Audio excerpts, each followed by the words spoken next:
104.9 XFM. You all right?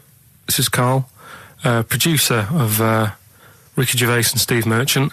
They're not about today. Ricky's on holiday. Steve couldn't be bothered.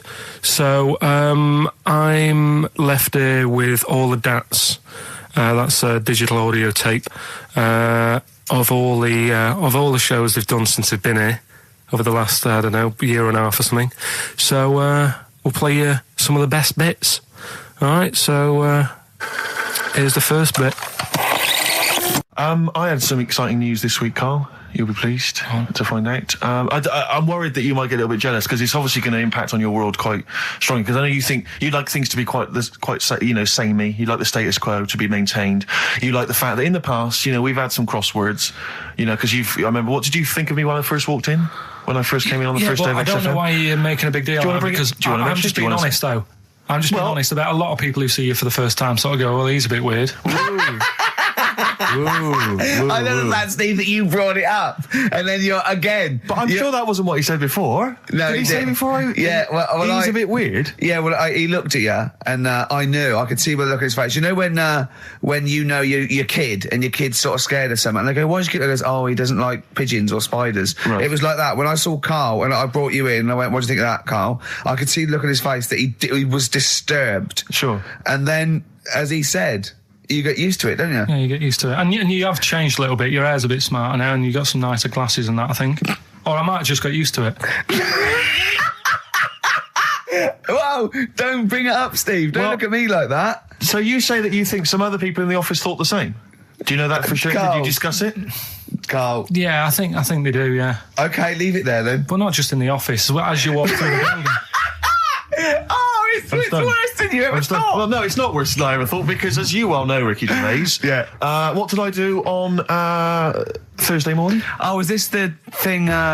For those that perhaps are not of the female persuasion listening, there's a magazine. Apparently it sells quite well. It's one of the sort of female, issues magazines. I think it's called Company Magazine. It's like your sort of, I guess it's a bit like your Moore or your Vanity Fair or whatever. Anyway, they run every year the 50 most eligible bachelors in Great Britain section. Ding dong, hello. Who's in there this year? In the 50, in the top 50 of the entire country. And then they vote, and they put them in order and see who's the most eligible bachelor. But that's 50 people, right? It always annoys me slightly because bachelor, it kind of seems like a more sophisticated word for loser. Yeah, doesn't it? Which always sort of unnerves me slightly. And also they try and do a different 50 every year, so they're getting pretty desperate to get different ones. No, because also a lot of people who are sort of like successful, are married, so there's very little to... No. There's a huge... I don't know if this is international. It could even be international. I'm not sure, actually. So I could be up there with the likes of Justin Timberlake, etc.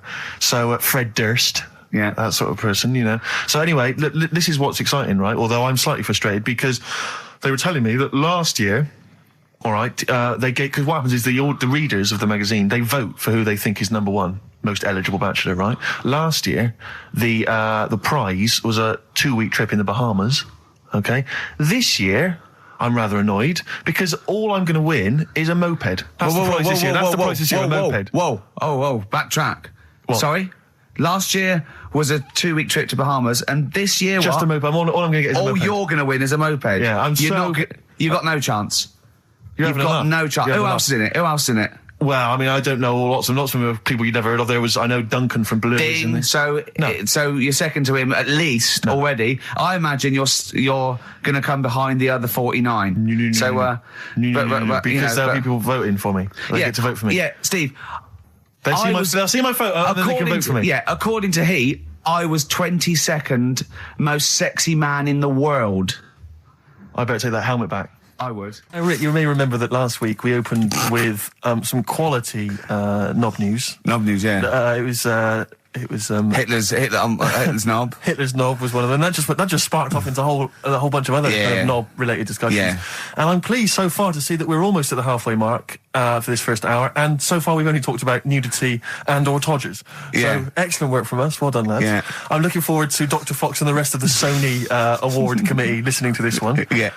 But more knob news. I don't know if there's a jingle for that, maybe. You nearly had the eye out. Knob news. Knob news, excellent. This is an extraordinary story. A woman tried to sue her bosses for £210,000 after finding a cooked penis in a canteen stew.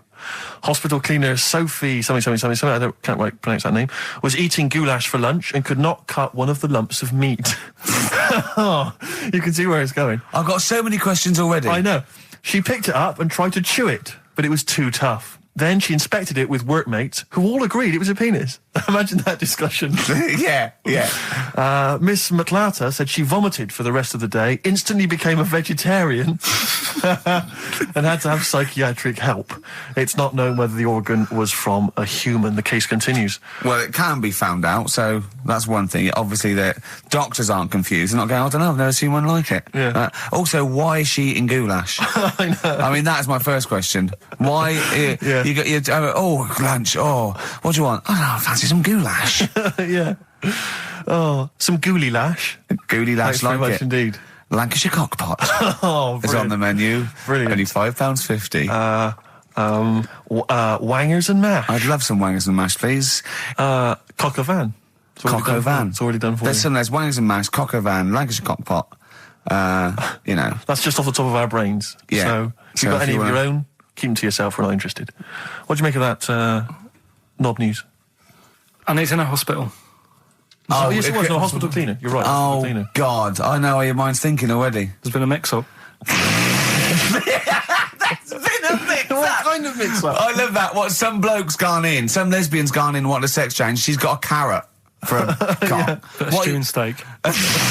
Stewing steak. Oh, that would be great. So on then, do a film review, quickly. Right. Well, today on film review, we're doing classic films, and today we're looking at Elephant Man, John Merrick, one of his better pieces of work. It's a sad film. I've never really been able to watch it all the way through. Sorry, John Merrick's better piece of work was him being the Elephant Man, played by John Hurt. Yeah. Go on then. Sad film. When I was younger. Tell us a bit about it. What is it about? Who's John Merrick? It's about a fella who's got a funny head. Right, tell us this. And, he lives in, I think he lives in London, in like about the 1930s or something like that. And he's being picked on all the time and stuff. And first time you watch it, you'll probably cry a bit.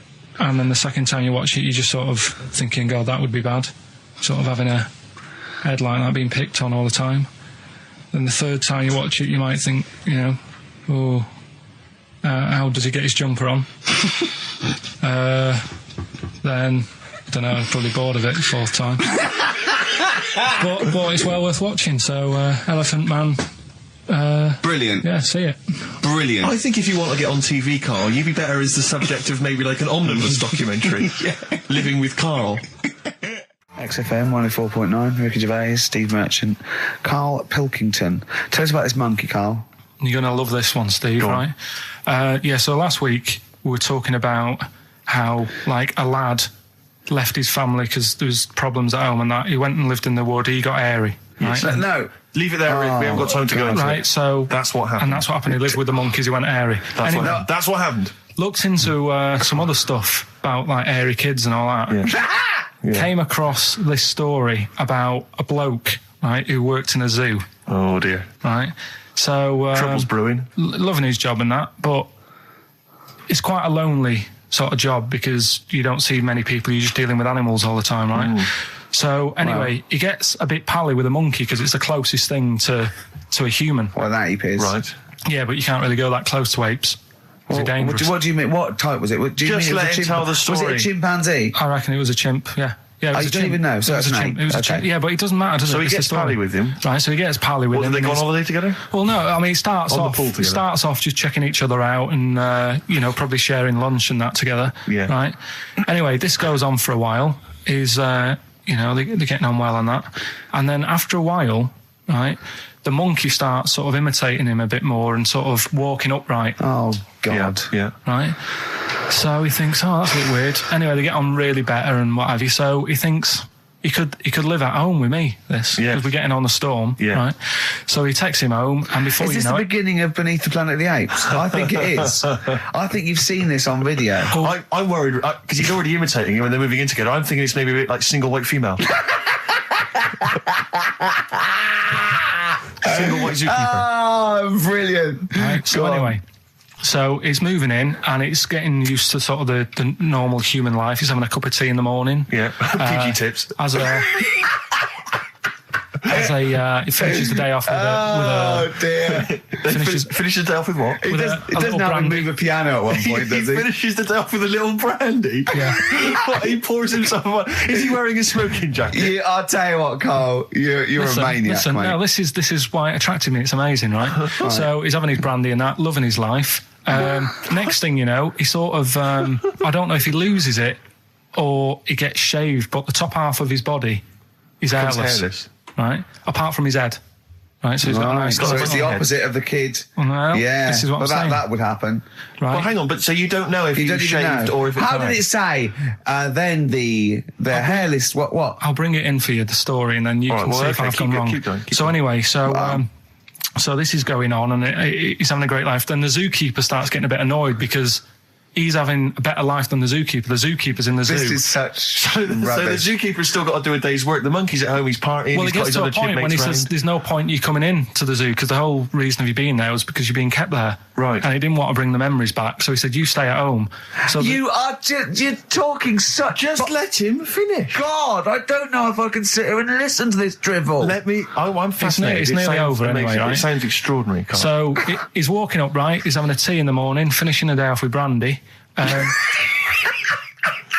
Gets a bit out of hand, only tries it on with the zookeeper's wife.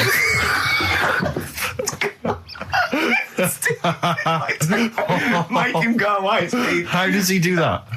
Well, because he's around humans a lot, he becomes a bit of a charmer. And, But what is it that he could do to seduce her? Pick fleas out of her?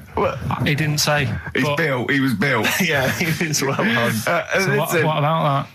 What do you mean, what about it, Carl? It's obviously not true. I don't understand how... I love the fact he becomes a charmer. He's got better taste in brandy. Exactly. And what was it that he was doing that seduced her? I don't know. I thought maybe because he was at home more than the zookeeper was. But what would he be doing, Carl? He's not going to be talking with her. They're not going to be playing like, Trivia Pursuit. Maybe she liked the silent type. He didn't go into that. He just said that's when the trouble started. Carl, play a record. Right. Is that what Suzanne did when she brought you in? That was Radiohead, and they're there. We're not here. All right, pre-recorded. Coming up is one of Carl's little things. Enjoy it. Something else we're giving away. The Shining. It's just more throwing away, isn't it? Once again, is it on video? Once again, it's on VHS. Just because you buy it out of your own money, Carl, stop being so mean. And I want to watch it tonight because it's one of those films that... So you're going to watch this video and then you're going to send it to someone as a prize? Yeah, it's one of them films that... Sorry, you just said yes to that without blinking. Well, yeah.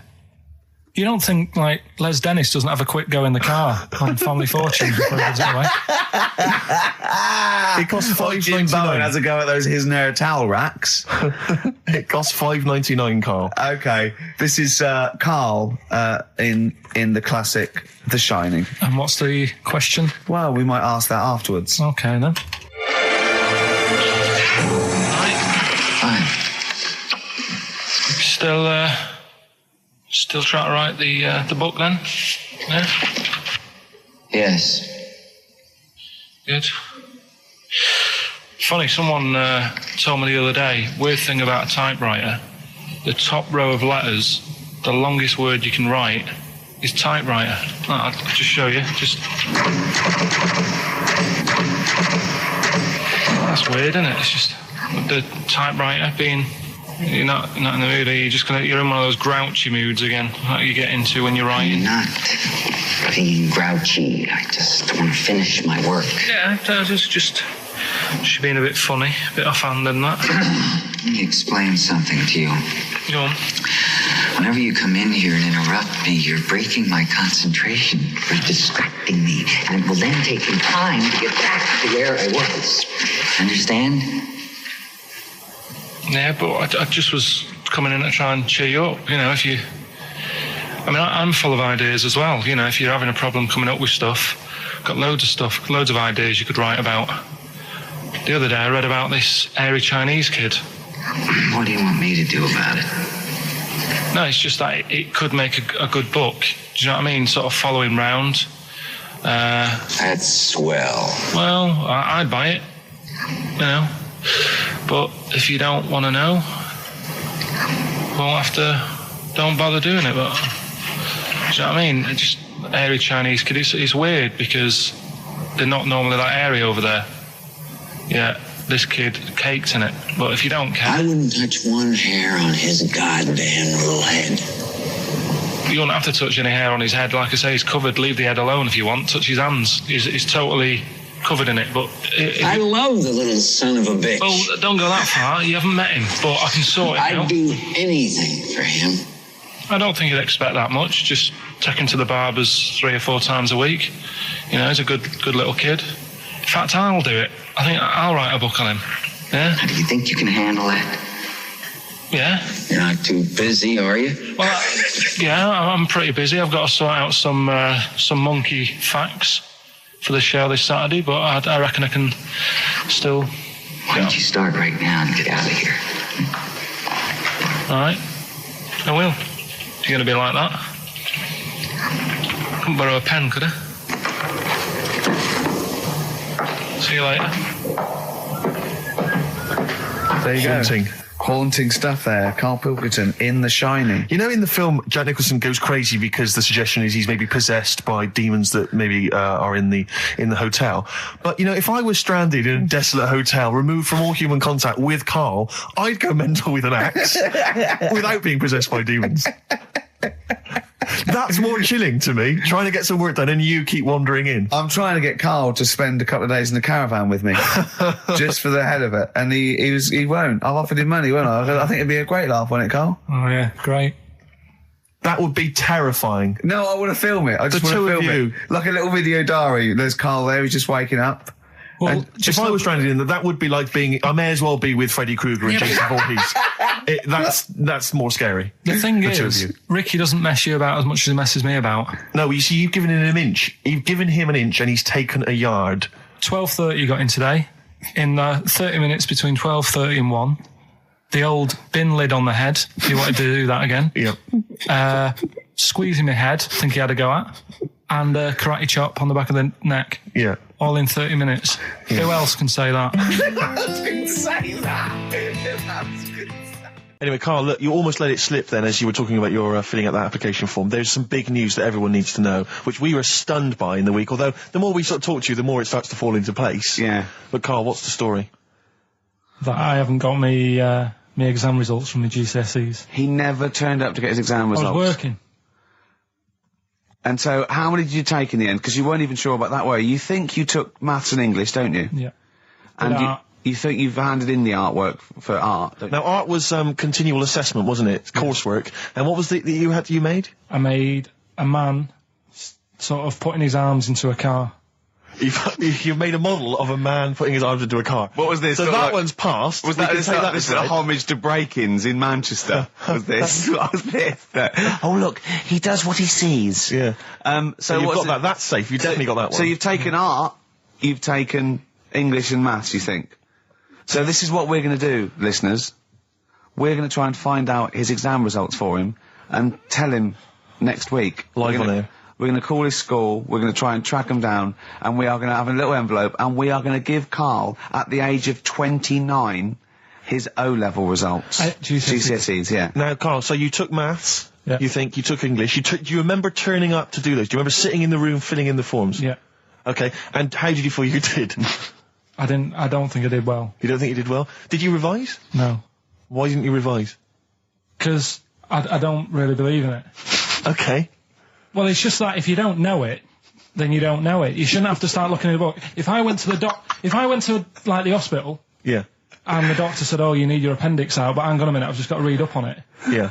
that isn't good enough. Okay. He should know, and that's the way I feel about it. To be fair, though, He did do the revision beforehand. yeah, they don't usually pass on, maybe, when they're in practice. Yeah, 7 information years they down took the in line. by osmosis. Yeah, and they bloke comes in and goes, "Can I just see what you did with that?" And I goes, "You've passed." Yeah. Phew, that's a good one. Yeah. Good job I watched Casualty.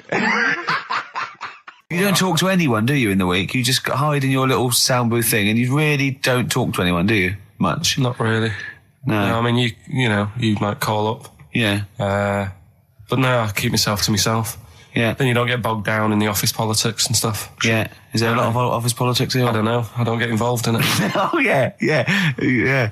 Proved your point. So when we're away and we're out of action, who, other than Suzanne, who will you talk to of the day? How will you get a sort of feedback from the world? How will you get sort of input and... I always, if ever I've got a question on anything, the internet's sat there and I can just go online and find out. The internet is good. It's brilliant.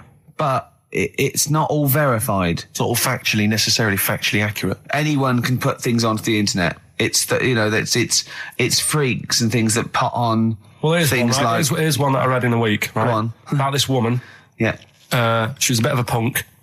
And to get her hair done like she wanted it. Super glue. Right, no. She got lard. Apparently it's a popular thing, you might know. Put lard on your head. Yeah. And you put it in the oven. Now, apparently the heat that you get from the oven is different from the sort of heat you get from an hairdryer. Right? And she had to do that to get the style that she wanted. But anyway, she comes into money or whatever, treats herself to a microwave. Right? It's not true. Opens the door, jams the things, like the little catch. So the microwave works. She jams it with a screwdriver or a knife or something. Yeah. Puts the microwave on, sticks her head in, boils her brain. Don't be ridiculous. Right? Well, why is that ridiculous? Boils her brain. She boiled her brain. She boiled her brain. And this is what's good about the internet. I went straight from that, and there was a subject about brains. And do you know that Russell Crowe, when he dies, he's given his brain to charity or something, some sort of some people who can do stuff with it. She gave hers to Pot Noodle. Vesta. Yeah. Oh, That's boiling the a sort of skull. Yeah. That's not true. It's not true, Carl. Just urban myths. Someone made it up. Yeah. For a laugh. They're just too convenient urban myths. Everyone's you can tell an urban myth's not true because it's always this happened to a mate of mine, and when you say what happened then, they go, don't know, that was it. Was it? Was that it? Was it? Someone boiled a brain and that was it. There was no more story. Well, Were there any dates, locations, times? I think it was in Belgium. That is a blinding record. And before that, Rick, what do you make of those adverts? They were great, weren't they? I like them, yeah. I'm going to buy all them products on the way home. And that's endorsed by Ricky Gervais. He's won awards. Yeah. Rick, do you remember this? This was a hilarious moment. No, you'll remember this when you hear it. It was when Karl said something that was basic. Well, I think for a lot of people it sounded like a lot of old bollocks. Man grows penis on his arm. I mean, why people are constantly losing their penises around the world? I have no idea. But why? I didn't realise it was a bit. What do you mean why on the arm? It's just a graft, isn't it? Yeah, but put it on like your buttock or your side. You can't wear a short sleeve shirt. Why do they've done that before? I don't understand it. Why not just graph it onto the side of your leg or something where it's high up, close to where it should be? I don't know. To get it used to the environment, like when you were released a duck into the wild. I've never understood that. If there's a doctor, again, we had a doctor last time. There's someone who can let us know why they put it on the arm. So they can keep an eye on it, presumably. He's not going to work with this knob on his arm. He's probably in a hospital bed and under examination. Right. So what do you think? They pop the knob on the arm, say, come back in 3 weeks. What do you do, by the way? I'm a mechanic. Keep the long sleeve shirt, because the blokes go, why have you got a knob on your arm, mate? What are you talking about? He doesn't go back to normal as a teacher. Sir, what is it? What is it, Simpkins? You got a knob on your arm. No, don't worry about that. Do your maths. What do you think this bloke's walking around with a big knob coming out of his arm? Why on the arm? So they can keep an eye on it. So it's not... But if he's in bed, just get him to not put any undies on or whatever and just have a little sly look at how it's going. Even in hospital, if you're in a shared, little hospital room, people going, oh, I've had heart problems. What's your problem? He's there with his arm out. He's It's not that. Yeah, but I don't think it counts as indecent exposure when they're grafting a knob on your arm, sticking that up the bed. Imagine if he's driving, he's just got it out the window. People driving by. Yeah. The fact that at the end of the... Is that bloke giving me the finger? At the end of the man grows penis on his arm story, it says, a Moscow surgeon said the man will be able to have sex in a few months. He said, women will never suspect. But what kind of a doctor talks like that? Yeah. I'll tell you, it's his cock now, seriously. The birds will never know. He'll be able to go berserk. Yeah. They'll never realise we grew it on his arm. That is unbelievable. Will he have a little scar on his arm, do you think? Yeah, I don't get it. Like I say, 83936 if there's a doctor out there. Or indeed, if you've ever grown... Or a tailor. Making you a shirt. What side do you wear your cock on, sir? It's on my left arm. So let's take us back a few steps, Carl. What's the story? Right, so I did some research, right? Let's just recap again. There was a guy you read about who had his head chopped off. He was guillotined. Yeah. He had said to the people around him, Count my I'm going blinks. to blink once I've had my head cut off to So show the brain that life, can still... or the brain Yeah. can continue to work after death. Okay, so yeah, we queried that. So you weren't having any of it? Well, no, possibly for a few seconds till the oxygen stops being fed to the cells because the blood has drained away. But, nothing spectacular. So Right, go on. well, along the similar sort of lines, right? This is quite a few years ago. This fella sort of upset the royal family doing something, right? So they said that this isn't good. Wasn't Ben Alton at that Jubilee thing, was it? I can't remember what it was, and they said, right, That was terrible. We're gonna cut your head off. You gotta show people like you can't be doing what you've been doing. What was this, the 1970s? When you say a couple of years ago, you mean maybe sort of... Was it the olden days when the phones weren't very good? Ages ago. Yeah. Ages ago, sure. So yeah, fair enough. Yeah. So Very philosophical. Yeah, imagine that when you watching the history. Cut your head off. This was literally ages ago. Yeah, exactly. Yeah, go Simon on. Sharma's History of Britain. Yeah. Oh, and even before that, which is yonks before, when it was all mental and different.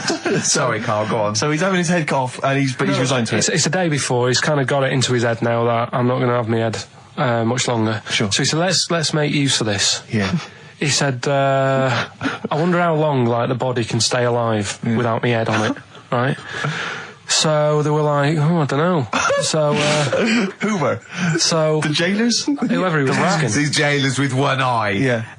Get out, pal. So he said, No, wait a minute, I've got an interesting scientific experiment, jailer. Well, Yeah. fair enough. What is it? So he said, what I want to do, right? He said, surely it's my last right. I'm going to be dead tomorrow. Sure. So let's He do a didn't test. draw it out this long, did he? Yeah, he said, let's test this out. He said, do us a favour. He said, it's my last day.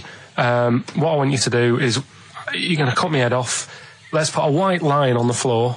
Right. And see if, because there's no point asking how far he can sort of walk without an head if there isn't a line, because you don't know what to count. Do you know what I mean? If he loses his head and he's running around all over the place, you can't really count That's that. not impressive enough, yeah. So they said, let's make a white line. Sure. Yeah. Who said And- this? He did or they did? I think they started to join in with him and saying, well, let's make this a... you know. You guess it. Go on. So, They got Norris McWhirter down. The Guinness people. Oh, yeah. so they said, let's get this white line. Yeah. And Dedication's all he needs. we'll do this tomorrow. And he said, all right, then I'll see you in the morning. So we go- I'll see you in the morning. Night, sleep tight. Bye. I love the fact that Carl knows exactly what was said. Oh, that's beautiful. Yeah, he doesn't know the story or what order it is in or when But it he was. knows exactly what or was who said. said what, but he knows the intricacies. All right then, see you in the morning. Bye, little kissy. Oh, I'm not like that. Oh, you joker. Don't let the bed bugs fly. Yeah, anyway. So he gets up. Do you want a paper tomorrow? No, I'm alright. Go on. He gets up and they say, right, today's the day and that. And he said, well, I've got used to the idea. So here's a white line for you. Got used to the idea. Go on. So they go, right, are you ready then? And he said, I go on. And they cut his head off. And the body walked 32 steps without a head. Wow. 32 steps. Incredible. And that's the lesson, really. Did it get as far as it walked along the white line, did it? Yeah, he stayed along the white line, did 32 steps, and then started to stumble a bit, and it just fell over. Yeah. But, it was a test that your body can still keep alive for a little bit Yeah. when you've lost your head. Absolute twaddle. Absolute twaddle. What do you reckon you can do then without an head? How many steps? There'd be muscular spasm, right? Yeah. It would twitch a bit. It would, yeah. You could not distinctly take 32 steps. The body... Well, don't... Yeah. Is the doctor still on the line? Yeah. The fella that bought 6 parrots. Yeah. And, you know, you could have got 32 steps. Right, so you don't Beheaded believe man that. doing a bit of line dancing. Right, you don't believe that, but something that you do believe that a cockroach can live a week without an head. It can. Slightly different kettle of fish there. Why? Wow, insect to human is what I'm thinking. Yeah, that difference. There's not that much difference in Well, of some course there insects. Do you know that a snake has a heart and lungs and kidneys and stuff? Go on. No, well, I'm just saying. So? You're making out as if like they're a totally different like Species. I am making that up. I mean, call me old-fashioned. Do you know what you're talking about? I don't want you embarrassing yourself, Rick. Yeah, I am suggesting they're totally different beings. Yeah, that is. Yeah. Now, Carl, the cockroach is a very different thing. The interesting there is that it lives without its head, because a lot of it's on. There's some of them are phototropic, chemotropic. Some of them just literally have irritation and muscle memory. I mean, they do have a central nervous system, but it's very different. So if you lose the head, it bypasses a lot of that anyway. All this is running around. The reason it dies is because it can't take on water. But it's very different to a man, right, having consciousness and then losing that, and the body still going, no, I think I remember what I was going to do here. Yeah, so I'm going to carefully walk 32 steps along this white line. Imagine you just looking down going, oh, missed a bit. Yeah. Maybe the head was in the corner going, left, left, left. Oh, he's now... Well, let's just put it out. I mean, if anyone listening has maybe had a relative beheaded, maybe in a horrendous car accident, but they got up, maybe they went for a walk, they had a little chat before they passed on. Carl. Get in touch. Carl, you are my favourite being. You are my favourite species. Now, you, Carl, may not be particularly different genetically from a cockroach.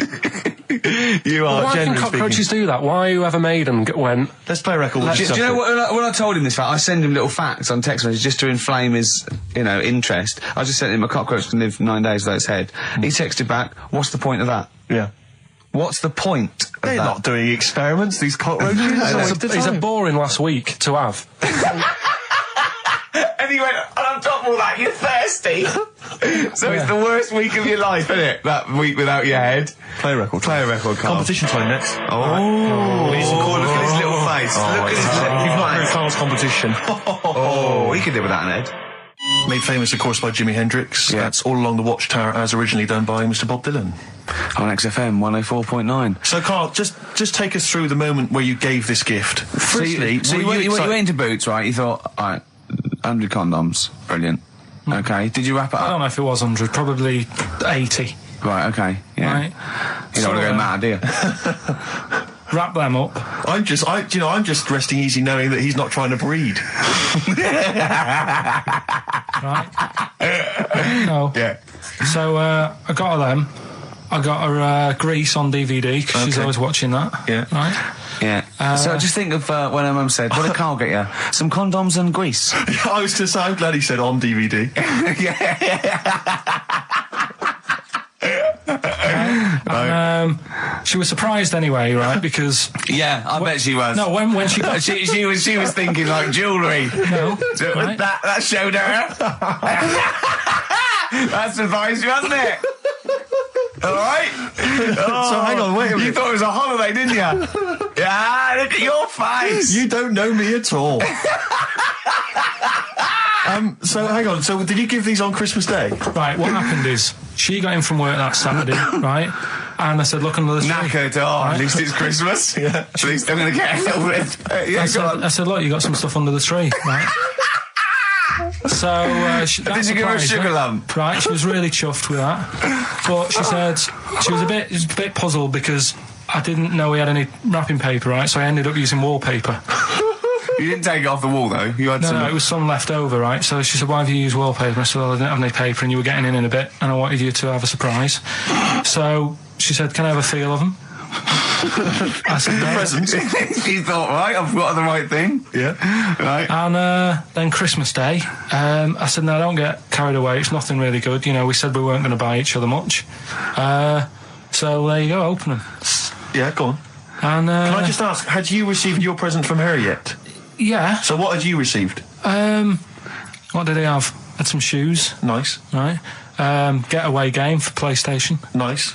I'm just tightening up the value of this. Go on, yeah. And just also think about how much fun and pleasure you get from them. Although, of course, condoms, I can see the the appeal. Well, okay, so I think but also add to that bit 150 quid for a meal. If you're going to start totting up, 150 quid for a meal. I bought some shoes, 72 quid. Yeah, that was after the event, though. Doesn't matter.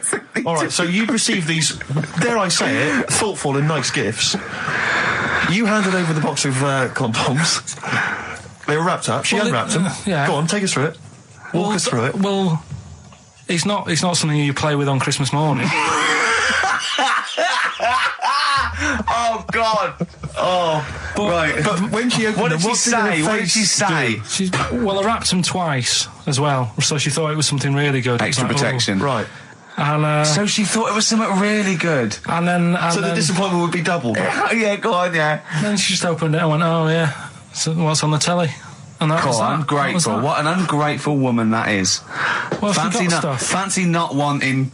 I told her a box of economy condoms from Boots. I said to her about the thing about, it's all about the surprise and that, innit? Yeah. You explained that to her? Yeah. What, after she'd unwrapped it? Yeah. Thoughtful. And she was all right about it. Yeah. She understood. Rick, I suggested to him that he buy his girlfriend a gift. I'm worried I've done more damage to the relationship by suggesting that than if he had just forgotten. Next time you've got to go shopping for her yourself, Steve. I think I might do. You've better go shopping for her yourself. I'm glad it's all over, though. It's mental. Yeah. It annoys me. The whole thing annoys me. And she knows that as well. Yeah. She should know. She still insists on having Christmas once a year? Well. Wow. I'm No, but anyway, what did you get? I can't think what you bring to the relationship, Carl. I don't know what it is she's getting from you in this relationship. It's like she's doing all the work. 80 times. Oh God! I love it. You're brilliant. I know what she's getting. He's the. What? No, he's not thoughtful. No, but he's thoughtful. He's the best he can do with the brain he's got. Do you know what I mean? Right. He's doing his best. He's absolutely doing his best. There's no. He's working at the limits of his powers. Do you know what I mean? Though he's done as well as he can with what he was given. Sure. Yeah, and that's admirable. Yeah. It's like, I think he's done better than you'd expect. I bet his teachers didn't even think he'd get this far. Do you know what I mean? What, find a girl?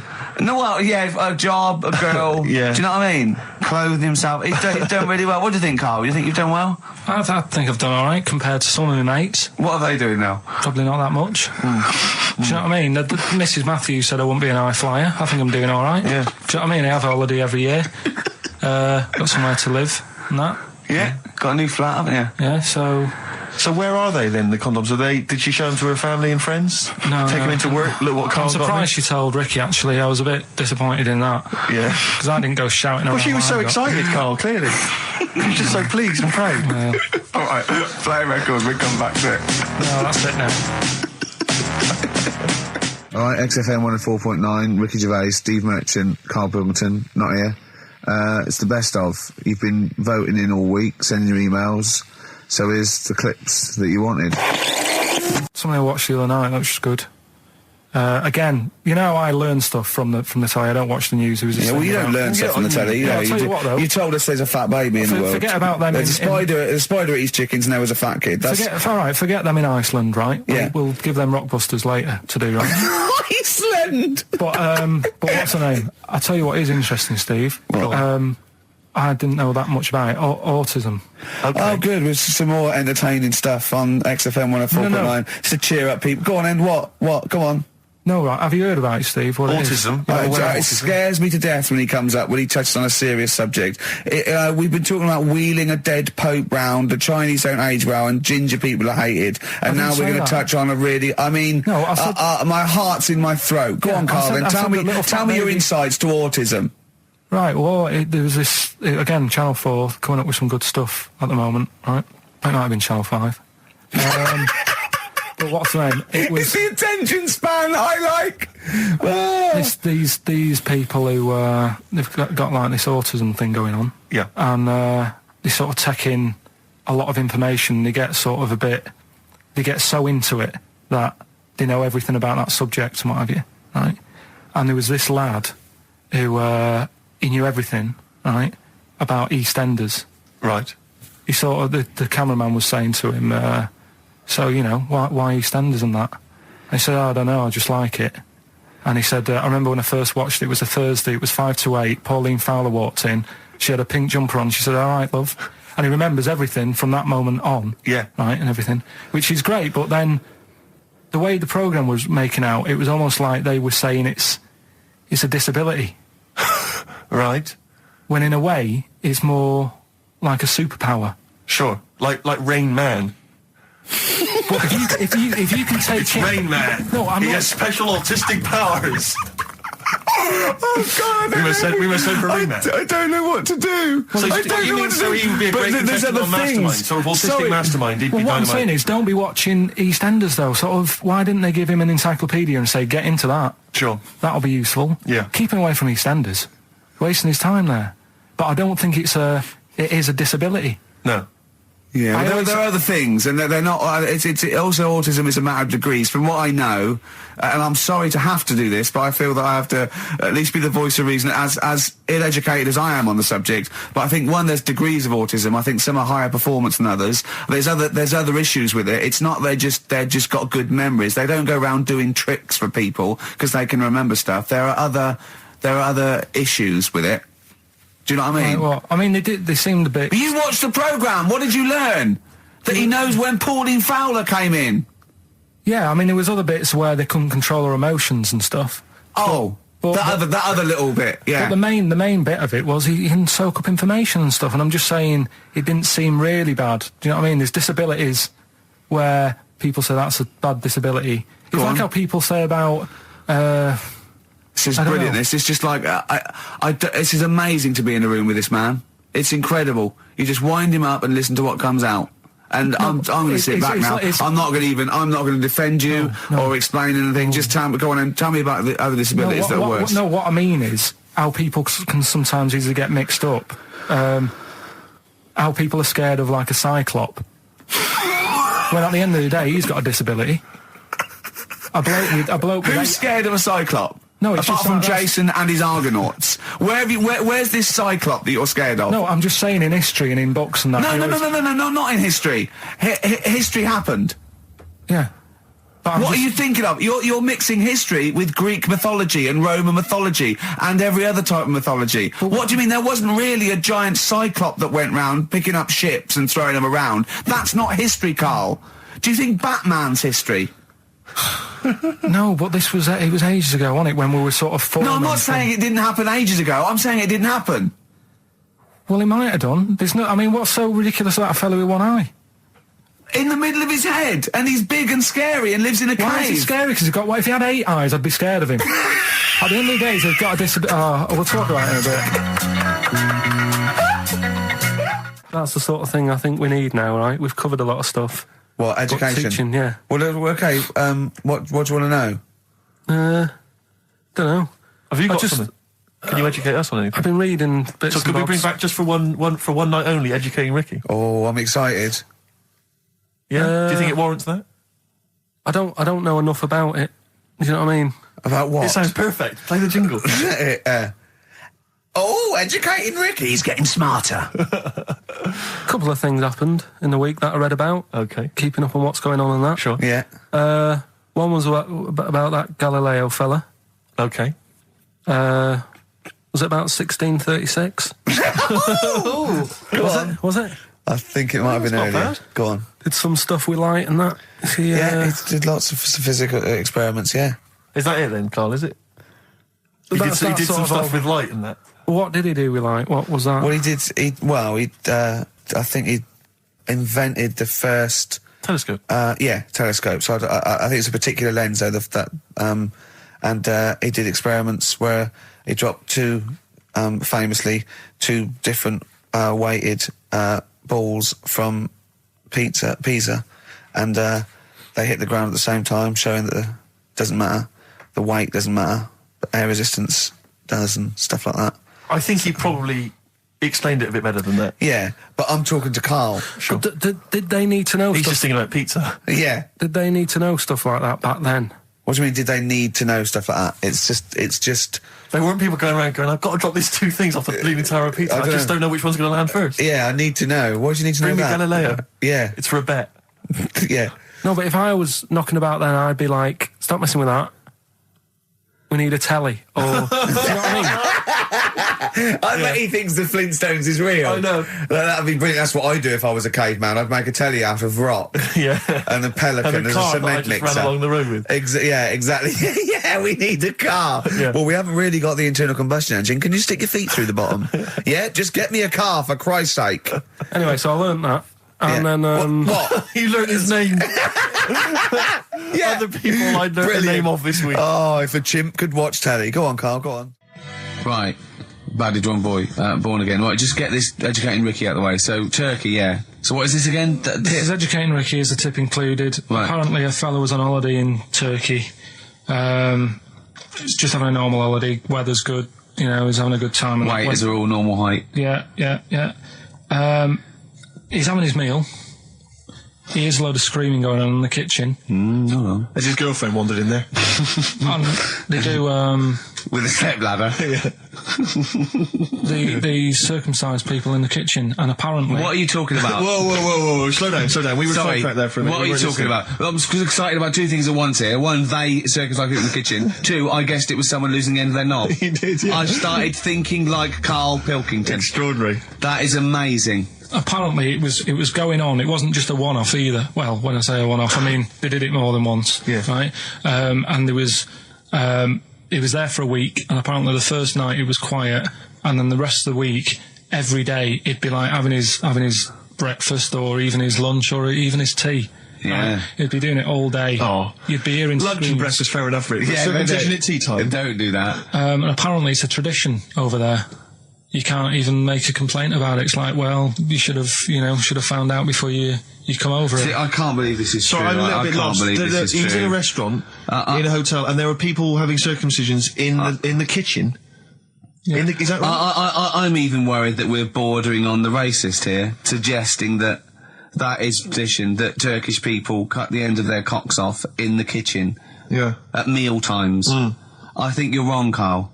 This just sounds ludicrous, Carl. No, I don't think it happens everywhere. Right. I think this Just in certain, this This is this hotel. certain places, Certain hotels. certain hotels. What, is it like 2-star? Yeah. that, Why did he go to the Foreskin Inn? It was his own fault, wasn't it? so that Sorry, that's it, is it? Have they closed? Sorry, no, wait. That's the story. You educated me, right? Once a fella saw some Turkish people cutting the tip of their knob off in the kitchen. Thanks very much. Thanks very much, Carl. Got any more? Well, there's things you can learn from it. Either don't go to Turkey, No. don't have calamari when you're over there.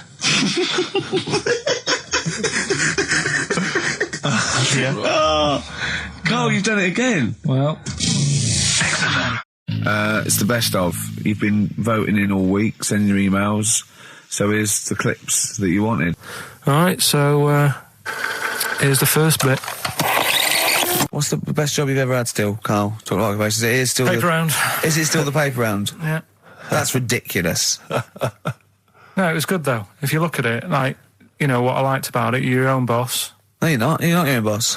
No, The guy who runs news the agent is your boss. All right. But then once you get out and you've got your papers and that, you sort of, you're on your Do own. what you want can as long think as you about deliver the stuff. papers exactly to the places he said you are in the time he said. Yeah. It's And I did. freedom, isn't it? Any jobs you wouldn't do? Go I've just thought of one that you wouldn't do on. with your sort of mild homophobia. Well, I'm not. Proctologist. What's that? Basically sticking your finger at other people's arses. Right, well, no, I wouldn't do that, no. Why have you got to do that? What do you mean, why have you got to do Well, why that? does anyone need that doing? Does they got to look if they've got an arseache or something? Which trainee doctor makes that their speciality? Do you know what I mean? That must be, right, we got a place for proctologists, and it's you, Meadows. You Yeah. came last. Oh, seriously, what? I'm not the arse doctor, am I? Yeah, you came last. Oh, I'm a bum GP. I can't yeah, believe it. yeah. You got to, I can't believe this. Yeah. I remember I was on I don't know if this is all right to talk about. I mean, it happened, so, you know, not worried It's about all right to talk about. Everything's all right to talk about. But I was on the train, right, coming from Manchester back to London, right? Yeah. And got on it was like a Friday night, and it was heaving, you know, like the last train is and all that. And absolutely chocker, right? Yeah. So I'm walking through the carriages, thinking, is there any seats anyway? Anyway, everyone's like, it's heaving, right? It's people stood up in the doorways, you can't get in the toilet and all that. There's not going to be any chair knocking about. You know, so walking through, and anyway, I see this one empty chair sort of in front of me, right? I think, why ain't anyone sat there, right? I'll just rush to that, get to that, I'll get myself a seat, plonk myself down, right? And sort of turn round, you know, see who I'm facing, you know, see who you're sort of having a chat with. Little fella there, right? Little, Down syndrome kid, Right. Sat there, and he goes, all right. And I thought, right, not bad, but do you know what I mean? They're always talking, aren't they? You ask a lot of questions, right? So I was like, here we go, 2.5 hours, and I couldn't get up because the thing is, that's obvious, Sure. right? So that's like mean. I'd never want to be mean. Do you know what I mean? No. At the end of the day. So anyway, I think I know. I'll go to sleep. Clever. Right, so I shut my eyes, and he leaves me alone, all right? So then my phone goes, and I think, right, what do I do? Do I ignore it? Or do I open my eyes and see what it is? Anyway, I open my eyes, it's Ricky calling about something. About nothing, probably, actually, thinking about it. It wasn't even worth answering, right? So anyway, but I'm awake now, aren't I? So he's like, hello? And I'm like, all right, mate. And he says, you're muscly. You're right. Oh, God! And I said, yeah. And he goes, why? So I said, no, just am. It's, again, stressing me out, because I was thinking, why am I muscly? I don't go to the gym. And, you know, I'm not muscly, I'm in good shape and that. Well. So then he wants an arm wrestle. On a crammed train from Manchester, so I've got another hour and a half of this. When you talk back, he'd soon have got up and left. If you'd have started asking him questions, he'd have got up and left with the drivel you come out with. So anyway, do you know when you're under pressure, you're thinking, well, he's said that I'm muscly, right? So do I do it or not? And there's people watching, you know, not joining in, not sort of having a laugh and that with me, just like watching but pretending they're not. Oh, and I'm God. at one of those table seats, and he kept saying, come on, I want to arm wrestle. So, and he was getting loud, and I thought, I best just have an arm wrestle. What do you mean? I best just have an arm wrestle? What do you mean? Get it over and done with. I had to... if he's going to keep asking, I had another hour and a half on the train. Oh, God. So anyway... Oh, my God. I'm thinking who won. Well, I'm thinking, were people putting bets on? How was it working? It was stopped, and just as well, really. What do you mean it was stopped? Was it game? No. He was winning. I was struggling a bit, right? Yeah. And he was really like, you know, taking my arm down, and then he sort of let go and started laughing. And I thought, thank God he let go, because I would have made, you know what I mean? If I lost that, everyone's in the train looking, and all the rest of it. I never felt it suddenly serious to him that he's got to win this. Anyway. Pilkington. But then he just, then we were chatting about favourite food and that. He likes sausages. And I said, he said, do you like sausages? I said, yeah, they're all right. I like a bit of Chinese and that as well. And he was saying, I can't have Chinese. Not allowed Chinese. Why? Don't know. He just said, it's not allowed to have it. But yeah, I had a good long chat about stuff and that. But So you enjoyed it in the end? in the end, it was all right. Yeah, it's just. What do you expect? Okay. No, but it's that thing, isn't it? It's whenever you're faced with something different, it's always awkward, isn't it? And that's the thing. You're talking about him now, are you? And I think I did all right, because everyone else was ignoring him. But I probably made his day pretty good. Yeah. We were a nice bloke. I like the idea that newlywed couple are probably thinking that's going to be a similar journey down to Cornwall. Karl Pilkington in the chair now. The talked about, the acclaimed Educating Ricky. Right, well, just in case anyone's new, doesn't normally listen, basically, I'm educating Ricky. Do a bit of research in a week, find stuff, news, history, anything that's interesting. 3 stories, I give them a nice little headline. You take your pick. Between now and 3, you're going to learn 3 things. Yeah? Yeah. So, the headlines are, I'll be no buying one of them. Give us that again. I'll be no buying one of them. Nice, okay. Yeah. We've also got hippopotamus news. Okay. Okay. And can you believe it? Can you believe it? Well, I'm going to go for hippopotamus news. Hippopotamus news? Hippopotamus news. Right, well, this one, it's... I'm not going to take the credit here. I heard Christian talking about this on breakfast, right? Because it's a good story that happened. Basically, I don't know if I told you about it last week when we were having our spaghetti, but I think you did. Right, I know what it is. I know what this is. Okay, I've not heard this. right, there's a little midget.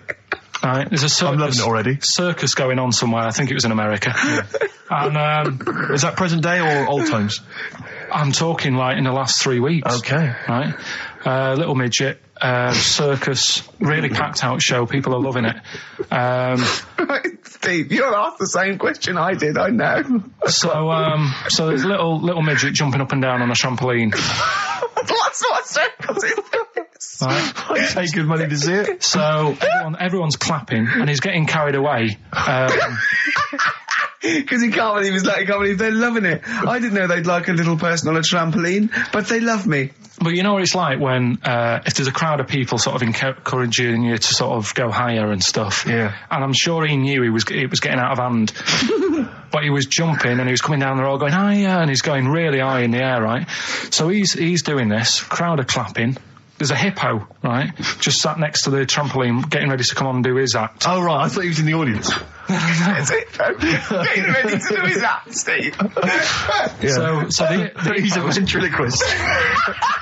What do you mean he's sitting by the trampoline waiting to do his act? Because why do they sit in the dressing room and they go, 5 minutes, Mr. Muss, 5 minutes, Mr. Muss? So anyway, right, so the hippo's there.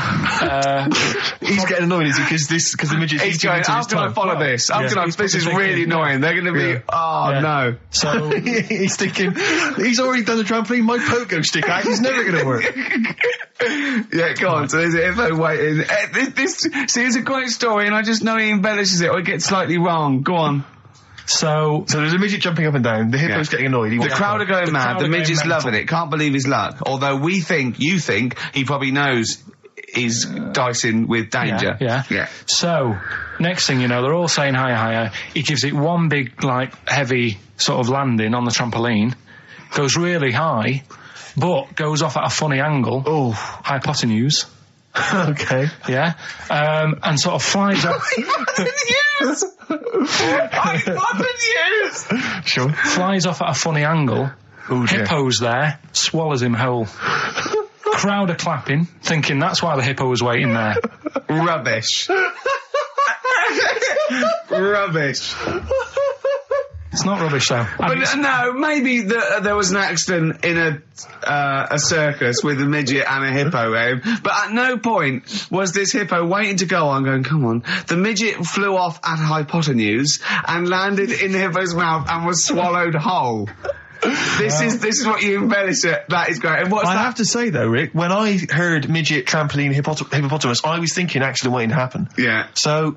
Yeah, maybe. I mean, it is that you should never put those three together. Never. It's a recipe for disaster. Everyone knows that. Midget, trampoline, hippopotamus. Are you mental? You're asking for trouble.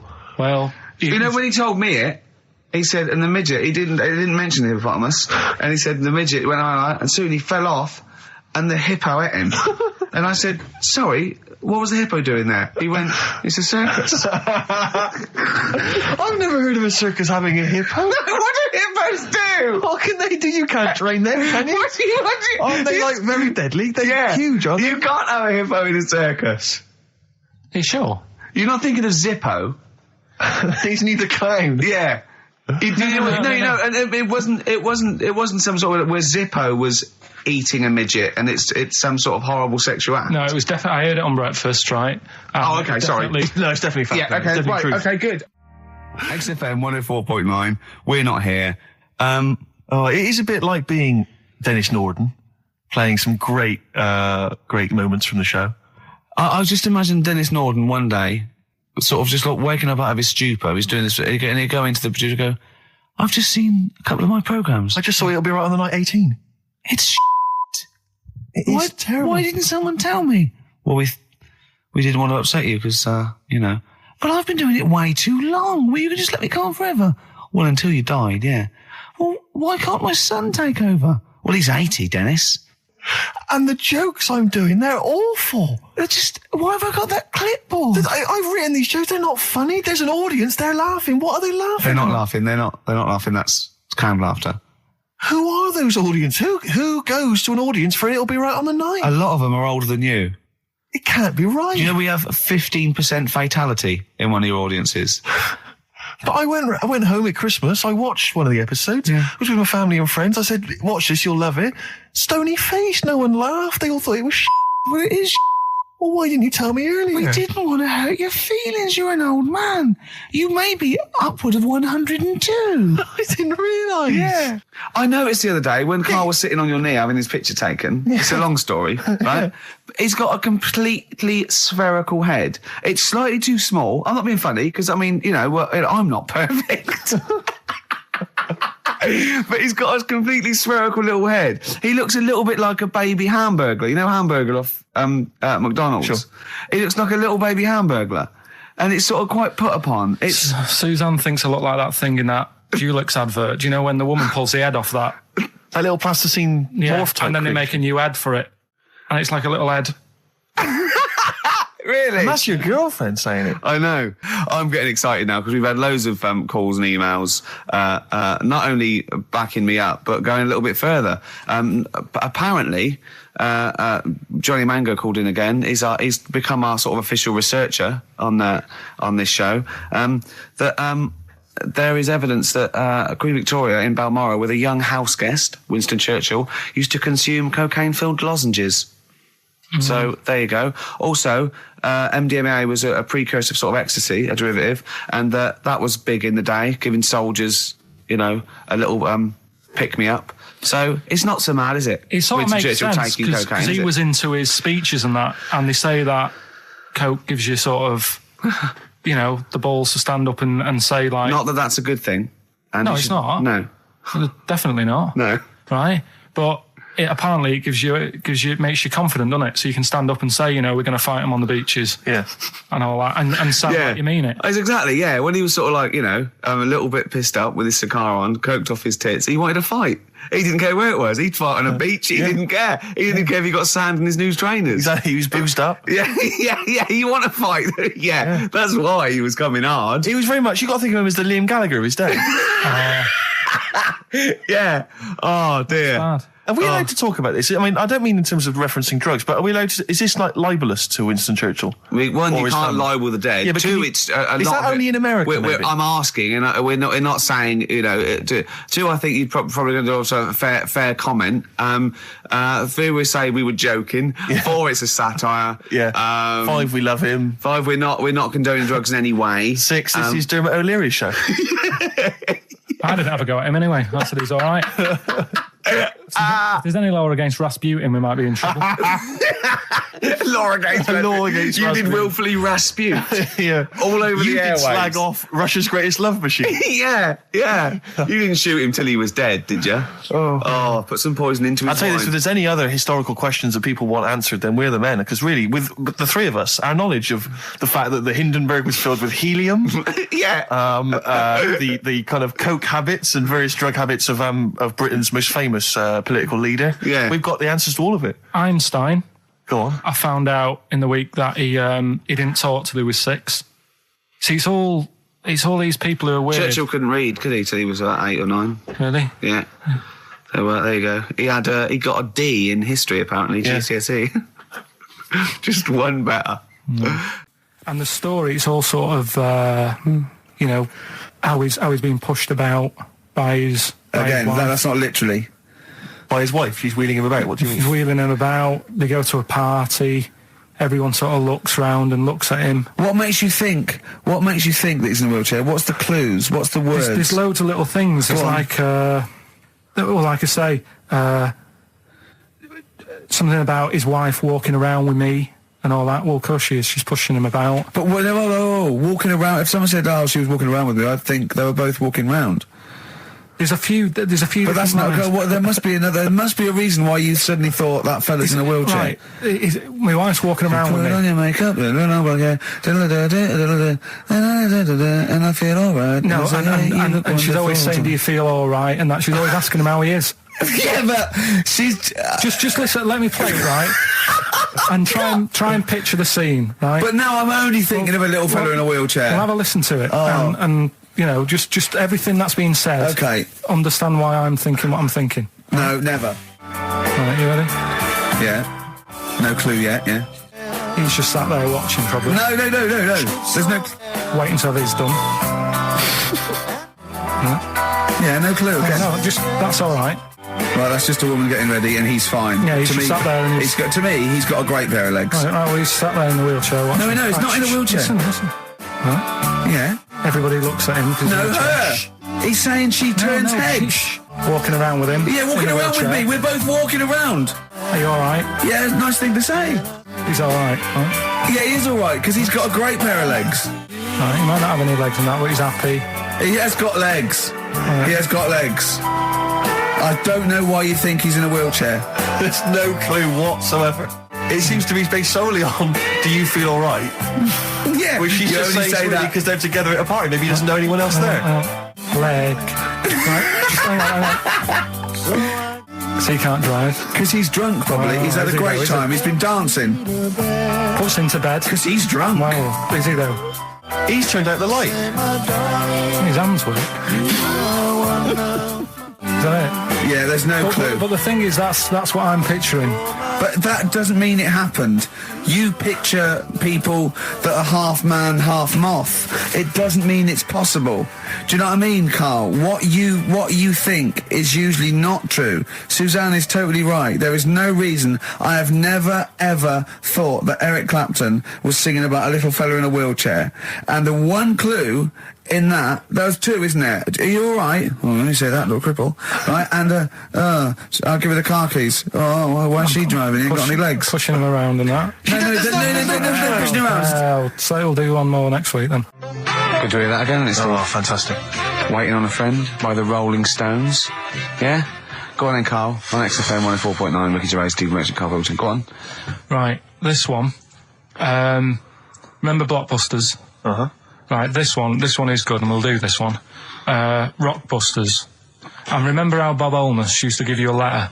Yeah. And it'd give you a question, and the answer to that question is that letter. Yes. Right, well, it works like that. So if I said to you, we'll test it out on you, Steve, right? Right, welcome to the show and that. Hello. Let's play, right? And I say, right, your first one is W. Mm-hmm. And the cryptic clue, because it's done like crosswords. Okay. So not quite like Blockbusters. Well, this young man prepared for his death. And it's a W, so the answer. And it's not always going to be like our sort of music, it can be any sort of music that's out there. So the W is the name of the answer. I understand that, but is the answer always the band name, or is it? Yeah. It's always the band name, is it, or the artist? Yeah. And so would the W be the surname, or would you have both the initials if it was someone's name? Would Elvis Presley be EP? Don't get annoyed, Carl. These are questions that I knew would be asked. I know because he tested it on me. So you've got to tell them. That's the point. The rules. If it was Elvis, I'd probably do E. No. Give him the answer. Give him the answer. Right, did you hear the clue? No, give me the clue again then. So the letter is It W. is a cryptic clue. The clue's fine. Listen, and the clue is, this young man prepared for his death. This young man prepared for his death. Yeah. This young man prepared for his death. And it's a W, and it's his first name. That's what he needs to know. That's the, yeah. Yeah, but I don't... Well, shouldn't we have the initials? Wouldn't that make it easier? I mean, yeah, but they didn't do that on Blockbusters, it just had one letter. They did. If it was if the gold run, they often had us for 3 or 4. Did they? Letters, yeah. But it was normally just one word. It wouldn't have been a name or something. All right, then. Y. Will Young. Excellent. Right, I didn't understand it. What was this the young Will man prepared for this young man? So he's sort of mixed, sort of cryptic. Yeah. But I mean, it's a good effort. That's better than usual. No, that is better than It's usual. not bad, is it? So do you want to play? Let's play Rockbusters. Yeah, Rockbusters. All right. Sam, Hello? Is it sounding all right today? It is. It's just about. Right. Cheers. That is worse. Right. Yeah. And so we've got Sam on the line. Who else have we got there? So we've got Tim as well, haven't we? Hello. All right, Tim. Tim and Sam. Right, You sound quite similar, lads. Could one of you affect an accent or something? Which one's Tim? Yeah, it's me. Okay, which one's Sam? It's Sam. That's slightly deeper. Sam, yeah. And they're not against the clock anyway, are they? So it doesn't really matter. I suppose not. So I think Steve just wanted a bit of variety. you Okay. you understand the rule, lads? Could you explain them to us? Right, play it. Okay. Hang on, wait. Well, let me explain, because, I mean, life is too short. Now, Carl's going to read out, say 3 clues, yeah? And, just shout your own name and answer it, or shout the answer. Shout your own name, then the answer if you know it, and it's the person who gets the most right. Okay. Is that alright? Yeah. So, Here we go then. okay then. So Shouldn't it be the first to 3? Well, yeah, but then he hasn't got... I've got enough, it's fine. You've got enough clues for that. Right then, here we go. Welcome to the show. Oh, God. Right, the first initials, ST, right? Is that right? ST. Well, I don't know. We don't know, do we? How do we know? Here we go, ST, and the cryptic clue is better than the average homeless person. Okay? Sorry, I think... Is that a band? Yeah. Is it an old band? Yeah. I think that's one word. All right, then S. So it's an old 70s band. Better than the average homeless person. Tim? Go on. Supertramp. Supertramp it is. Yeah. Well done, 1 point to you, I have no idea Tim. why that's right, by the way. You don't understand why it's right? He's a super tramp. Oh, right. Better than the average homeless person. cryptic, yeah. Yeah, cryptic. Yeah. Okay, second one. Come on, Sam, you got That's actually quite good for Carl. Trust me, Tim. Take that as a good clue. Because, yeah, okay. We won't do this again. Wait, 1-0 Right, to here we Tim. go. Right. F. The letter is F. That's the next one we're moving on to. And the cryptic clue is, the little girl is hungry. What shall we do? The S or F? I've got it. F. Freddy. Sam. Peter. Yes, 1-1. Feed her. He's pulled out of Feed her. Yeah. Feed her. Okay. Yeah. So that's 1 each. So this is the decider, isn't it? Wait a minute, ITV are on the phone. Well, you said first to 3, so no, it's not, is it? That's what I said. Just do the 3 clues and who gets the most. Okay, well, we can do that now. So, here we go. I love this. This is rubbish. Go on. So, here's the last one. The initials are AK, right? And the cryptic clue is exploding pet. Shout out your name if you know it.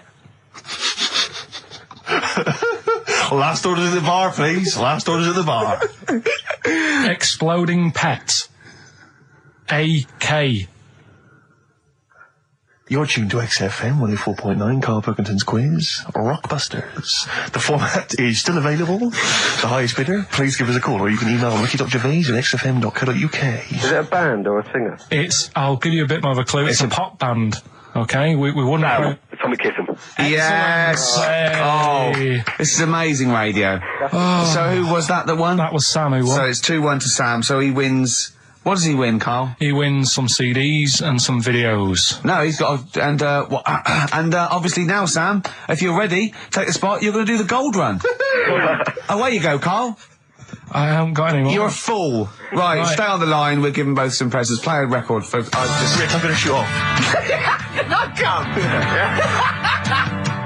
XFM 104.9. We're not here. This next clip is one of my favourite clips. Look, it needs no introduction. Here it is. Another holiday. Well, it wasn't holiday. Wasn't holiday. Well, it was. You had 5 days off work. Why isn't that holiday? You had 5 days not working for a living. You know how many days holiday gets a year now? 29. Oh, that's more than teachers, isn't it? It makes me sick. It makes me sick. Well, I know the kind of hours you work, Rick. It's mad. I mean, if you're not in work by midday, you're furious. No, but I mean, I'm always... 29's normal for the normal working person. Yeah, but, you know... And anyway, it wasn't a proper holiday. I went to see my mum and dad. It's nice to see them and everything, but it's not holiday, is it? Why? It's not going away. It's not getting on a plane, is it? Going away. Oh, is that definitely a holiday? What happened before 1950? I don't know. People used to go... Yeah, exactly. People used to go to Blackpool or Brighton. That was holiday. Yeah, but I didn't Where did you go? Went to Wales. There you go. Lovely holiday. Lovely holiday. Have a holiday in Wales. That's what they say, innit? Come to Wales and have a holiday. That's what they say, innit? So come to Wales and meet your parents. Come to Wales and have a lovely holiday. Right. Well, anyway, it was good and that. It's always good to see him. Right? Yeah. But week off work. Do you know, like my mum likes gnomes and stuff. Yeah. Right. Of course she does. She's lived with one for 30 years. She said, get your dad to take us to this park where they've got 6-foot gnomes and stuff. Right. Have a walk about. Sounds like a nightmare. Yeah. Sounds like a living nightmare. Keep an eye on Carl. Yeah. So anyway, he stood still for 2 minutes. Someone bought him.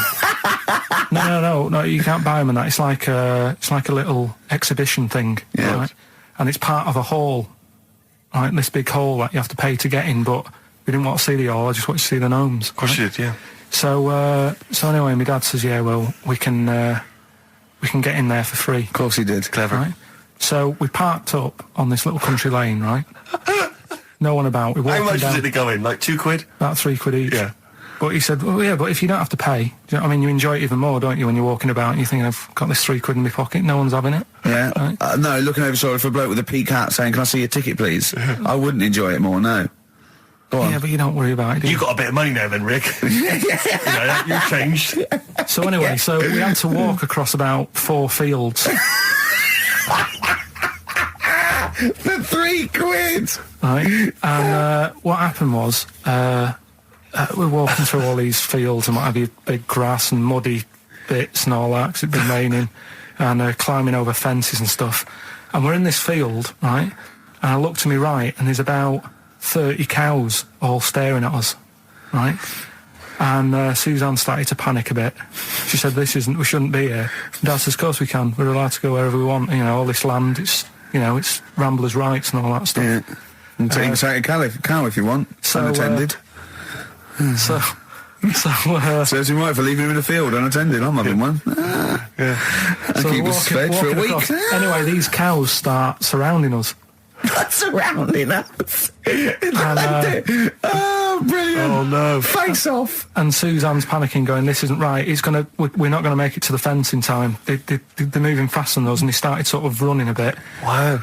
And it's like some kind of bovine West Side Story. A gang of cows coming at you. Don't worry about it and stuff. But my dad had to sort of stand there and like wave a stick at him.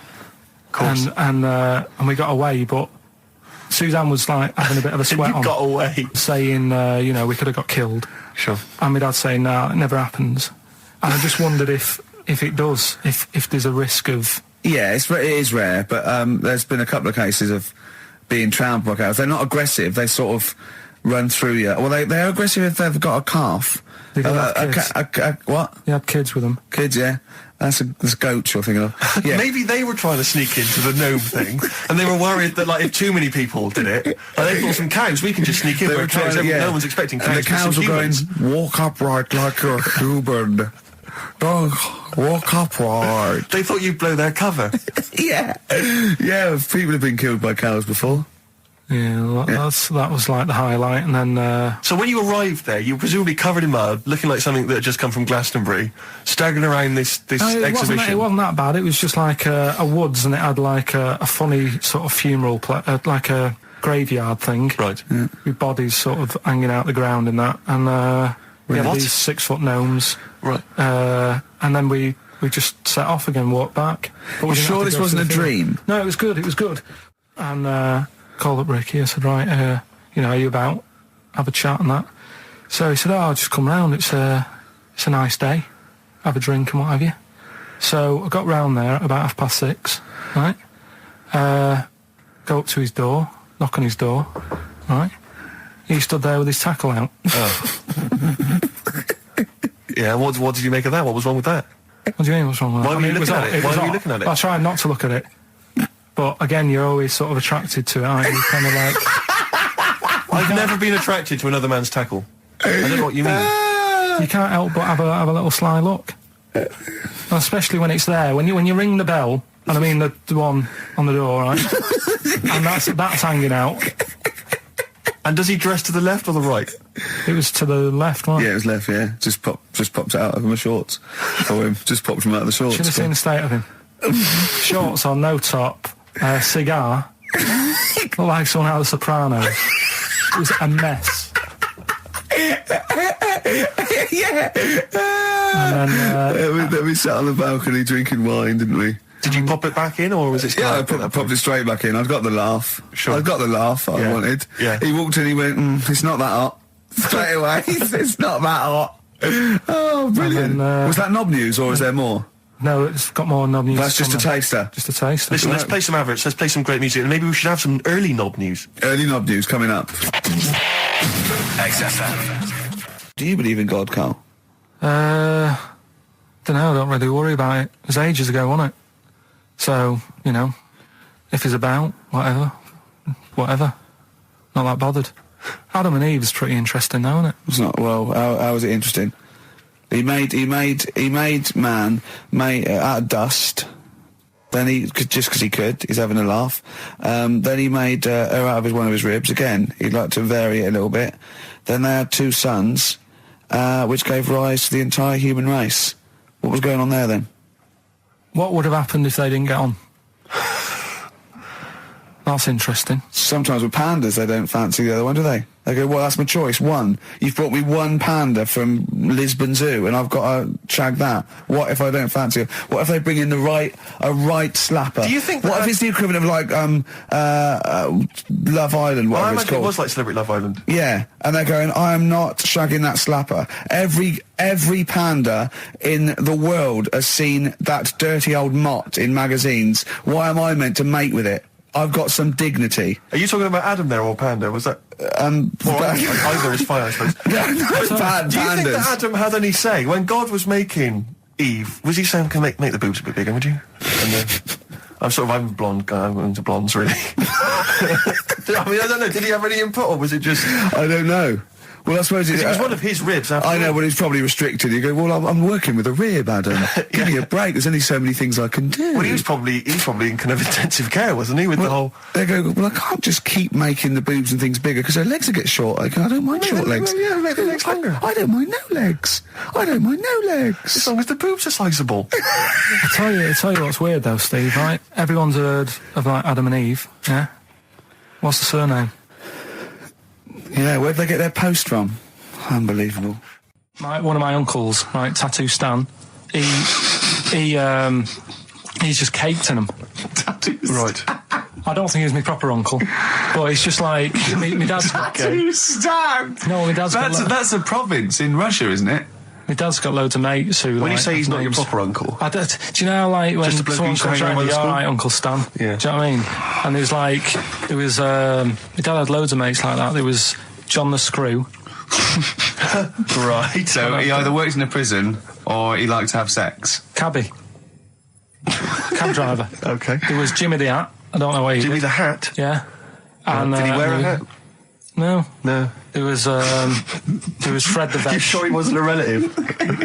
Sorry. Fred the Veg used to get us like big bags of potatoes and that. Fred Veg, okay. And there was Tattoo Stan. Right. And he was just caked in them. And I used to always look at him thinking, why have you done that? I must have only been like, 6 I or suppose 7. if you're born with a name like Tattoo Stan, Exactly. you're destined, Sorry, aren't you, were really? they like a 1950s gang? I'm worried about... I'm Who worried were about... doing a bank job? What was his name? The Hat? What was his name? Jimmy the Hat. I'm worried about Jimmy the Hat. Yeah. Not having a hat. I don't understand Are it. you sure he didn't have a hat? Not when I met him. Did he ever wear a hat? I didn't see him that much. Do you think it was a joke, like, when your mate's sort of like, 8 foot and huge, you call him Little John or Tiny? Do you think... Well, the fact that he never wore a Yeah, hat. they went, hold on, I've noticed something about Jim. Go on. No hat. And I go, oh, true, let's call him Jim the Hat. Jimmy the Hat, yeah. But my Uncle Stan, he had like loads of them. He did them himself. Oh dear. And it was always that thing. God. What was it things like? He had like the cross. cut here, Cut here, on made the in neck. Britain. And if you're going to do them yourself, I'd say at least make sure you're sort of a good drawer. Yeah. And don't do it in the mirror so it comes out backwards. Well, that was the other thing. But like, I remember he did. Names are all right. He had like all his kids' names down his arm. And, what are they called? Yeah. Oh, God, it's Tattoo Stan Jr. Yeah. and Paul shits the bed. I'm trying to. Oh, Wabbai Kate. Yeah. But he had. Frankie never amounts to anything. Oh, go on. So he had like, Johnny, I don't think he's mine. so he did all this. I don't even know why I'm telling you about tattoos. No, nor do I, Carl. 50 Cent in the club on XFM 104.9. We're playing our favourite singles of the year, Yep. and we're looking back over some of our favourite clips of the year. Embrace, Glorious Day on XFM 104.9. Rick, there may be listeners tuning in thinking they've got something better to do, for instance, switching off the radio and just staring blankly at the wall for the next half an hour. But no, because what they're going to miss is our grand finale Oh, yeah. to this, which is, of course... Sponsored by Lindauer's, the sparkling wine solution to a hot summer's day. Yeah. That we're going to be firing a cork. Did you just make that up? Yeah. Pretty good. Good. They're going to be firing a cork at Carl's head just for the sound. I just think it's sound. Huh? It's not happening. Yes, it is. You said no. We've said it is now. We've promised it to the listeners. Yeah, come on. I'm not happy with it. Why? Because the paint. Well, I've never had it done, so I don't know how painful it is. Well, all the more reason to do it then. Yeah, we've got to try it out, haven't you? You're perfect. It's like a little cowbell or wood block. That's what I'm hoping for. Yeah. I'm hoping for pop. And I'm going to film it for my website. Brilliant. So go to that this week, rickygervais.com, and see Karl Pilkington getting hit. A high-powered cork coming out of Lindauer sparkling wine. Lindauer sparkling wine. And of course, if you want to send us anything in, and perhaps next week that you feel we could actually that'd be great. That's us to do. This something is like Karl. interactive because a lot of people plan the show. Like Dr. Fox plans his show. We sort of come up, we riff on the. So that's a great idea. Send stuff in that we could harm Karl with. Yeah, we try to harm Karl. We do a jingle. Harm Karl. I've always wanted one of those George Foreman grills. I've always wanted one of them. I know, but that's too much, isn't it? We could. What if we just pressed his head inside it? We'd have to put it on. Put it on. See, yeah. Just squeeze his head inside it. I've got to do that thing with a tea towel one day. You know that thing I did with a tea towel? You put a tea towel around his head, right, tie it. I put a wooden spoon in, and you only have to turn it like a couple of inches, and it kills you, doesn't it? Yeah. It really is, yeah. So we'll be firing a cork at Karl's head. I'll be filming it for the website. So that's coming up about 10 to 3. Look forward to that. Yeah. Do you know what? I'm loving this. This is my. Just being in a room with him. I just can't. I want to squeeze his head.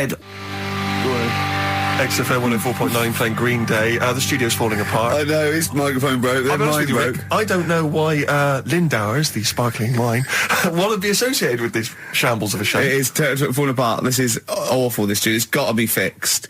Right now, Karl, come on here.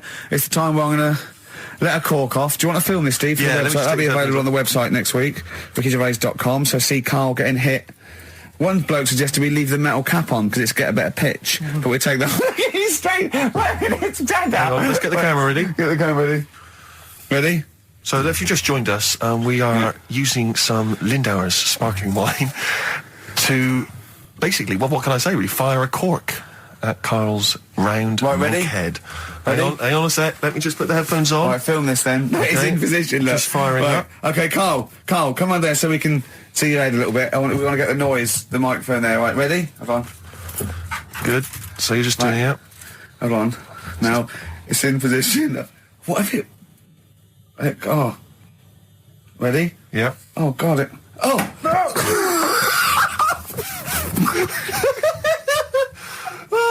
It's like Jackass. Did it hurt? It hurt me. What do you mean? Did it hit you? I sort of just... It went off. It went off course, did it? Just glanced, did it? Right, Lindauer, you're going to send us 8 more bottles, please. Yeah, so we're going to get this right. Wait, what were you thinking during the quiz then, when the questions were coming out? What were you thinking of?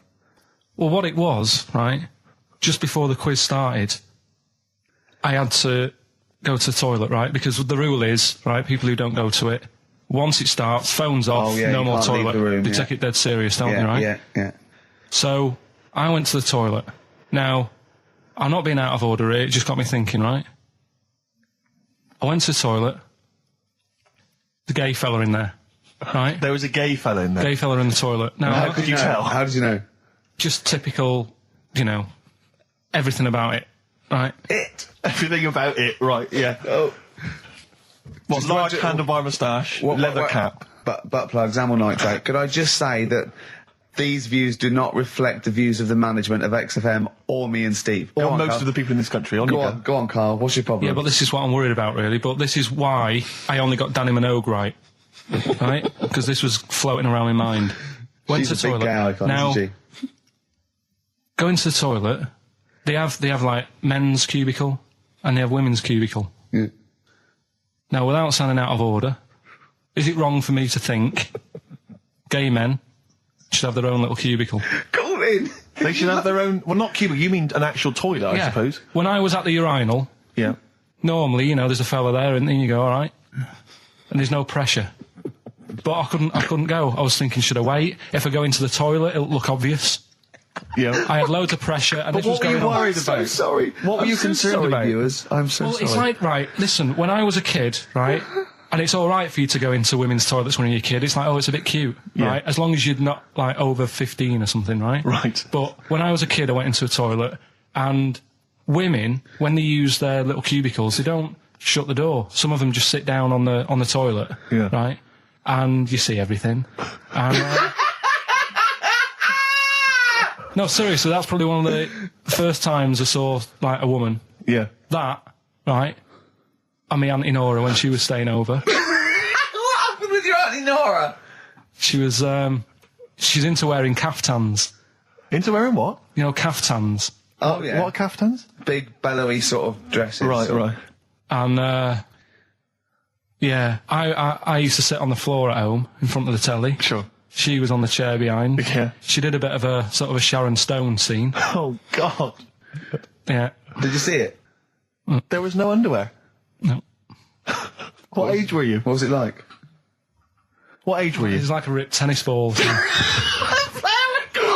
Right, we're off air. We're off air. Either that or put us in for the Sonys. Okay, what's the next one? What's the educating Well, Ricky? I don't know. See, like I say, I was looking around and there's stuff that is interesting. Right, I was looking on the web. But there's no point. Well, it's just that I found one about What's the point? about a lad who 8 years old, but he's still breastfed. Now, I don't know if you can get anything out of that. Is that what his mum said? So,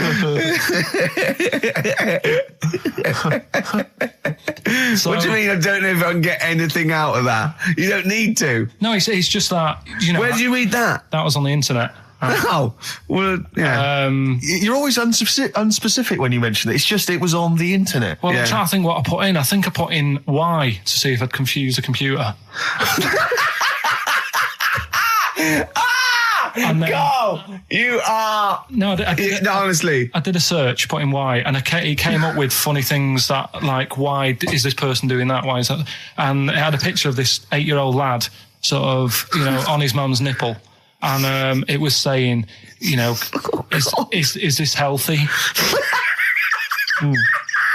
You sure that wasn't asking you that question? What? I put in why? Just to confuse the computer. Like, the computer go, what do you mean? Yeah. Stop it. Yeah. Oh, look, yeah. Last week, I was walking home with him, and I went, he was saying something stupid, and I went, I've got a competition for next week. Let's do a phone-in, and it's called Karl Pilkington, Genius or Fool. Yeah. Right? And he went, No. I went, why not? He went, well, it'd be confusing, because they say there's no difference between genius and being a fool. We do though, don't we? No, but it's rubbish, and people say there's a fine line between madness and genius, and you know, it's a ridiculous soundbite. They don't say there's a fine line between a genius and an idiot. Well, the people who do are idiots. Yeah. So what would you do there, though, just to sort of wrap that little thing up? What would you do? That lad loves his mum's milk. What are you asking me to come up with? No, I'm A just... title for the story? No. It's just what would you do? Right? What do you mean, what would I do? Well, it's causing a bit of a problem in the area, right? What area? In America, I think it was. Oh, America are a problem, are they? George Bush is worried about this kid Well, who's no, breastfeeding right, at 8. Imagine it like this, right? Right. No, so, Carl, what are you asking me? about this spurious story you saw on the internet. I saw it on the internet. There's an 8-year-old lad. He likes his mum's milk, and it's saying, "Is this right? Should it?" No, it's not. On? But what do you want Ricky to do about it? It's not his responsibility. yeah. No, but the little town that he lives in, they're all causing an uproar, right? Going, this isn't right. You know, I can't let my kid play out in case he's in the garden with his mum getting a bit hungry, right? So, what should they do? Because his mum's saying, well, he likes it. Yeah. And he, you know, what do you do? I don't know the laws. No, but I'm not asking you to sort out the laws. I'm just saying, if you lived in that neighbourhood, what would you say? If you went up to him and said, look, everyone's getting a bit fed up with this, look. I'd say, what would I do? What do you mean, what would I do? what are you asking me? Right, it doesn't matter. No. What are you asking me? What are you asking me and Steve and the public? I'm just saying, say if you live next door to this woman. Yeah. Right? The kid's hungry, 8 years old. He's out playing on his bike and he goes, Mum, I'm getting a bit peckish. And he goes, all right, son. She whops one out. And he starts having his milk, right? You live next door, you're putting your washing out and you see this going on. You're getting a bit sick of it because it's gone on for months. 8 years, I assume. Why is it your business? Why are you such a nosy neighbour that you're concerned? What would you do, Carl? Let's turn it back on him. Yeah. What would you do? What's your solution? What would you do? Well, I thought I'd say, right, why are you doing this? And she'd say, because he likes it. And I go, all right then, put it in a bowl first. And you think that would sort that out? No, because I was thinking about the whole thing, right? And you do that when you're a baby and everything's all right, innit? Yeah. No one bats an eyelid at a little baby having a bit of milk from its mum's breast, right? Yeah. You'd almost say it was natural. But you grow out of it. It's like you don't see. It got me thinking about things you don't see. And you don't see. Did you put this into a computer? Show me things you don't see. What else don't you see? Well, you don't see like an old man having a Twix. You never. So what? You know the terrible thing about all this, Steve, is he's right. You don't see an old man I having a know, Twix. that's a terrible thing. So what they have got, right, they've made old man toffees, haven't they? They've come up with Werthers. Is that a song? Oh God! You don't see it. So they've got their Werthers, right? Yeah. So, look at him. You think he's giving a lecture at Oxford? It's not going anywhere. No, go on. Sorry. Go on. I'm just saying. Right. You grow out of things. Yeah. And the old man, I'm sure when he was a kid, he'd have a Twix. Yeah. But now it doesn't look right, so he's having. It doesn't look right. So. Right. I don't think Werther's originals were specially designed for old people. I think they were sweets that just happened to have been made for years. That's why old people eat them. Yeah. They didn't go, hang on, there's a market here. I've noticed old people aren't eating Twixes. Quick, let's make some old man sweets. But the little advert, he gives it to his grandson as well, doesn't he? He goes, I have a Werther's original. I think it cuts, though, before he throws it back in his face and goes, get me a Twix. Yeah. Some doctor or something who was into, like, the way bodies work, they got their head cut off. Who did? The doctor? Yeah, he was doing a bit of an experiment. And he cut his own head off? Yeah. Okay. And it was about, he said, when my head's in the basket, I'm going to blink my eyes. Right. Okay, sorry, hang on, let him finish. And, so the doctor has chopped his own head off, and he's told everyone, I'm going to blink my eyes. He's in the basket, and he goes like, right, I'm going to blink my eyes about, as many times as I can. So quick, count them. And they count, and he got to like 15 before he died. Now this is how Carl told me that. Till Nick Frost explained that, Carl told me, he said, right, well, a bloke, right, he had his head cut off, and when his head was in the basket, he went, count how many times I can blink. And I went, well, that's rubbish. He went, no. And Nick went, well, no, he actually said, when my head's in the basket. And Carl went, all right. I said, Carl, do you know the subtle difference? Do you see the subtle difference? I have to say, though, guys, I still don't really understand what went on there. You've both lost me. The story is that a bloke who'd been found doing... you mean that Carl just explained it and that was a clear version? Because I still don't know what you're talking about, Carl. Well, this bloke had his head cut off for experiments against God. He was a doctor in the, in olden times. Yeah. And when they cut his head off, Why did they cut his head off? because it was He was crimes executed. against. Exactly, he was executed. Yeah, and he said to his assistant, "When my head's in the basket, I'm going to blink. Count how many times I blink and write it down as an experiment." Right? Carl told it to me like his head was cut off and he went in the basket, and when his head was in the basket, he looked up and said, "Count how many times I blink." Yeah, I love that. I love the difference in that story. Yeah. Both rubbish, Yeah. but one's Why possible do you and one believe isn't. anything? You believe anything that you're told, except when we tell you the truth. Right, Yeah. here's one. Christ. Ghosts and that we got talking about. Sure. And Nick said, right, he said, you'll like this one. He said, my auntie was having loads of problems. Why are you in whispering? It's not illegal to talk about ghosts on the radio. No, but He's hearing this. so the auntie's in the house and that, and furniture's moving about all the time. Oh, God. And they were like, no, this is... Steve, he told me this one. This is such rubbish, mate. No, come on, let's listen. I'm Let's going to leave it to do you. it. I'm going to sit back and enjoy it. I'm just going to watch your face, Steve. Right. Sorry, so they I missed said, the beginning there, Carl. There's an auntie in the house. basically, Nick's auntie, Right. in the house, things moving around all the time. And it was just annoying every time she tidied up. It was like, It was just annoying. making a mess. It was one part annoying to two parts scary. Yeah. So, stuff was moving around all the time, and they said, right, rather than Right, we need an housekeeper. rather than having the house a mess, until we sort this out. I've got the vicar coming round. Stop I moving love stuff around. this. Oh, yeah, go on. They said, That shouldn't be in the pants drawer. let's put all the furniture in one room, right? Right. So just have one room that's a mess, and have all the others empty. Because I love the poltergeist can't really... It can move wardrobes around, but it can't open a door to put it in another room. Yeah. Poltergeist going, I'm just making this room messy. I wish someone would open the door so I could... Go on. Yeah, but so all this stuff's in this room. So they right? moved all their furniture into everything. one They room. put like the drawers in there and everything, and it was really uncomfortable because they were all like on top of each They other. sat in the room with all the stuff. Yeah, they had to because that's where the three-piece suite was. Okay.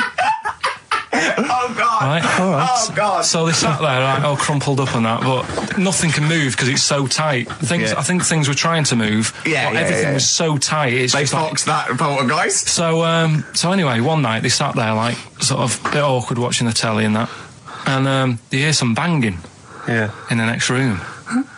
So she goes, "Oh God, what's that?" Oh, he hadn't moved in, had he, the ghost? So to some of the empty rooms. so there's this He's bang- moved some friends and family in. there's this banging about going on. No, so listen to this, she gets up, right? Yeah.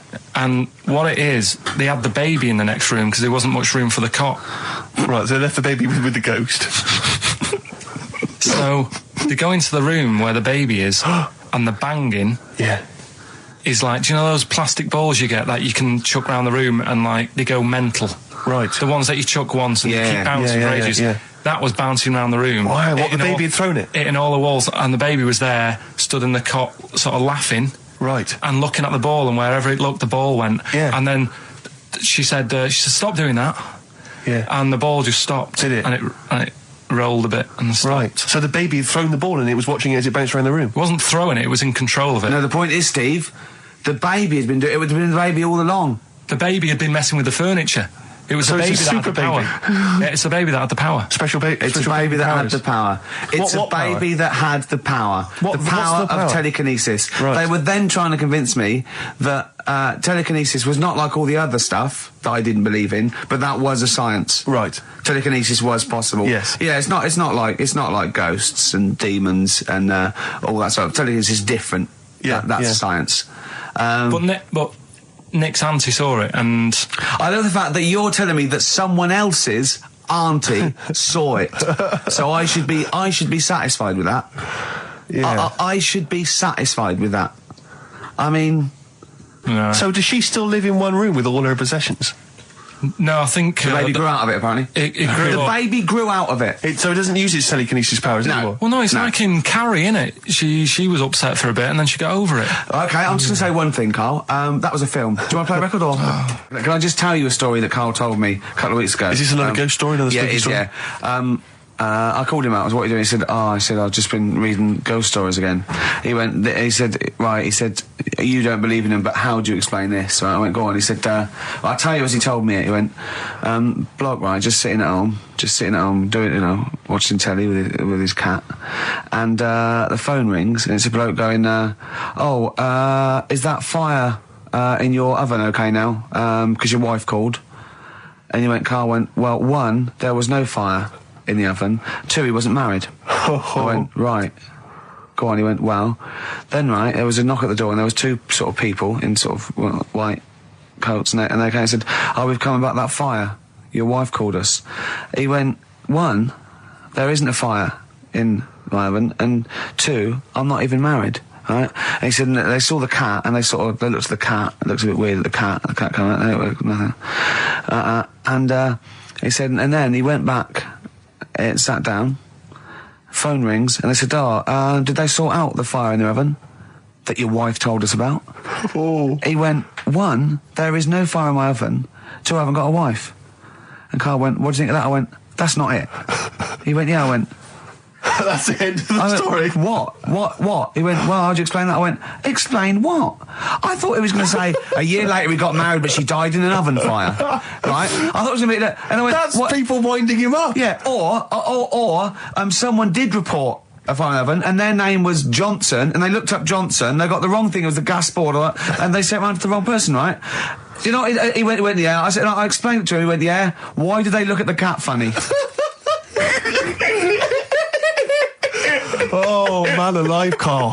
This is really weird, right? I was in my house once, right, and the doorbell rang. Yeah. Right, I opened the door, there was no one there. Yeah. Right? And then I looked across the street, There's right, and there were some kids running away. Yeah. Now, how do you explain that? Yeah. There was another time, right, where, like, I opened the door and there was a bloke goes, you've ordered pizza. I went, I haven't ordered pizza. And I heard my mate upstairs giggling and putting the phone down. Yeah. How do you explain that? Carl, seriously, why did you tell me that story? What do you think it was weird about that?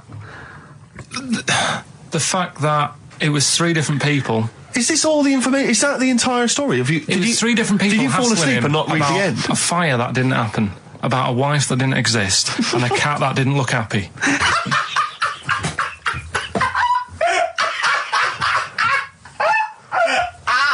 Oh, I'm gonna have a heart attack, Carl. What? I mean, why did they look at the cat funny? Because cats don't like spirits, do they? What? And the other blokes were ghosts? Yeah. Yeah, that's it. So these are kind of beetle about type ghosts. These are ghosts who walk the earth as the undead, just winding people up slightly. That's lovely. That is lovely. Seriously, and a cat that did not look happy. But seriously, why would ghosts wander around just like winding people up? Oh, maybe something did happen there years ago. Some fire. Some woman might have died in a house of a fire or something. Yeah. And it's sort of all happened again. Yeah, it's certainly a mystery. If you don't it's a mystery. I mean, I can't.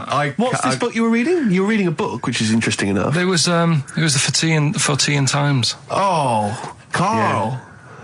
Yeah.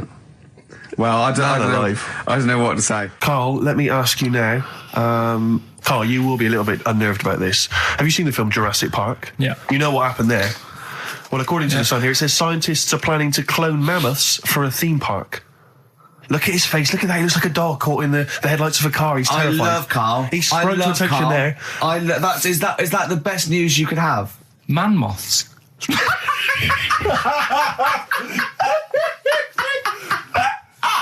Right. Yeah, man moths. I man love moths. the fact that that's why he was so excited that they bred a man moth. What is this? Yeah, it's a human being that hides in your wardrobe and eats an entire jacket in a day. Yeah. What do you mean, man moths? Mammoths. Mammoth, the big hairy cow from the Ice Age. I mean, elephant. You're not so excited about that, then?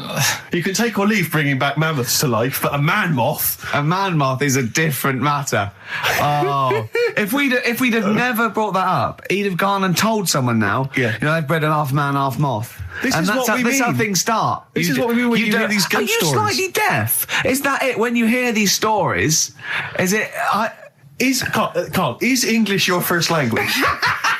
Are you actually foreign? Is that the thing? Yeah. Should we speak when we say sour? foreign, we mean not of this planet. Yeah. Should we speak sour? Would that be a help to you? No, go on. Next What do you one. make of that? Do you think that's good? Do you think that's good to bring back mammoths? Prehistoric animals. These giant elephants. They're slow, aren't they? It's not as if they're going to like get out and run fast and they can't capture them. They'd probably be a like fence, to be elephants, honest, aren't Carl. they? They'd probably be a fence. No, but you're asking it as if like, oh, it could all go wrong, but it couldn't, could it?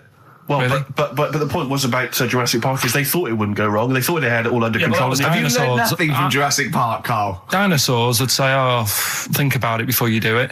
But with a hairy elephant, it's not going to. not a concern for you. Would you go along to see him? Would you be interested in that? If it was in the area,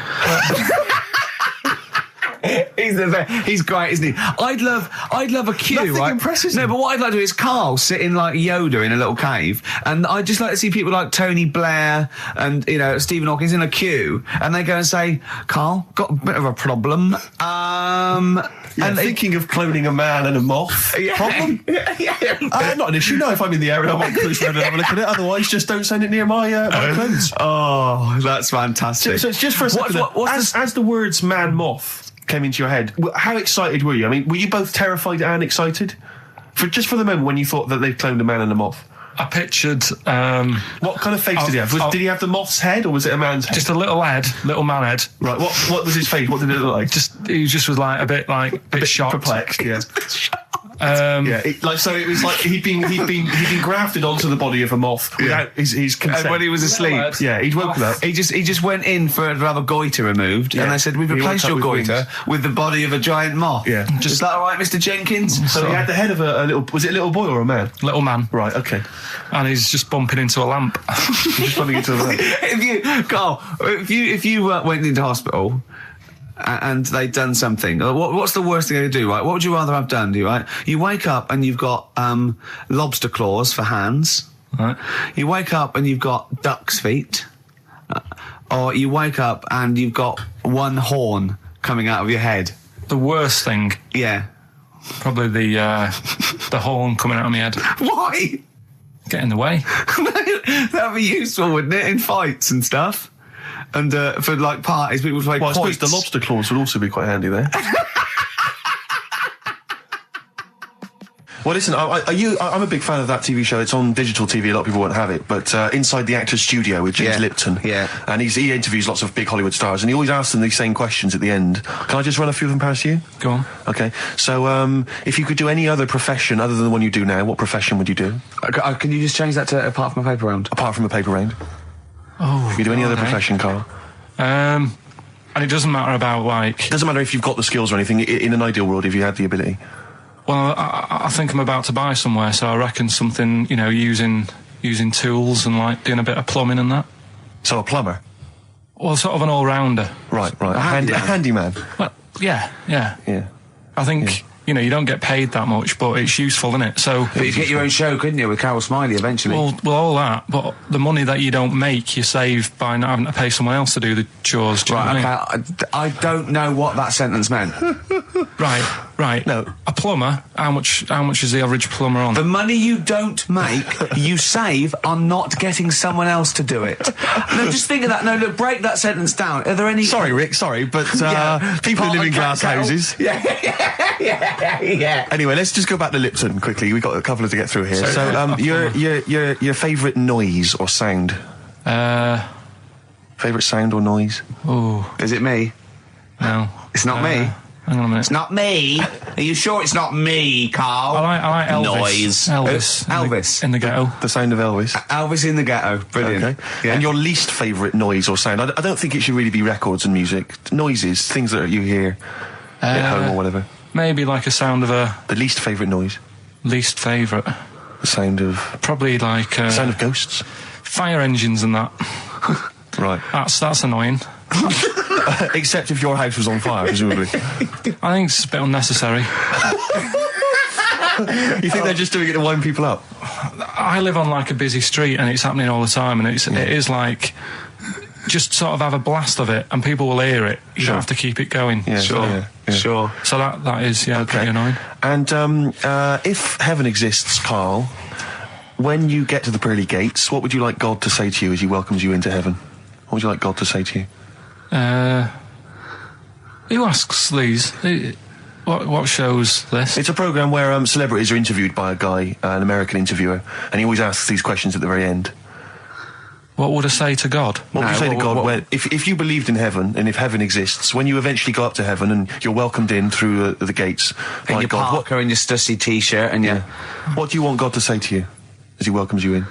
Say, you alright? I don't know, just be friendly.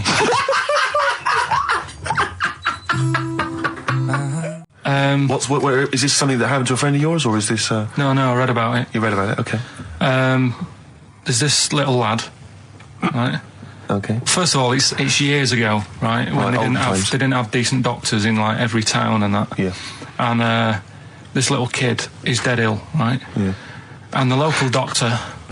Well, there's a phone call involved, so I don't really get the impression that it's like medieval times. Yeah.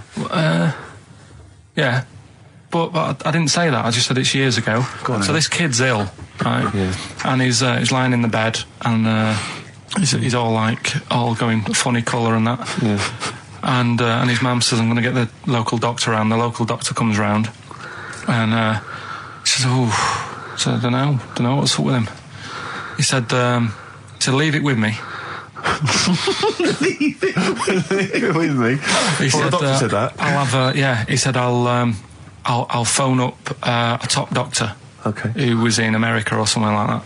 And so he goes to the phone in his office and he calls America, and because it's years ago, the phone line isn't that good, it's all crackly and that, right? Yeah. So he's talking to the doctor and he's saying, "I've got this kid, he's a funny colour, and he's really weak and that. I don't know what's he's not giving him much to go on." Right? Sure. So the American doctor, right? Yeah. He goes, "Yeah, what you want to do?" And it's all breaking up, right? Yeah. He goes, "What you got to do? You got to it's all breaking up. You've got to give him some parrot's blood, right?" Some parrot's blood? Well, that's what he thought he said, but the line was really bad. Yeah. He meant parent's blood, but he heard that he said parrot's blood. He said, "Right, I'll do that. Leave it with me." I can see where this is going. He goes to a pet shop. Yeah. He says, "Give us like half a dozen parrots." Sure. Takes them round to the kid's house. Takes the blood from the parrots, puts it into the kid. Kid's fine. The kid's fine. I've never it worked. Such a load of shite in my life. I've never heard such twaddle, such just made up, enhanced, exaggerated bollock in my life. A load of old rubbish, Carl. I mean, when he told me this, the doctor said, "What do I do?" And the doctor on the other end said, "Give him some blood." And the doctor went, "Where do I get blood from?" So hang on, wait, I just need to where do I get blood from? Give him some parents' blood. Give him some parents' blood. Give him some parents' blood. Yeah. But hang on, I just need to know where you read this. Carl. Where was this? Where did I you read stitched this? you up. You know what he said? He said, "So do you believe it?" I went, "Tell it to Steve." He went, "Do you believe it?" I went, "Tell it to Steve." Carl. But where did you read it? That was on the internet. What? About Where illnesses. is it on the internet? I'm always looking at stuff. I was looking at stuff this morning because of Yoragella last night. eating all that funny food and that, and also they all got a bit scared last night, didn't they, with a snake? I didn't see that. Is this I'm a Celebrity, Get Me Out of Here? Yeah, he got all worried about a snake getting on the sort of wandering about in between the sleeping bags and stuff. Yeah. And they were all scared, and it is so easy. Leave it with me. Sorry, the doctor says, "Leave it with me." Yeah. Leave it with me. Well, they were all scared because there's a snake, and it's so easy to find stuff out. Before they, where are they? Where is this jungle? Australia, I think. Before they went, give it half an hour on the internet. I found out with snakes, you don't need to worry, right? Okay. They're deaf, they haven't got any ears. Right. So as long as you're really quiet, it'll probably leave you alone. Yep. And also, they don't have eyelids. Uh-huh. So they were suggesting if one's coming towards you, just like kick sand in its eyes. Because it can't blink, and it leaves it a bit like annoyed, and it wanders off. But they didn't do any research before they went. Yeah. And that's, I think your knowledge would hold you in good stead. I don't think you need to know any more than you know. Carl's getting very excited, as we all are, about his new... Should we let him do a little taster for us? Well, I'm very excited about it. I mean, So the gist of it, what is it? What is it exactly? Right. Is it a game show or is it a competition? It's just I just thought it's something that you can play, and also people at home can take part in it. now, would they phone in about this, or they can just play at home while they're listening? They can just play at home. Okay. You mean we haven't got any prizes? No, there isn't. No, I think we could get him to phone in, maybe. Well, I don't know. Let's hear the game idea Yeah. first. Right, it's music related. Okay. Good. And what I do is I sort of tell a little story, Okay. and that story makes up a song title. All right. Well, it sounds ambitious. So Is it a cryptic clue? could be. Say like this, right? Oh, dearie me. Oh, dearie me. Say like this. Right. This woman, right? She's pregnant. You know the answer to this one, so don't be saying anything. This Okay. is just aimed at Steve. Okay. Right. This woman has a baby. Yeah. She's pregnant, has a baby, and the doctor's there in the hospital, going, "Oh yeah, you've got a lovely little baby Oh, here. you told me that this is... Oh, this game Got a lovely show. little baby. It's just coming out now. You'll be able to see it in a minute, and it's like covered in gunk and stuff. Yeah. And he's going, yeah, it's nearly here. It's coming out. I see its little head and that. And he gets hold of it, and it's full of all this gunk, right? The baby's full of gunk. Yeah, like the Covered in gunk or full of gunk? covered in it. Right. And he goes, here you go, get hold of your baby, and he drops it. Right. What song's that? There's so much irrelevance there, Steve. I can't tell you. It's not a cryptic clue. It's not a cryptic clue. Because only... I mean, the gist of it is relevant. That isn't the best one. That's just... Right, I mean, there is just... There's things there that you were dwelling on and thinking of pun. Don't. Just go for gut instinct. What was it? What was that? Right, I just need to try and get the basics of this. There's a woman, she's pregnant, she has a baby. Yeah. The baby's covered in gunk. Yeah. Right. And because of the gunk, the doctor drops the baby. Yeah. And that's all I need to know. Yeah, that is all you need to know, yeah. The pregnancy is largely irrelevant. Okay, what are the key elements? It's the birth and the doctor dropping it that are the irrelevant, the The relevant birth thing. and the dropping of the baby. I've absolutely no idea. I can't even begin to guess. Think about what's happened here. Oh, Carl, She's had a isn't- baby, the doctor's trying to deliver it, he's saying it's a nice little baby you've got here. This is all irrelevant. This is all irrelevant. Right, let me tell you this. So just to be fair to Steve, so he can get into your mind. Right, this is not a traditional cryptic clue, logical problem. Or anything. This is Carl. What song am I thinking of? Right, that is Underworld, Born Slippy. I have to say, actually, that makes textbook sense. Yeah. No, that does Yeah. actually. No, Do you I'm like sorry. do you like all the story about it's all right, you can see it in a minute. Oh, it's just covered in gunk. Yeah. No, I agree there is some extraneous detail, Yeah, but I have okay. to say Yeah. that Born was good because it was that's the look of it. Yeah. Born was good, yeah. and Born Slippy, no, I was quite impressed by that, Carl. I have to say, no, to be fair to you, I'm not just patronising you. Oh, well, I've got. Oh, wow. I actually think that was really good, and I disrespect Ricky Gervais for slagging that off because I actually think that was quite well, good. let's go ahead with it then. On your I head, feel be it. we could maybe open this up to email correspondence or Okay, or the let's phone go lines. for it then. Okay, this is Karl Pilkington's new game show idea. It's Just what's the song? Karl Pilkington presents What's the Song? Ladies and gentlemen, please welcome to the stage Mr. Karl Pilkington. and Karl Pilkington with his brand new show, What's the Song? What song am I thinking? Now, I mean, You're nervous about this, aren't you, Rick? I am. You're worried. Well, because I've heard some of these clues before, I have and to say, they're I'm- ramblings. Sometimes they're close to ramblings of a fool, right? And it really is like those. What am I thinking? Yeah. I don't know though. I actually was genuinely impressed by Born Slippy. I have to give him the benefit. That's one of the better ones. Because Because that was short, sweet, and it worked. some of these that you say they're not going to be quite as pissy. Some of them are like Emily Bronte novels. Now listen.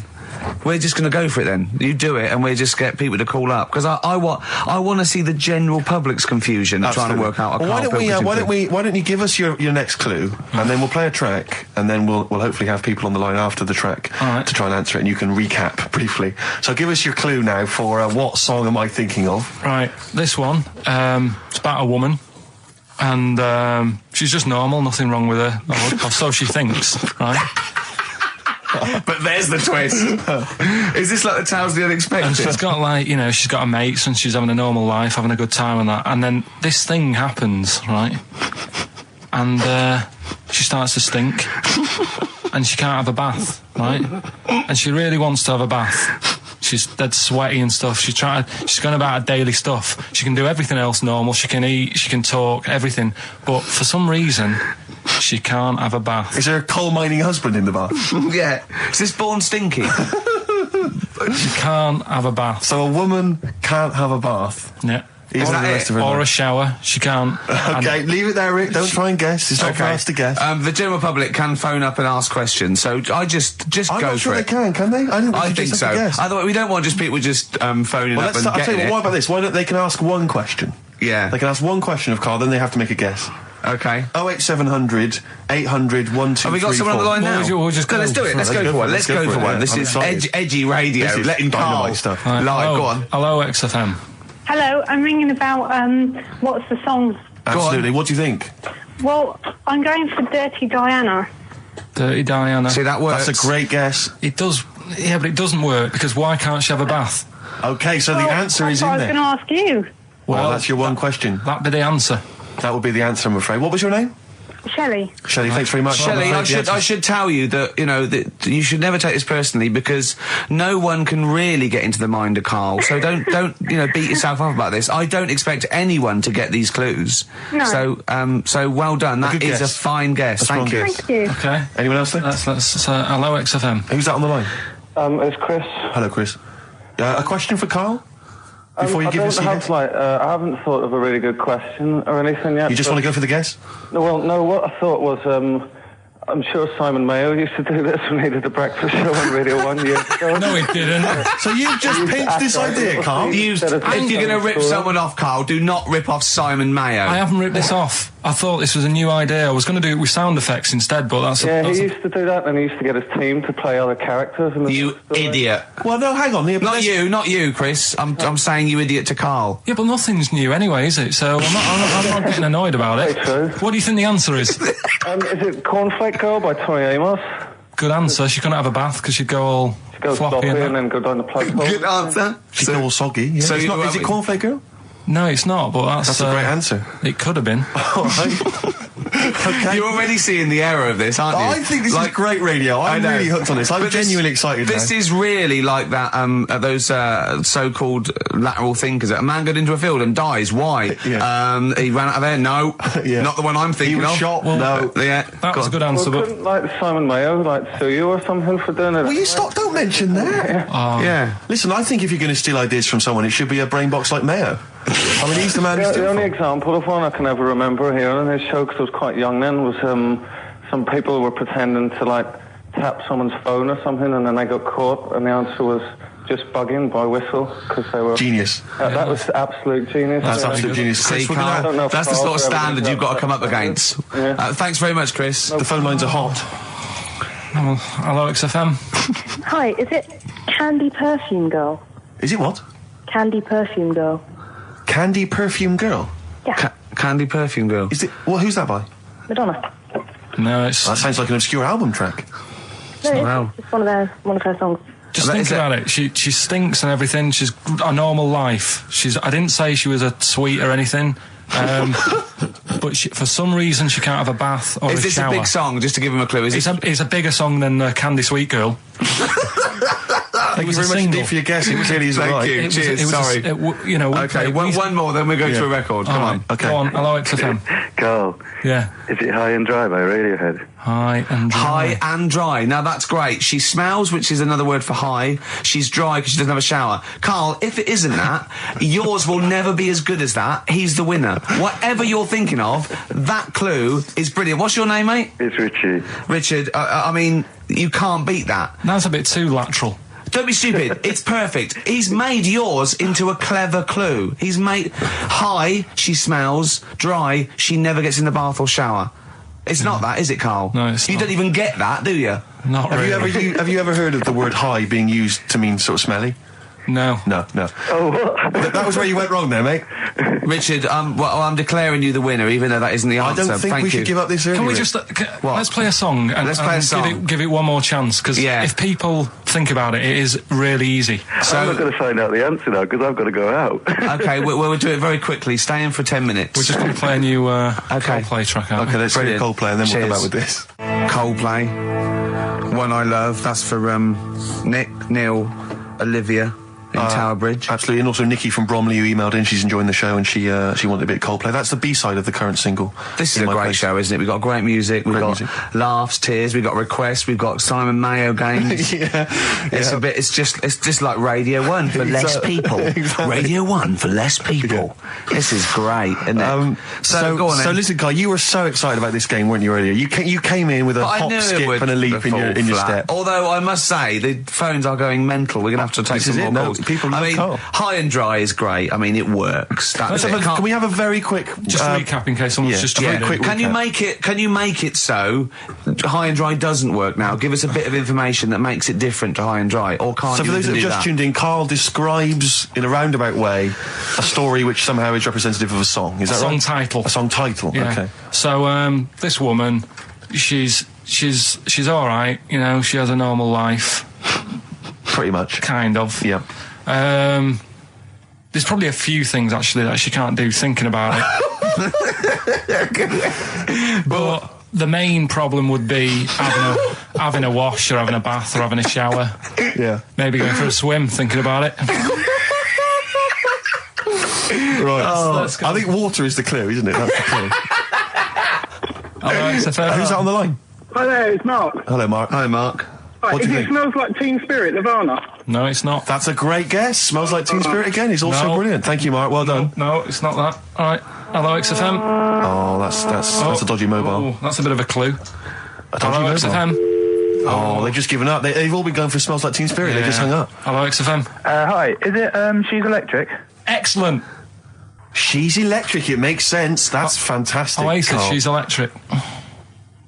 Why does she smell? Because she doesn't have a bath and that. Because she can't have a bath or a shower. What's your name? Neil. Neil got it. Neil got it. So, did you get it straight away? No, only during the song. A process of elimination from all the other wrong answers. Yeah, basically. So, She's electric. Rick, I have to say, you're holding your head in your hands, and it looks like you want to shoot off. But I have to say, I thought that was quite good. I genuinely thought that was quite good. But it's not a cryptic clue, is it? Because it's not. She smells. There's a few things you can't do. She's electric. yeah, but do you understand what I'm getting at? She's electric. I always understand what you're getting at, Carl. That's never been a problem in the years I've known you. Neil got it. Yeah. I have to say, Rick, I think you're down on this idea. I could definitely see that ITV1 replacing I'm a Celebrity, Get Me Out of Here. Karl Pilkington hosting. Simon Mayo on the phone. Exactly. To the lawyers. Well, Neil, there's no prizes or anything, but well done. Well done, that was well worth it. Right. Well, you go away with the award in the knowledge that you've beaten Carl. Yeah. You can secure the knowledge that you thought how Carl does. Absolutely. Well done, Neil. So let's take us back a few steps, Carl. What's the story? Right, so I did some research. Right. Let's just recap again. There was a guy you read about who had his head chopped off. He was guillotined. Yeah. He had said to the people around him, I'm going to blink once I've had my head cut off to So show the brain that life, can still... or the brain Yeah. can continue to work after death. Okay, so yeah, we queried that. So you weren't having any of it? Well, no, possibly for a few seconds till the oxygen stops being fed to the cells because the blood has drained away. But, nothing spectacular. So Right, go on. well, along the similar sort of lines, right? This is quite a few years ago. This fella sort of upset the royal family doing something, right? So they said that this isn't good. It wasn't Ben Out under that Jubilee thing, was it? I can't remember what it was, and they said, right, That was terrible. We're gonna cut your head off. You gotta show people like you can't be doing what you've been doing. What was this, the 1970s? When you say a couple of years ago, you mean maybe sort of... Was it the olden days when the phones weren't very good? Ages ago. Yeah. Ages ago, sure. So yeah, fair enough. Yeah. So Very philosophical. Yeah, imagine that when you was near Cut your head off. This was literally ages ago. Yeah, exactly. Yeah, go Simon on. Sharma's History of Britain. Yeah. Oh, So- and even before that, which is yonks before, when it was all mental and different. Sorry, Carl, go on. So he's having his head cut off, and he's resigned to it. it's the day before. He's kind of got it into his head now that I'm not going to have my head much longer. Sure. So he said, let's make use of this. Yeah. He said, I wonder how long the body can stay alive without my head on it, right? So they were like, oh, I don't know. So, Who were? so The jailers? whoever he was asking. These jailers with one eye. Yeah. Get out, pal. So he said, No, wait a minute, I've got an interesting scientific experiment, jailer. Well, Yeah. fair enough. What is it? So he said, what I want to do, right? He said, you know, surely it's my last right. You know, I'm gonna be dead tomorrow. Sure. So let's He do a didn't test. draw it out this long, did he? Yeah, he said, let's test this out. You know, he said, do us a favour. He said, you know, it's my last day. What I want you to do is, you're gonna cut my head off. Let's put a white line on the floor. Right. And see if, you know, because there's no point asking how far he can sort of walk without an head if there isn't a line, because you don't know what to count. Do you know what I mean? If he loses his head and he's running around all over the place, you can't really count That's that. not impressive enough, yeah. So they said, let's make a white line. Sure. Yeah. Who said And- this? He did or they did? I think they started to join in with him and saying, well, let's make this a... you know. You get it. Go on. So, They got Norris McWhirter down. The Guinness people. Oh. Yeah. so they said, let's get this white line. Yeah. And Dedication's all you need. we'll do this tomorrow. And he said, all right, then I'll see you in the morning. So we go- I'll see you in the morning. Night, night, sleep tight. Bye-bye. I love the fact that Carl knows exactly what was said. Oh, that's beautiful. Yeah, he doesn't know the story or what order it is in or when But it he was. knows exactly what or was who said. said what, but he knows the intricacies. All right then, see you in the morning. Bye. Oh, kissy, kissy, kissy. Oh, I'm not like that. Oh, you joker. Don't let the bed bugs bite. Yeah. Anyway, So he gets up. do you want a paper tomorrow? No, I'm all right. Go on. He gets up and they say, right, you know, today's the day and that. And he said, well, you know, I've got used to the idea. So here's a white line for you. Got used to the idea. Go on. So they go, right, are you ready then? And he said, I go on. And they cut his head off. And the body walked 32 steps without a head. Wow. 32 steps. Incredible. And that's the lesson, really. Did it get as far as it walked along the white line, did it? Yeah, he stayed along the white line, did 32 steps, and then started to stumble a bit, and it just fell over. Yeah, But, you know, it was a test that your body can still keep alive for a little bit Yeah. when you've lost your head. Absolute twaddle. Absolute twaddle. What do you reckon you can do then without an head? How many steps? There'd be muscular spasm, right? Yeah. It would twitch a bit. It would, yeah. You could not distinctly take 32 steps. The body could... Well, don't... Yeah. Is the doctor still on the line? Yeah. The fella that bought 6 parrots. Yeah. And, you know, you could Incredible. have 32 steps. Right, so A you don't beheaded believe man that. doing a bit of line dancing. Right, you don't believe that, but something that you do believe that a cockroach can live a week without an head. It can. Slightly different kettle of fish there. Why? Wow, insect to human is what I'm thinking. Yeah, that but- difference. There's not that much difference in Well, of some course there insects. Do you know that a snake has a heart and lungs and kidneys and stuff? Go on. No, well, I'm just saying. So You're making out as if like they're a totally different like being. species. I am making that up. I mean, call me old fashioned. Do you know what you're talking about? I don't want you embarrassing yourself, Rick. Yeah, I am suggesting they're totally different beings. Yeah, that is. Yeah. Now, Carl, the cockroach is a very different thing. The interesting there is that it lives without its head, because a lot of it's on. There's some of them are phototropic, chemotropic. Some of them just literally have irritation and muscle memory. I mean, they do have a central nervous system, but it's very different. So if you lose the head, it bypasses a lot of that anyway. All this is running around. The reason it dies is because it can't take on water. But it's very different to a man, right, having consciousness and then losing that, and the body's still going, no, I think I remember what I was going to do here. Yeah, so I'm going cool, to I can carefully walk along walk the white line. 32 steps along this white line. Imagine you just looking down going, oh, missed a bit. Yeah. Maybe the head was in the corner going, left, Yeah. left, left. Oh, he's now... Well, let's just put it out. I mean, if anyone listening has maybe had a relative beheaded, maybe in a horrendous car accident, but they got up, maybe they went for a walk, they had a little chat before they passed on. Carl. Get in touch. You know, Oh, Carl, you are my favourite being. You are my favourite species. Now, you, Carl, may not be particularly different genetically from a cockroach. You are, Why can generally cockroaches speaking. do that? Why whoever made them went? Let's play a record with Do this you know subject. when I told him this fact, I send him little facts on text messages just to inflame his, interest. I just sent him a cockroach can live 9 days without its head. He texted back, what's the point of that? Yeah. What's the point of They're that? not doing experiments, these cockroaches. It's a boring last week to have. And he went, and on top of all that, you're thirsty. So it's the worst week of your life, isn't it? That week without your head. Play a record. Play a record, Carl. Competition time next. Oh, look at his little face. Look at his little You've not heard face. Carl's competition. Oh, he could do with that, Ned. You've got a real problem with Rick Waller, haven't you? He turns my stomach. I know, but don't... Because he's arrogant as well, though. Exactly. That's the problem. Don't explain to people that... No, he you know, is a bit arrogant. It's his whole thing, that it's the whole package, so to speak, that you don't Well, there's like. another thing in this quote, because It's not just the fact that he eats too much. He tried apparently to lose some weight, and he said the first month I lost 11 pounds, the next I lost a stone, but in the third my body did somersaults and I put on 9 pounds.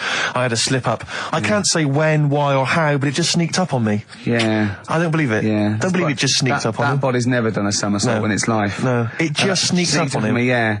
It was the cakes again. Yeah. It was the same old cakes as before. It was exactly the same problem. Sleep eating. Yeah. It's called. It was the KFC bucket again. It was the family-sized KFC bucket for breakfast. Dear. Poor man. The other thing is that I don't think that's a very good shock tactic for a doctor to tell a 20-something, well, to be honest, you've got 20 years to live. Yeah. That's not... You know, and when I was 20... The thought of dying at 40 was fine. Yeah. I didn't want to live to 40. Yeah. I just thought, what can you do when you're 40? Yeah. Just laying around doing nothing. Eating cheese. And then you got there and you discovered... No, but someone said... The dream came true. Sophie here sent me something and she says, I realise you're not Graham Norton, but I had to send you this. And she sent me the top of a little cream cheesy thing. And it's the brand name is Gervais. How odd that is. Have you been... They've named a cheese after you. I think it's a big French company, and this is from the Czech Republic. It's all over Europe, and so that would be a dream come true, wouldn't it? If they named a cheese after you. No, I think it's probably ancestors, and so I've cheeses in my blood. Sure, quite literally. It literally is. Yeah. Another heavy Friday night, was it? It comes out of pores like those Play-Doh things. Yeah. I can squeeze out different shapes. Jane, bring the Stilton in. It's Friday night. This isn't fried. Exactly. But yeah, so we can't really have a go at Rick Waller. I eat too much, but you're not big. I mean, one of the other contestants on the Fat Club, Celebrity Fat Club, is another one is Jono Coleman. Oh, we love Jono. Now Jono, I don't know, you know Jono, he's that guy who does, he used to be on TV, and I think he does a breakfast show on a rival station, doesn't he? He's happy, isn't he? He's so true, and he's a really nice bloke, Jono. It's funny because he does a breakfast show on Heart, which is wrecking his own. There's a bit of irony. Oh, I love Carl. Thanks, Carl. Do you know what I mean? Yeah, I love you. I can see where you're coming from. Yeah, that's good. But we've met Jono a couple of times. We saw him at a couple of, not wishing to say not to show off, but a couple of awards dues. Yeah, like that's showing off. But like people would have seen dead there. Well, yeah, but we went to one where everyone was in like tuxedos or suits and ties. Not Jono. Jono was wearing a pair of Bermuda shorts, big Bermuda and a shorts, Hawaiian knee-length Bermuda shirt. shorts with just these little. But I saw him again another time, and he had shorts on at a similar event, and I've seen him since in the street, and he's all. I'm wondering if he can wear trousers. I don't think he can actually wear trousers. I don't know if there's a medical reason for that, whether he's just, his legs are too fat. I think the material is a waste of money. I think it's just that you can get shorts that big and they're comfortable, and, I mean, to be quite honest, I don't want to squeeze into a tuxedo anyway. So, if you can go, I'd love to turn up those things in Bermuda shorts. Well, of course. Flip-flops. But do you think he started off by wearing, maybe he just had the upper half was a tuxedo with the tie and then the shorts for and the shorts underneath, and he would just have to come in, kind of sneak behind, a sideboard. Potted plant. Or a potted plant, or bring his kids ahead of him. Yeah. You know, you are wearing trousers, aren't you? Of course I am, yeah. In you go. Kids move a bit. Well, no. Exactly. Of course I'm wearing trousers. Why would I? Wearing trousers. And they just thought, this isn't fooling anyone. So now I'm going to make a wacky effort to sort of, The next zone is, I've heard he's going in a grass skirt and a garland around his, and he's going to come in limboing. But you did ask if you could go to the BAFTAs in a dressing gown, didn't you? Just for ease. Yeah. Yeah. But, right, is this talking about diets and stuff, right? Go on. They've come up with a drug that, they tested it out on a mouse, right? They said, it's a problem that weight is a big issue in the world, and, a lot of people are depressed, and that, probably like Rick Waller. Well, I'm depressed looking at Rick Waller. Well, Oh. I mean, you could sort out Rick by, Jono is an old man, he's got loads of money. He's not old. No, but he's getting on a bit, right? He's about No, but my hang on a age, minute. What I mean is he does his own shopping, right? So I bet it's hard.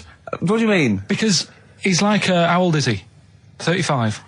Right, he's got loads of money, he does his own shopping, so when he goes to the supermarket and he passes, the sponge cake section, it must be tough when you've got loads of money to burn that you go, just one more, Yeah. One more. Look, so just sorry, we are getting close to libel here, I think. No. I'm saying how it is because Right. I've tried like losing a little bit of weight. Have you? And it is difficult when you're in Waitrose and you see a little chocolate muffin and you think, well, one more and I'll do without. Do you like a little chocolate muffin now and Well, again? yeah, right. Is that your favourite thing? So the A thing chocolate is- and Let him muffin? finish his point. So the thing is, right, now with Rick, he lives at home with his mum. So why doesn't his mum just say, I'm going to buy less this week, and if you eat it all, you're not getting any more? Yeah.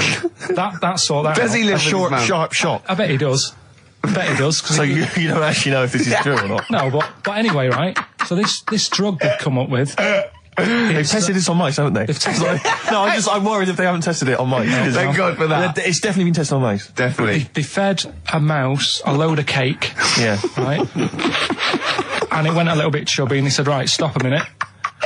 And then they gave it this drug that makes you lose weight. Yeah. And its weight went down, but the only bad side effect was its eyes were popping out. Well, that seems to be fine then. Let's give it to Jono. There doesn't seem to be any problem. Oh, Rick should get some of that. Yes, Struth, Doc, look at these. Oh, Jesus, Jono, your eyes are popping out. That happened to the mice. Sorry? That happened to the mice. But what do you mean? That's the option. What do you mean that's the option? So I love the fact that your choice is either be like a fat, happy man who has the odd sponge cake, or a stick man with eyes on stalks. I mean, Steve's chosen that. All right, calm down. sorry, I thought we were mate. slagging off Rick Waller and Sorry, fat mate. people. Sorry, Let's mate. have a go at the fat people before we start sorry. on me, Rick. Yeah, no, I didn't. I You know forgot. what I mean? It's like... Yeah. Because I got some issues and body issues. I know. But Rick Waller's grotesque, you know. Yeah, sorry about I'm that. just a little bit weird. I mean, do you know what I mean? Yeah, should we play a song and... Well, I'm sort just a little bit offended. That's upsetting. I woke up this morning, yeah. Feeling fine. It's not a blues song. And I turned my phone on, and it was from Carl, and it went, forget it, I've made my mind up. And I thought, Wow. what is that? And I Forget phoned him. it, I've made my Yeah, I mind. went, Carl, what is it? He went, oh no, it's about the text I sent you last night. I went, well, what was it? I just got this text. He went, I was just wondering, I was thinking last night. He said, supposing you had to have your hands removed, Sure. right? And the doctor said, well, you can either have them stay like that with stumps, or I can sew feet there. What would you have? And I was bleary-eyed, and I went, the stumps? He went, yeah. I went, all right? He went, yeah. And then what that- was his follow-up text to that? And then I got the text, it was obviously before it, and it went, and it was like quite serious. What would you do if surgery not doing your hands? Would you have stumps or the feet? Right? Now the way, when I said he's made his mind up, and I went the stumps, he went, yeah. I think secretly he decided on the feet, but was too embarrassed to tell me. There's a little bit of what would you do? Because But why did you think of this? Why did you think of this? Girlfriend's away, right? Yeah, no, that's not why you start thinking bizarre I'll tell surgery you now, devices. right? I'll let you into my little mind, right? Last night, I had some beans on toast, right? She was away. It's good already. She was away, she had some beans on toast, she went wild. Yeah. Right? Now, I was stood up. I live on on a high street, right? So I'm washing up, I'm looking out the window. First thing that had my attention is I can look into other people's flats, right? Yeah. And it was weird how all these different lives were going on. I was watching them, and everybody had the telly on and was watching Volcano, right? Which was on last night. Right. And I thought, oh, that's weird, right? I can see them all watching it. And it was like a little Chinese lad who was dancing around in some underpants. And then there's a little old woman who lives downstairs who was reading a book, and she's always reading a book every night. And it's like, I have a better life than her. And then there's like some sort of bouncer who's always getting ready to go out late at night with all the black on. He looks like a bouncer. So I was watching all this life going on. I thought, Did you witness a murder while you were doing this? Yeah. it was like that sort of Sliver film where that bloke had loads of tellies watching people's lives. So that was going on in my mind. And then I was washing up, and I picked up the plate, and I thought, oh, it's amazing, isn't it? The human body, the way you can just sort of, I want to pick that up, and you do. Yeah. And the way your hands work, right? Yeah. You've got 5 little digits, but it's just the right amount to do to do what you've got to do, right?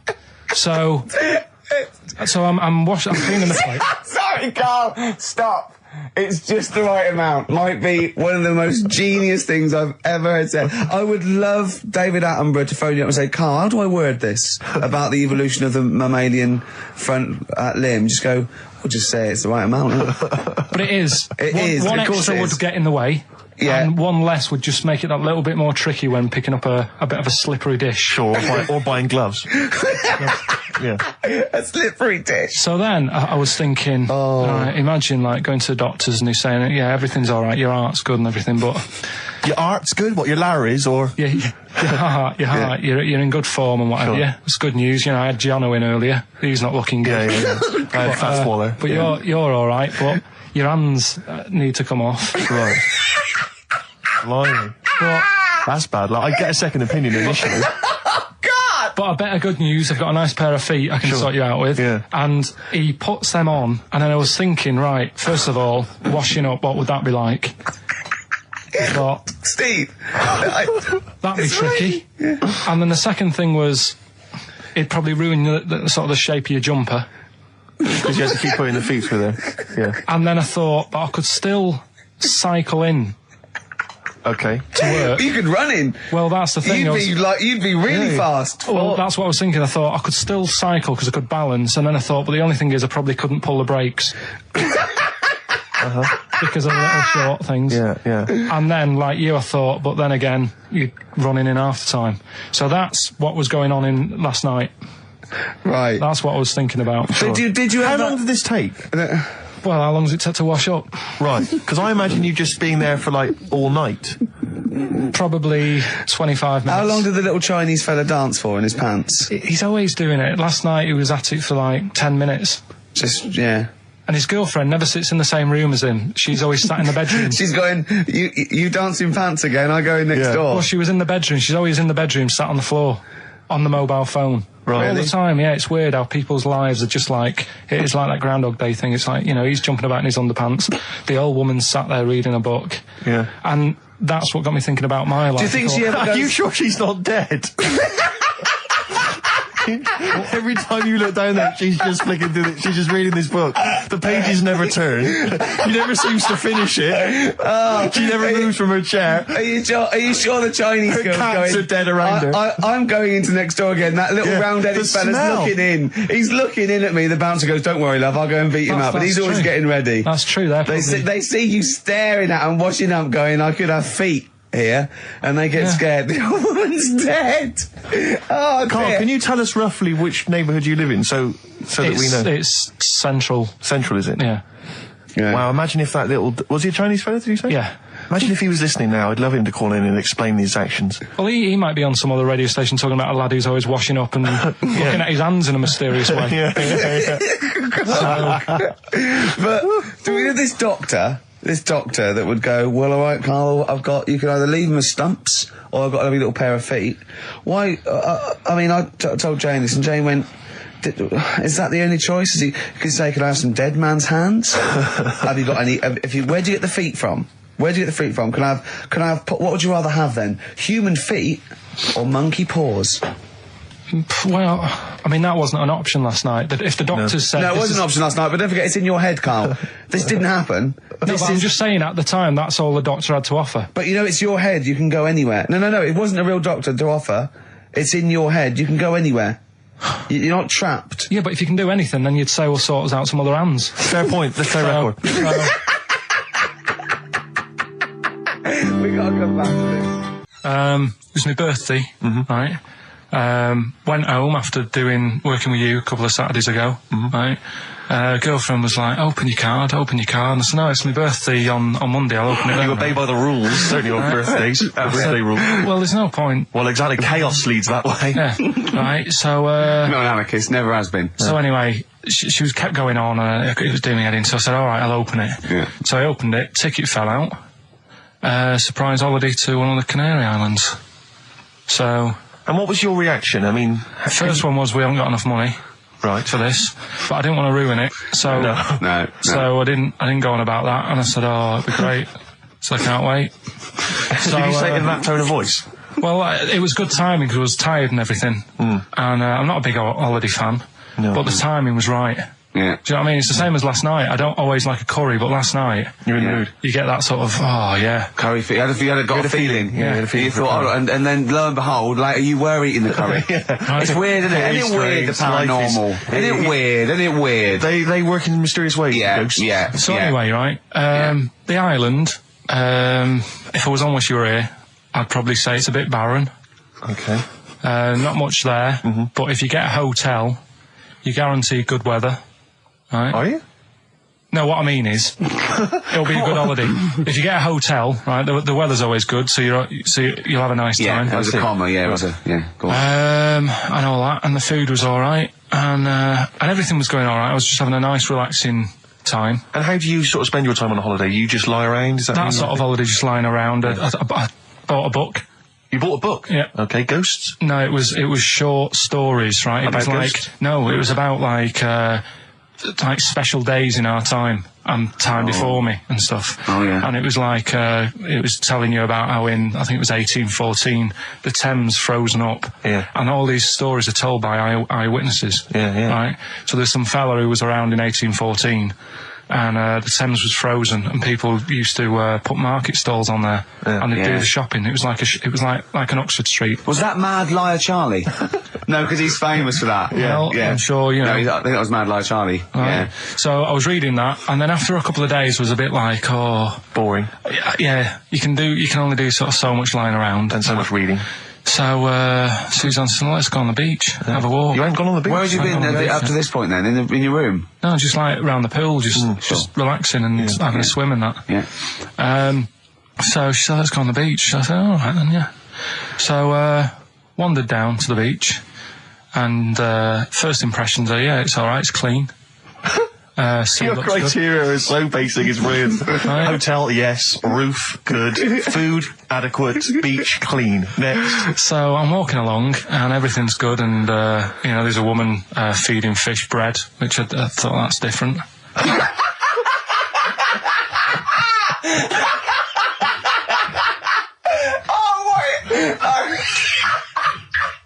I love that. He likes originality. He loves a bit of originality. Feeding fish bread? This woman was there, like, up to her knees in water. Yeah. And she was stood there. Was that a sea? Chucking, yeah. Oh, right, good. Chucking this bread, and I thought, what's she doing? And I stood there and watched for a minute, and there was little fish coming up, having the bread. I thought, So we carried on walking, and everything's going well, and then this fella comes towards me. Everything's going well. Yeah, I haven't fallen over. Clean feeding bread. 2 points for originality. Fella comes walking towards me. Oi, oi. He's only got no pants on. Oh. So I said, Suzanne, what's going on? Why did he turn to her? Like she knows more than him. So she said, oh, yeah, it's, she said, yeah, it's a nudity. Is this going to be a long story? Could you pour that coffee? Can you give me that coffee over? Sorry, this is really bad. Yeah, because he's poured. Thank you. Just amuse yourselves while we sort the coffee. Thank you very much. Dave, do you want I'll have a cup of coffee, Carl. Thanks, yeah, cheers. Cold. Right, good. Okay. So... Great. Thank you. So she said, yeah, it's a nudist beach. So I said, well, why, what? I said, we're all it's all mixed up. Normally on a nudist beach, it's a nudist beach and you don't go wandering on there when you get your clothes on and that. So it annoyed me a bit, because there wasn't any signs. So this fella's getting closer. Well, the knob out was a sign. Yeah. Right, so he's getting closer, and he walked past me. It was an old fella, and he walked past and he had a hat on and a little pipe, and a big rucksack on his back. Right, so he got me thinking... Not strictly naked. I'm walking along, and I'm thinking, right, why do people want to do this? So straight away, I wasn't on holiday anymore, because most of the time when I'm on holiday, I don't think about anything. Right? Your mind's a blank. I just switch off. Right? But all of a sudden, this has got in my head now, and I turn around to look at him, and... Check out his arse. And this bag, right, I swear, it was massive, right? What? You had a massive bag? The bag. His rucksack? His rucksack. Oh, right, okay. When he said there was an old couple coming towards me, I said, what was lower, the bloke's bollocks or the woman's tits? And he said, well, that was another point. She might as well have worn knickers. Because you can see it. That's what he said to me. So you saw the bag. So it annoyed me, yeah, because the whole idea in it. This is what I think. I mean, I might be wrong, right? Might be wrong. Chances are You never have been. You never have been before. Being nudist, right? What's it all about? So I'll tell you on that point, Carl. Let's play a tune. Let's come back and we'll discuss. What are you going to play? We'll discuss that very issue. We've got some ideas. We did chat about this last week, Carl, in your absence. All right. Well, we'll play the choral. Okay, It's a good one. This. Yeah. Coral, Dreaming of You, on XFM 104.9. I'm Ricky Gervais, with me Steve Merchant and Karl Pilkington. If you just joined us, Carl is walking down the beach, and a man has just passed him with his knob out. Yeah, his testicles out and his a huge bag, apparently. Right. Now, we'll sum this up, quick, because we did talk about it last week. You did call me and tell me some of these things, and we sort of mentioned it last week, but you just want to say just give us your thoughts on nudity. Well, what I don't understand is, right, nudity, I thought it was all about, sort of being free. Yeah. Natural, letting the breeze, blow around you and that. That's all I can think is of like the bonus of doing it. But you can get that by just having a pair of shorts on, right? Because I'm not one for getting my kit off. It's just something a bit weird about it, isn't it? Normally, if I go for a walk on the beach, I'll put a shirt on. Sure. But leave it unbuttoned. Yeah. Oh, right. Yeah, tease the ladies, sure. Do you know what I mean? Yeah. But it just feels a bit weird. So it's best to cover your back anyway, because the sun. Yeah. And all good that. advice, yeah. But when I saw him, and I thought, well, right, is he doing it to sort of be free and be comfy and all that? And then I thought, but he's carrying a big bag, right? I've got a pair of shorts on, and I'm not looking at him thinking, I bet he's really comfy. Do you know what I mean? I wasn't going, I can't wait to get home and get my shorts off. They're really annoying me, these. So, and that's just it. I don't get what it's all about. Yeah. Sure. Yeah. Sure. Well, okay. Well, my advice to you is don't go to nudist beaches again. Well, I didn't go again. Got some new ideas for you. Go on. Well, they've all been blinders in the past. Go on. Did you do any competitions when I was away? Did we? I think we did, didn't we? Did we give away a DVD? Did we? Yeah, we did. Yeah, go on. Yeah, Right, go on. Anyway. Well, I thought of some. This isn't like radio, is it, as we know it? This is just people talking. If the mic's on, it's luck. Yeah. If anyone's listening, I've no idea what they think of this show. It's not a show. Not in the traditional sense. No. Okay, then you're going to change with that, Carl. Because a show suggests a certain form of presentation. Yeah. A certain pride. And when we do present dare I say it, some planning. Yeah, and when we do, it's ruined by him pressing the wrong button. Yeah. Yeah, but I've got some planning here. Go on then. Quizzes. What I did was, when I was on holiday, Yeah. right, you said, come up with a new idea, right? So the best way of coming up with ideas is sort of Thinking. sort of nicking a TV show name and then twisting it a bit. Yeah. So Or just rip off Simon Mayo's idea completely. That's good advice for anyone out there. I didn't. yeah. If you're interested in ideas. See, Carl is presently running a course writing for TV. Yeah. And that's the lesson one, isn't it? Just That's rip the one. something else off. Just do an idea and change the title slightly. Yeah, Well, go on. this one I haven't really got. I don't know what to do on the game, but I'm thinking strike it, Ricky. That's all you've got. That's what you've come up with. How long did that take? What is that? I just thought it sounded a bit like Lucky. Forget that one then. Yeah, forget that one. Okay, yeah, well, no, good. No, we all have hits and misses. Even Spielberg's, not all his films, can hit the. Go on. Right. No, okay, no, it's a good. Go on. Yeah. Remember Big Brother? Yeah. Do I remember it well? No, go on. Big Mother, right? You call in. If your mum's ever, you win a CD. What do you mean? How can you prove that? Alright, forget that. Right, here. Here's one. Right, ER. Good one. No. Yeah. No. The Price is Right, remember that? Yeah. Right. The Price is Ricky? No. The rice is right. And what I do, I read from an Indian menu and a Chinese menu. You tell me whether you have pilau or egg fried. He's a genius, isn't he? He really is a modern. That one. Let's go on then. Let's go into this one. Let's not cross this off right away. Go on then. What you read from what? Well, I'll get a couple of menus from like an Indian and a Chinese takeaway. Yeah. And I'll go like, chicken korma. Well, could I just suggest that as it's an Indian, it will be pilau, and anything you read out that is. Yeah, but you don't know which one I'm reading from. What, the chicken korma's Indian, isn't it? Yeah, so you go pilau. But then Well, then you might as well say Indian or Chinese. No, because then the name wouldn't work. The rice is right. Okay, yeah, I forgot you was working for the title backwards, aren't you? Okay, yeah. I'm so confused. I don't know where I am or what day it is. A programme that they've been in on Channel 4, right? Can you cross that out? We're not doing the Rice is Right I either. don't understand the Rice is Right. No, go on. I'll tell you that later. We'll have a game in the office, right? A game that they've been in on Channel 4, but has got really big viewing figures. Well, obviously not. Right. Or they wouldn't be bidding it. Go on. Do you know 15 to 1? Yeah. They're getting rid of that, right? Are they? I'm thinking 15 Taiwan. Get some items that are made in Taiwan, right? Get 15 items, and I say what they are, and then you go, oh, I bet it's the vase. Or something. That's the one that's made in Taiwan. Yeah.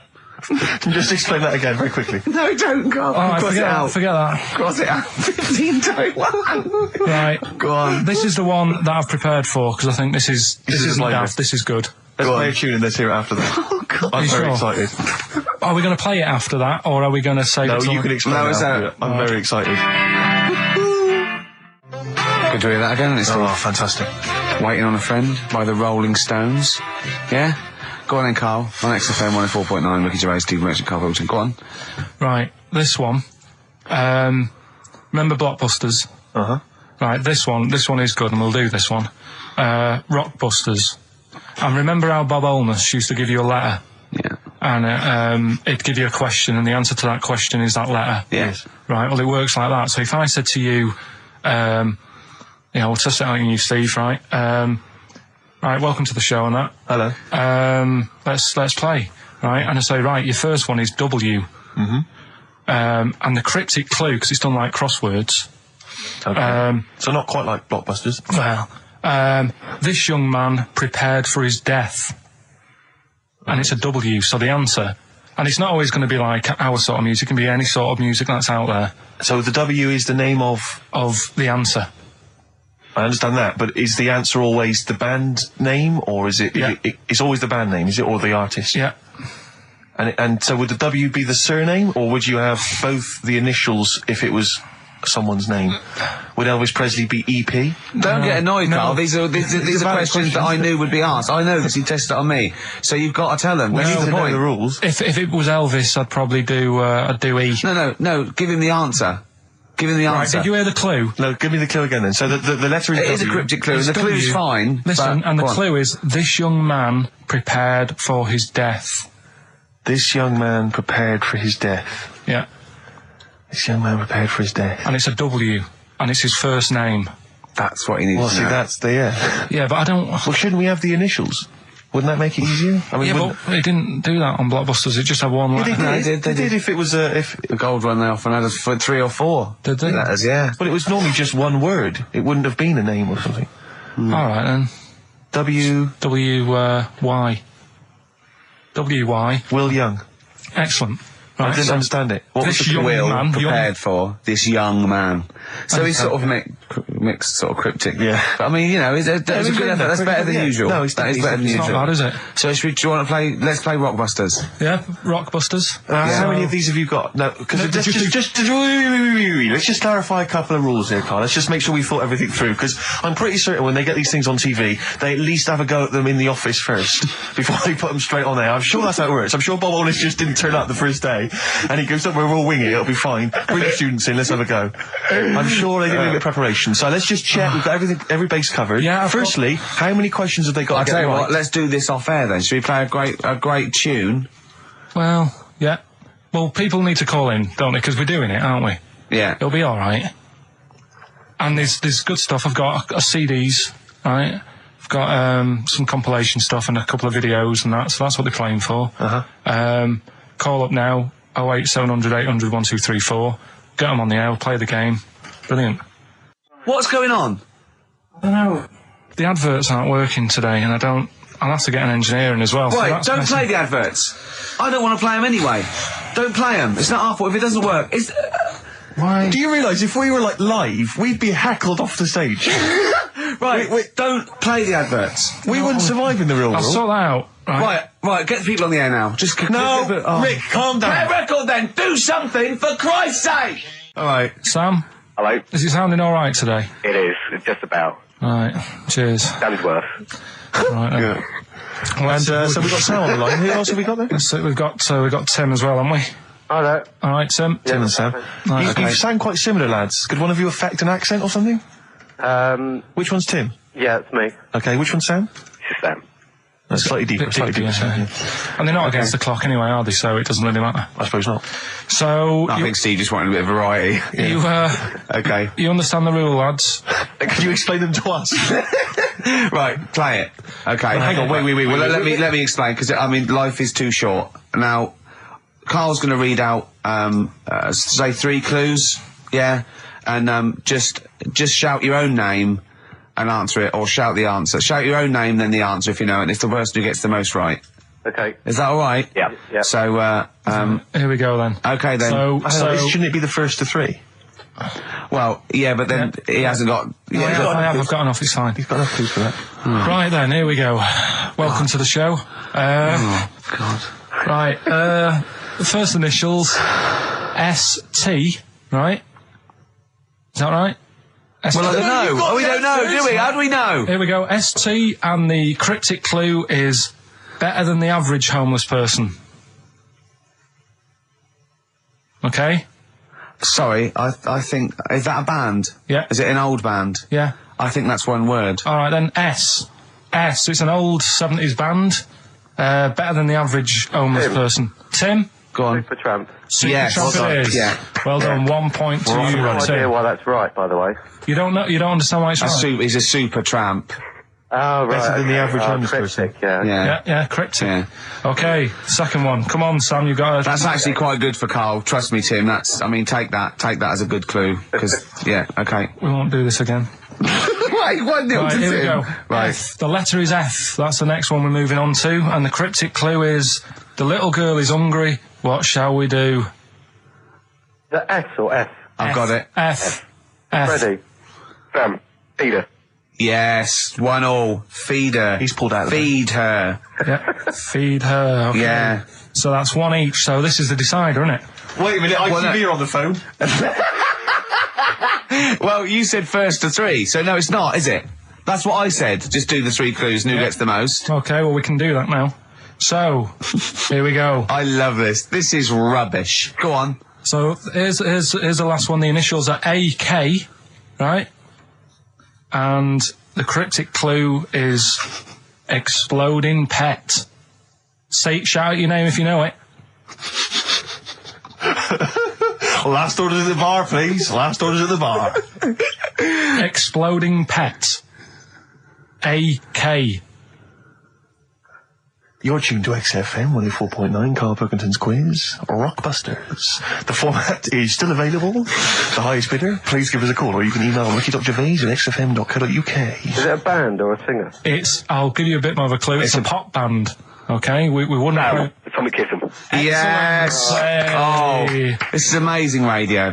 So who was that won? That was Sam who won. So it's 2-1 to Sam. So he wins. What does he win, Carl? He wins some CDs and some videos. No, he's got obviously now, Sam, if you're ready, take the spot. You're going to do the gold run. Away you go, Carl. I haven't got any more. You're a fool. Right, stay on the line. We're giving both some presents. Play a record for. Rick, I'm going to shoot off. Not come. Okay. The film review. Gladiator. It's all right. Nothing great. It's like an old, sort of an old version of Rocky done in the olden days, really. Right. A bloke fighting other people. Sure. How sort of well known is the story? Do you reckon people know the basics? Well, just very quickly, just do the plot. Quickly. There's a guy called Max. Maximus, yeah. Yeah. There's Caesar, and there's Caesar's kid, and Max goes to war, sort of wins it, comes back. Caesar says, "You're good at what you do. I wish my son was as good as you." so I want you to be in charge when I die. His kid finds out, a bit annoyed about it, kills his dad, because he don't want anyone to hear that he said that he wants him to be in charge. Yeah. So his kid gets in charge and thinks, I'll show you. You're not going to be king, I am. You're going to be a slave or something. And then, next thing you see is... Sorry, can I just stop there? My only thought is the film's 3 hours long, so maybe we shouldn't go through the whole plot. We've done the first 10 minutes, but go on. So, yeah, he's a slave and then... Yeah, but then, that was an interesting bit that I thought, right? I mean, I was watching this with a girlfriend, she was already annoyed because she wanted to watch Friends on E4. Okay. Yeah. It was a good episode as well this week. Was it? Yeah. Don't tell her that. Okay. Right, so she was annoyed and she said, come on then, put it on. And I got it wrong straight away because it says on the back 149, so I thought that was an hour and 49 minutes. It turned out it was 149. No, I thought it was 1 hour 49. Yeah. But it was 149 minutes. Sure. So it overran anyway. By 40 minutes. Yeah. People got sick of him and they said, oh, we'll have to get rid of him. So they tried to, he loved cakes as well as women. Okay. So they said, let's poison a cake. And they poisoned a load of Easier than poisoning a woman, wouldn't it? And he ate these cakes, and it just didn't kill him, and they were like, God, what's going on? And they kept giving him more and more cakes, and... He was suspicious. And that didn't work, so the fella said, that's it, I'm going to shoot him. So... They were like, you know, I'd be there sort of punching people in the arm. That's a great game. Oh, I love that, punch people in the arm. Is that part of the Olympics now? it's I think it was exhibition this year. Right. But it's going to be a pro next year. It's going to be the Winter Olympics because you've got to do it in just a cap sleeve shirt in winter. Yeah. So you're playing that? She, but whilst I But she didn't appreciate that. She used to go, ow! No, I always think whilst I was doing that, they were like the Charlie's Angels and they'd be sorting out a mission somewhere. Because they were really like, there was something about them that you thought, you know, they're special. They were private detectives. What do it work for a man they never see? Tell us the story. What have you learned? Do you want to ask some questions? No, not really. Just sum it up in a minute. What do you think? Can't do it in a minute. Well, can I ask some questions then? Where was he born? Austria. Tell us about his early life. Right, he was a young lad. Brilliant. What in his early life? Okay. Yeah. What's the name? His mum was his dad's second cousin, which is a bit weird. Yeah, that is weird. They had 5 kids. Steve's going, yeah, it's usually first cousin where I come from. Oh, that's unfair, isn't it? There's no need for that. No, what do you do in your leisure time? I like, you know, going out for food and that. Right. Foraging. What do you mean going out for food? They come have a little hole and go hunting. Yeah. This is Karl. He's hungry. He knows he has to get to the greasy spoon by 11. Wow. Many of Karl's close friends have never made it across this road. There was a zebra crossing installed just for the safety of Karl. Beep, beep, beep, beep, beep, beep, beep, beep, beep. Can I have a bacon butty? And Karl is enjoying his... Wow, but he has to get back. His girlfriend's asked for one as well. She's home with a PlayStation 2. Wow. Oh. We just had a call from someone saying his company would sponsor Karl, right, to be raised by all these balloons if he could have a walk-on part in the office. And we immediately went, oh, we're worried about that sort of thing. You can't really promise that artistic, you know. And I was worried about the legality of it as well. How can you promise someone that for personal gain that's a private and all that sort of stuff, right? And I went, oh, I don't know. And anyway, put the phone down to him and Karl went... I love the fact you're more effing worried about that than me being raised 30 feet in the effing air. You started getting scared, did you? Are you worried about it? Well, you're quite excited about the idea of the challenge, aren't you? I like the idea, but I want, like... Why do you like the idea, Karl? Oh, what if it went all wrong and we're there going, oh, the humanity of it. I think we need Karl to get... he's just... On the rope would pull out my trousers and Oh, no, it's definitely got to be Dr. Fox if that's going to happen. God. Oh, we've got to do this. I both think she's a fine presenter, and I think she'd do very well on it, and I think it's a good move as well. Yeah, but can you just say it's not forever? Isn't it? No, I think she'll become more popular than us. And I think that'll be the end of us, to be honest. Well, she can string a sentence together. I think she'll get lots of PR and everything. And she goes out with Big Boy Slim. Big Boy Slim. Who's, you know... A good DJ. He's a good DJ. And, is her name Zoe Slim now? Yeah. Right. There will be nothing. It's 3 months in it she's taken over for. Is she getting paid the same as us? I don't know. We'll find out. I bet it's a hell of a lot more. I'll go mental. I bet it's good money. It's good work. I'll go mental. A kid used to take a horse into the house. Sorry. Whoa, Neddy. What do you mean a kid used to take a horse into the house? Where did he get a horse? Must have nicked it from somewhere. Must have done. You've seen a horse in it? No. What, is that from outside the saloon round the corner? Yeah, was it just tied up with a bit of lettuce? Right. That's great. Big Jake coming looking for it. I'd been out. Oh. No, sorry, let me get this. This was before the lynching stopped or after. Where did he get a horse from? What do you mean he must have nicked it? His mum said, where'd you get that from? I bought it. All right then. But keep it out the kitchen. I don't want you going Catlin rustling. Where did he get a horse from, Carl? And how long did he have it for? Was he leading it or riding it? Mum, open the door, I can't stop. I can't stop it. Open the patio door as well. Looks like we got us a runaway. What do you mean? I've sort of... Don't think you can ever be boring. No, but what I've done, I've took like different ones. So I've took a good one that I think, that's a good quote. That was worth putting in a book. I've put one that isn't really a quote, so I don't understand it. Oh, yeah. One that isn't clever. and a funny one. So a bit of variation out of one book. Oh, how long did this take you? What did you do? Did you sort of like sit? About half an hour last night. And did you sit sort of like quietly at a desk or something? No, just in the lounge with the telly turned down. Oh, right. Just to give a bit of light to the room. Just had it on but turned down. Have you figured out lights yet? So the first one, and it was like they stuck some bacon on his head. And as ever, the vital piece of information, i.e. the reason, Carl seems to have forgotten. Because the worm was in his body, and they said everyone likes the smell of bacon. Including worms. Even a Vietnamese lake worm. They love bacon. Remember last week when I said about the little fella with the bone with no brain, and you were proved wrong? No. We were saying it wasn't a little fella. We were saying it was a stillborn child.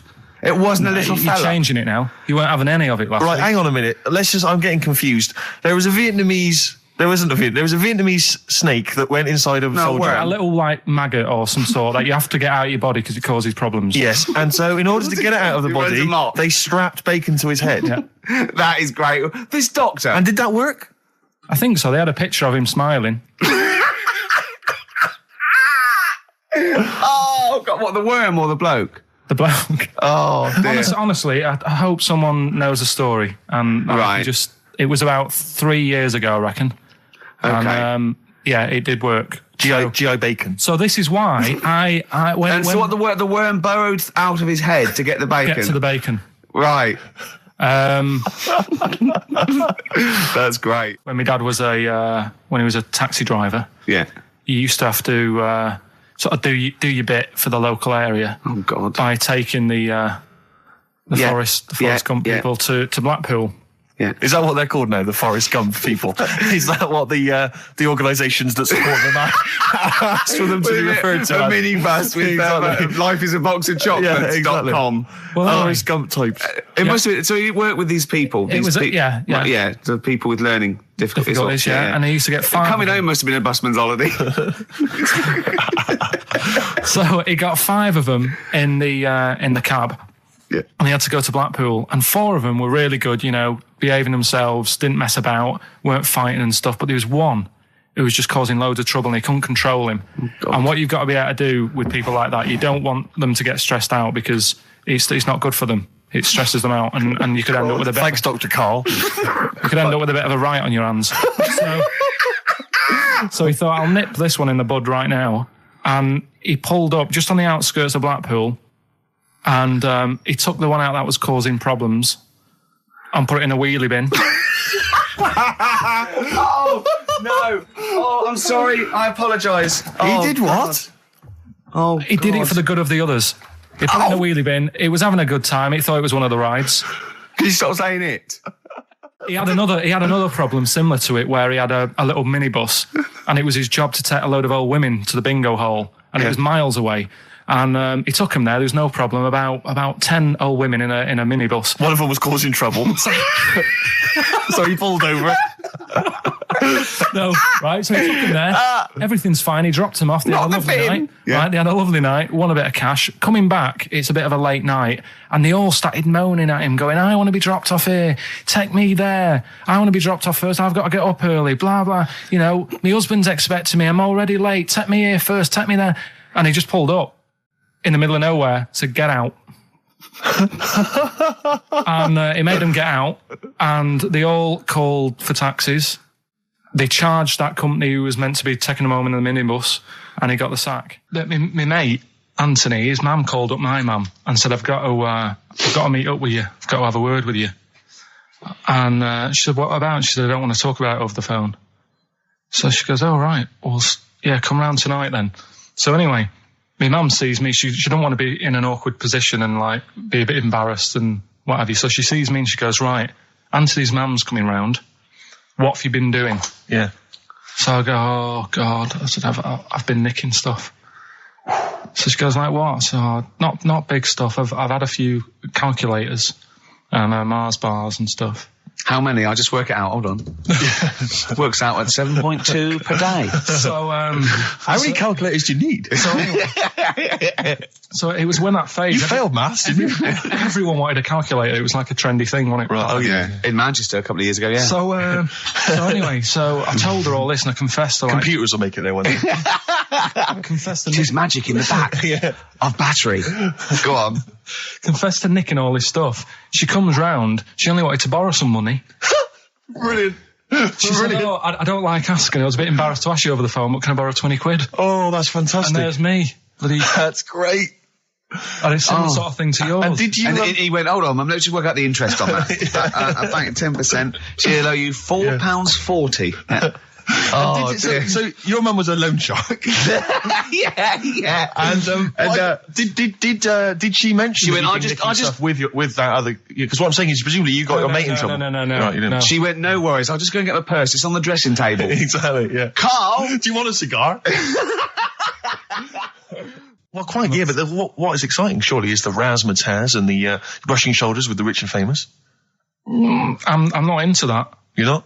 No. I don't feel you're going to appreciate this like we thought you would. It's weird, because Suzanne said to me this morning, who would you like to meet there? Yeah. Is he anyone who, like, you can get close to, and it's like, God, I really admire your, big fan of yours, or whatever. And this is me and Steve, so you're here now. Well, I really admire your big fanny. I didn't... What did you say? What did you say? If you're a big fan of it. Oh, right. Oh, right, yeah. And, sorry. There isn't anyone, really. Do you know what I mean? You two are all right. Thanks. Jonathan Ross, is he going? He might do, I don't know. But hang on, wait a minute. I can't help but feel we could have exploited this more. We could have maybe run a competition to let someone win. Yeah. If you're not going to appreciate it, Carl. Yeah. Are you going to get a trouser suit? Are you going to get a ladies' trouser suit? I just think then, if you go sort of like looking macho and walking down with him, they know that you're not really partners. And I just think it's a slap in the face for BAFTA. That's true enough. No, it doesn't matter what you wear, though. Look at Elton John. Can't you mince a little bit? Can't you at least sort of walk a little bit mincy? Because you've got such a macho sort of mank walk. Elton John's fella doesn't look gay and the stuff he wears and that, does he? Do you know what I mean? It means nothing. No, but that's because Elton's doing the work for him. No, but... by dressing as like some kind of restoration dame. Yeah. Right. Go on then, Carl. Second one, then. This is a bit easier, but I still think it's a good one. So this is, we should explain what this is if you just tuned in. It's one of those stupid lateral thinking problems. That Carl himself has created. Yeah, that was his homework. Right, this one. It's a fella. He has a normal day doing stuff. Nothing wrong with him. Right? And it's the twist in the tale. It's just like Tales the Unexpected. Yeah. Just a normal day, nothing wrong with him. Hold on, though, he's got the legs of a fish. Go on. So that's why he's been hiding his legs. So Go on. He does his the legs of a fish. Sorry, can't carry on. He has his working day and that, and then he gets a bit tired. Goes to bed. He puts the light on, leaves it on, goes to bed. Oh, that's crazy. That's mental. I can't think what's happened. Anyway, here's Radiohead. Right, okay. The question is, why does he put the light on when he's going to bed? He's had a normal day, he's come home from work, Is that right? He's coming from work, or he's not been working? Yeah, he's just been out. No, it's been working and stuff, I think. You think? You've made it up, Carl. You can decide. So the question is, why has he put the light on when he's asleep? There's a reason that he's put the light on when he's asleep. Has he gone to sleep? No, Carl, don't shrug. You're meant to answer these questions. He put the light on before he went to bed. Yeah, and the question you're asking me is why? What's the scenario? And the light's on and that, but he's gone to sleep. Yeah. He started reading and then he fell asleep. No. Did he intentionally, for some reason, put the light on? Every night. It's mad. Sounds mad. That's Carl, doesn't it? Every night he does it. Yeah. He puts the light on. Carl, is the point of this, he puts the light on for a very good reason. Not for us, but for some people. He's blind and it's always been on, and he thinks he's turning it off, but it was on in the day, and he thinks he's turning it off, but he's turning it on because he's blind. No, that'd be stupid. That works. No, that works great, Rick. Yeah. Thank you, Carl. So you've got to come up with what... Hang on. If you're blind, why would you put a light on? No, he thinks it's off. Yeah. But why would he turn it on anyway? Just think so he doesn't get burgled, so people know he's in because he can't see him. So he just he puts the light on when he's there, then he turns the light off when he goes to bed, so people think it's fine. But he's got it out of kilter, and actually he's walking around in the dark all day. I don't believe that if you're blind you turn your light on. I don't think you'd be living on your own, would you? I'm not having that for a second. Do blind people live on their own? I'm not having that for a second. Well, some people do. Lonely blind people live on their own. No, if you got bad eyes. Any of them women? Are there any blind women who are living on their own? Well, never mind your concern for the partially sighted or sight impaired people coming to London. Get on with this. Yeah. So there he is. Yeah. It's like, a bit tired. Yeah. Just put the light on and get to bed. Yeah. So he turns the light on and he goes to bed. Yeah. Oh. Should we play a track? He's not sleeping on the job. He's a lighthouse keeper. Well done. Is he a lighthouse keeper? That's not it, Carl. He's a lighthouse keeper. Right, why wasn't the light on all the time? Because it's light in the day. You idiot. Play a record. What? Play a record. You're a buffoon. No, actually, the light isn't on in the day, is it? No, Rick? it's not. I think you're the buffoon. Yeah. Carl has won! Quickly recap the end there. I almost missed the end. There you go. He's in the attic, right? Yeah. His missus is still downstairs. She's not up there. Okay. Right? He's on his own. And he cleans this lamp, right? Yeah. And this fella appears out of all this smoke, and he's wearing a nice pair of 501s, and he's wearing a shirt, and there you go. What's the song? What song are you thinking of? The lines are going mental. Because it's so easy. Let's play a record, Carl. We'll come back and we'll find out if anyone's got that right. That's a great one, Carl. Really. Right, Did you just come up with that? Literally in the last 10 minutes. Genius. This is genius. Definitely. I mean, if those calls aren't from major TV companies, I don't know. Dynamite stuff. A lot of them are. What's his name's lawyer? Simon Mayer. Simon Mayer. That's my favourite thing I've done for years. Yeah, not bad. That's great. Back to form there. So, okay, line. The lines are going mental just because it's easy. Go on then. So first one to get it, but... Well, it's not that though, Rick. I mean, Carl has just decided to revise the actual rules of the competition. Yeah. So that, we've decided, is very easy. So that's now a qualifier. And so then they have to answer one live. Exactly. So whoever gets that one right can play for big money. Is it a quick one as well? Because some people will lose the will to live. Yeah. Just cut to the chase. And because they've got to qualify now, we're throwing an Office DVD that aren't ready you'll sign yet. that, won't you? Yeah. Yeah. No. That increases value by 42 pence. Right, go on. We'll just go live, yeah? Hello, XFM. Yeah, hi, how's it going? Not too bad. Not too bad. Listen, a very, very quick recap, Carl, if you will, please, for the people listening. Very quick. Right. A man ends up in a loft. Man's, after moving into this house and that, he's in the loft. And he's tidying up. His missus is downstairs doing the kitchen because that needed doing. He's up there. He's cleaning up, emptying the boxes. He finds a little. He rubs a lamp. A fella comes out wearing 501s. What's the song? What's the song, mate? are you talking to me? Yeah. Sorry. Yeah. Well, look, I'm sitting in this bar, right? I'm not ringing up relating to anything that's going on right now. I'm after one of these armbands to go and meet Bowie on Monday. Can you help me out? What? What? Piss off. You can't say that to our public. Yes, I can. What I can't bear is people begging, Rick, on the radio. You know, I can't bear it. Is that the Australian bloke who's got the Bruce Springsteen tickets? Hello, XFM. Hello. Hello. Are you phoning up for an armband? No, Jean Okay, Genie. great. Jean Genie, of course it is. Well done. Well done. Right, what's so your name? everyone else can ring off now because this. Well, she might not take the challenge. What's your name? Hello? What's your name? Christina. Christina. Right, do you want to take on the challenge? Yeah. Yeah? Right, so this is for. She's already won a couple of CDs. This is for the Office DVD. Right. Okay. Signed by Ricky Gervais. So she said, yeah, it's a nudie speech. So I said, well, why, what?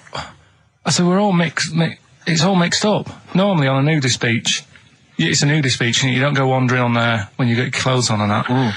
So it annoyed me a bit, because there wasn't any signs. So this fella's getting closer. Well, the knob out was a sign. Yeah. Right, so he's getting closer. And he walked past me, it was an old fella.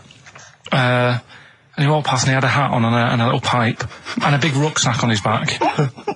Right, so he got me thinking. Not strictly naked. I'm walking along and I'm thinking, right, why do people want to do this? So straight away, I wasn't on holiday anymore, because most of the time when I'm on holiday, I don't think about anything. Right? Your mind's a blank. I just switch off. Right? But all of a sudden, this has got in my head now, and I turn around to look at him, and check out his arse. And this bag, right, I swear, it was massive, right? What? You had a massive bag? The bag. His rucksack? His rucksack. Oh, right, okay. When he said there was an old couple coming towards me, I said, what was lower, the bloke's bollocks or the woman's tits? And he said, well, that was another point. She might as well have worn knickers. Because you know, so you can see it. That's what he said to me.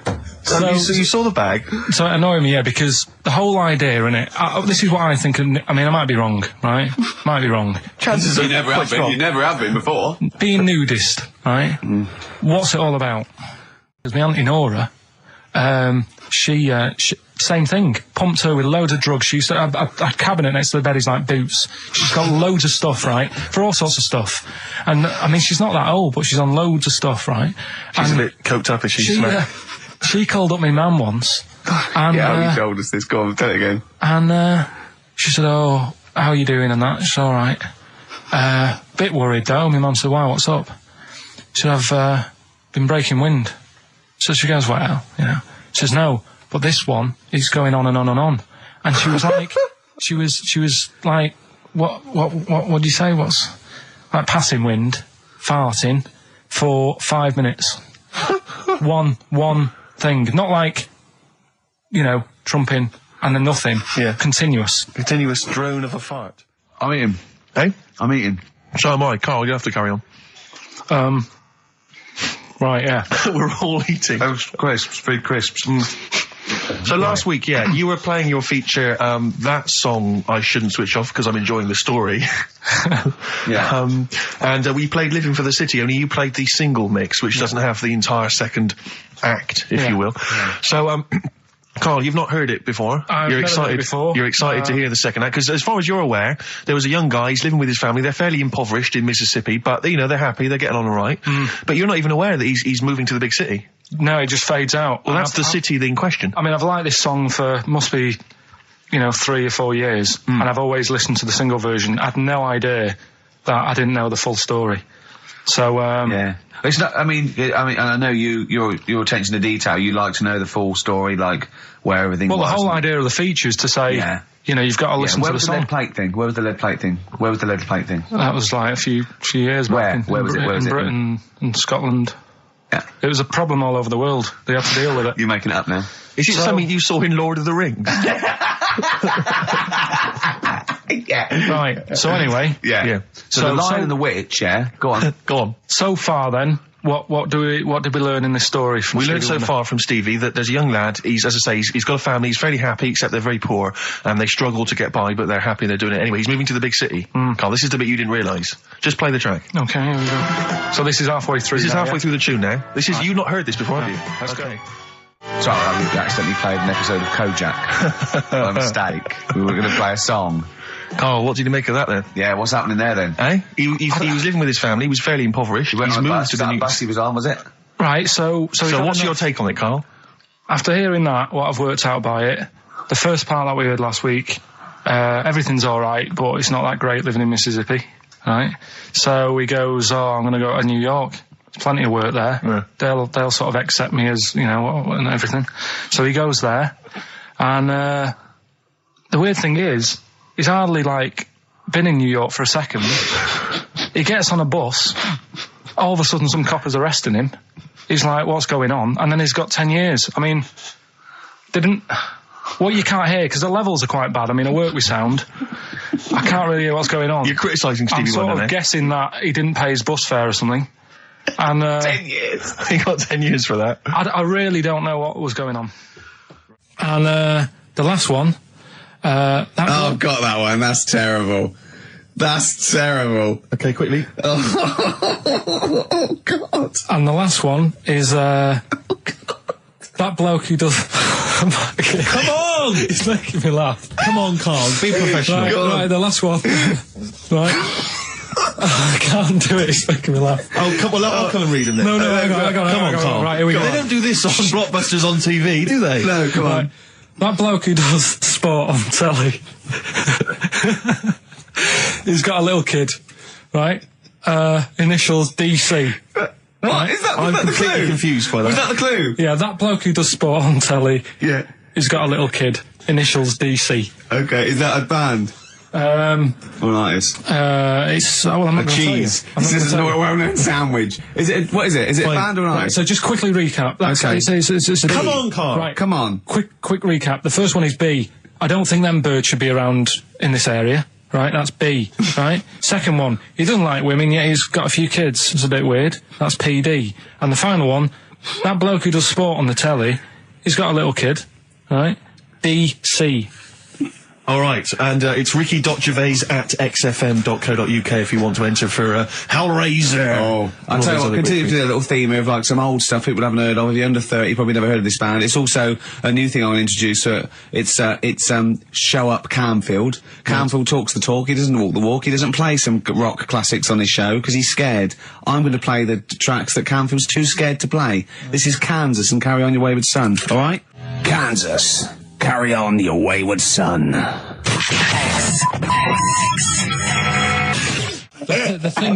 thing that I wanted to tell you is money for old rope. Do you know what I'm saying? I can't even be bothered. Yes, you're going to tell me now. Come on, Carl. Right, I mean it. Basically, money for old rope came from the right. What was all that about? He can tell someone's weight. What was all that bonus for? fact. And blind blessed shitting himself. What are you? What? No, tell me that now. You nearly made me swear then. I'm getting really annoyed. I'm getting really annoyed now. Tell me this back, Carl, or I'm going to go mental. Come on, Carl, time's running out. More that people years ago, when people used to be hung, right? Right. If you didn't like the person who's been hung, you'd go, God, I really don't like him. And so you never forget the Because time. if they're being hung, we take that as read. Yeah. But, so they never forget afterwards to get the hangman to get the rope and to cut it up into little pieces, and he'd sell them. He'd sell the little pieces of rope to people. See, Carl, that's the most interesting thing, if it's true, that you've come up with. Right, okay. And so so they sell the rope? They sell the rope, and it's money for old rope. Money for old rope? Meaning, like, you know, God, it's easy to make money, that all they have to do is cut it up and sell it. I'm cynical. Right, there's a little midget. Right, there's a circus. I'm loving it already. Circus going on somewhere. I think it was in America. And is that present day or old times? I'm talking like in the last 3 weeks. Okay. Right, little midget. Circus, really packed out show. People are loving it. Steve, you'll ask the same question I did. I know. So there's a little midget jumping up and down on a trampoline. That's what circus is. Right. I'd pay good money to see it. So everyone's clapping, and he's getting carried away. Because he can't believe they're loving it. I didn't know they'd like a little person on a trampoline, but they love me. But you know what it's like when, if there's a crowd of people sort of encouraging you to sort of go higher and stuff. Yeah. And I'm sure he knew it was getting out of hand. But he was jumping and he was coming down the road going, higher, and he's going really high in the air, right? So he's doing this, crowd are clapping. There's a hippo, right, just sat next to the trampoline getting ready to come on and do his act. Oh, right, I thought he was in the audience. Getting ready to do his act, Steve. Yeah. So he's a ventriloquist. What do you mean he's sitting by the trampoline waiting to do his act. Because why does he sit in the dressing room and they go, 5 minutes, Mr. Mus, 5 minutes, Mr. Mus. So anyway, right? So the hippo's there. He's getting annoyed, is he? Because the midget's He's going, how can I follow this? This is really annoying. They're going to be, no. So he's thinking, he's already done the trampoline, my pogo stick out, he's never going to work. Yeah, go on. So there's a hippo waiting. See, it's a great story, and I just know he embellishes it or he gets slightly wrong. Go on. So there's a midget jumping up and down. The hippo's getting annoyed. The crowd are going mad. The midget's loving it. Can't believe his luck. Although you think he probably knows he's dicing with danger. Yeah. So next thing you know, they're all saying hi. He gives it one big, like, heavy sort of landing on the trampoline. Goes really high, but goes off at a funny angle. Oh, hypotenuse. Okay. Yeah. And sort of flies up. Hypotenuse! Sure. Flies off at a funny angle. Ooh, dear. Hippo's there, swallows him whole. Crowd are clapping, thinking that's why the hippo was waiting there. Rubbish. Rubbish. Right, that's Aqualung. Good time's gonna come, innit? Right, Carl, come on in, educating Ricky. So, don't let the cat out of the bag, that's where that comes from. Comes from a crafty butcher. Right, go on then. So the next little headline is, Wash Up With You. Wash Up With You, go on. You want to know about that? Yes. It's a survey that they did. This week. They? Yeah, some university did some survey. Brilliant. Did a world test on washing up. Yeah. And each country were given 140 pots to clean. Brits were the quickest. Yeah. Turkey were the slowest at washing up. The Turks. It's not because the little fellas that work in the kitchens with no... Is it? They can't reach. Spain were the cleanest, and the Germans were pretty good as well. So... I don't know where to start with this. Honestly, Steve, I don't know where to start with that. Look at his face. It was really light, right? We've had the parrot, right? These are things that I found. Found the parrot, right? I've told you about the dog in the car wash. Right, you didn't tell me about that. You said there's a car wash for a dog. That's all you told me. Yeah, but the parrot, you said there's a parrot. What? It's a problem at funerals. Yeah. That's nothing. That's nothing. Do you understand? And they used to eat cats. What else have we got? Travis on XFM 104.9 on Ricky Gervais with me, Steve Merchant and Karl Pilkington. We're doing Educating Ricky. Right, final one. Come on, Karl. Right, what was it? It was, why don't they just get a diary or some paper or something to write on? Yeah. Because snappy. I couldn't think of a heading for it. It's basically, Go on. people who have tattoos, I've never understood it, right? That they have something put on their arm. Right, sorry. Have we started the educate? Is this part of it? Are you educating me? This is something that will be useful in my life that I didn't know about. Yeah. Go on then. No, it's just that they've got a machine out, right, that does tattoos. Tattoos. You come up with a design you want, and you sort of this machine scans it, and you put your arm in this thing, and you press print or whatever, and then it does the tattoo on your hand. Or on your like loads of little needles that follow a pattern? Yeah, computer. basically, yeah. Is it a real tattoo? It's a proper proper one. The fella said... well, as long as it goes out, it pierces the skin with a I just wondered if it's one of those kind of, those kind of... No, it must be lots of little needles or a moving needle that can go along. But how is this cleaned, like, in between each person? Dunno, probably... I don't know. Well, no, as long as it's only that... If it's one needle, it's just the head, isn't it?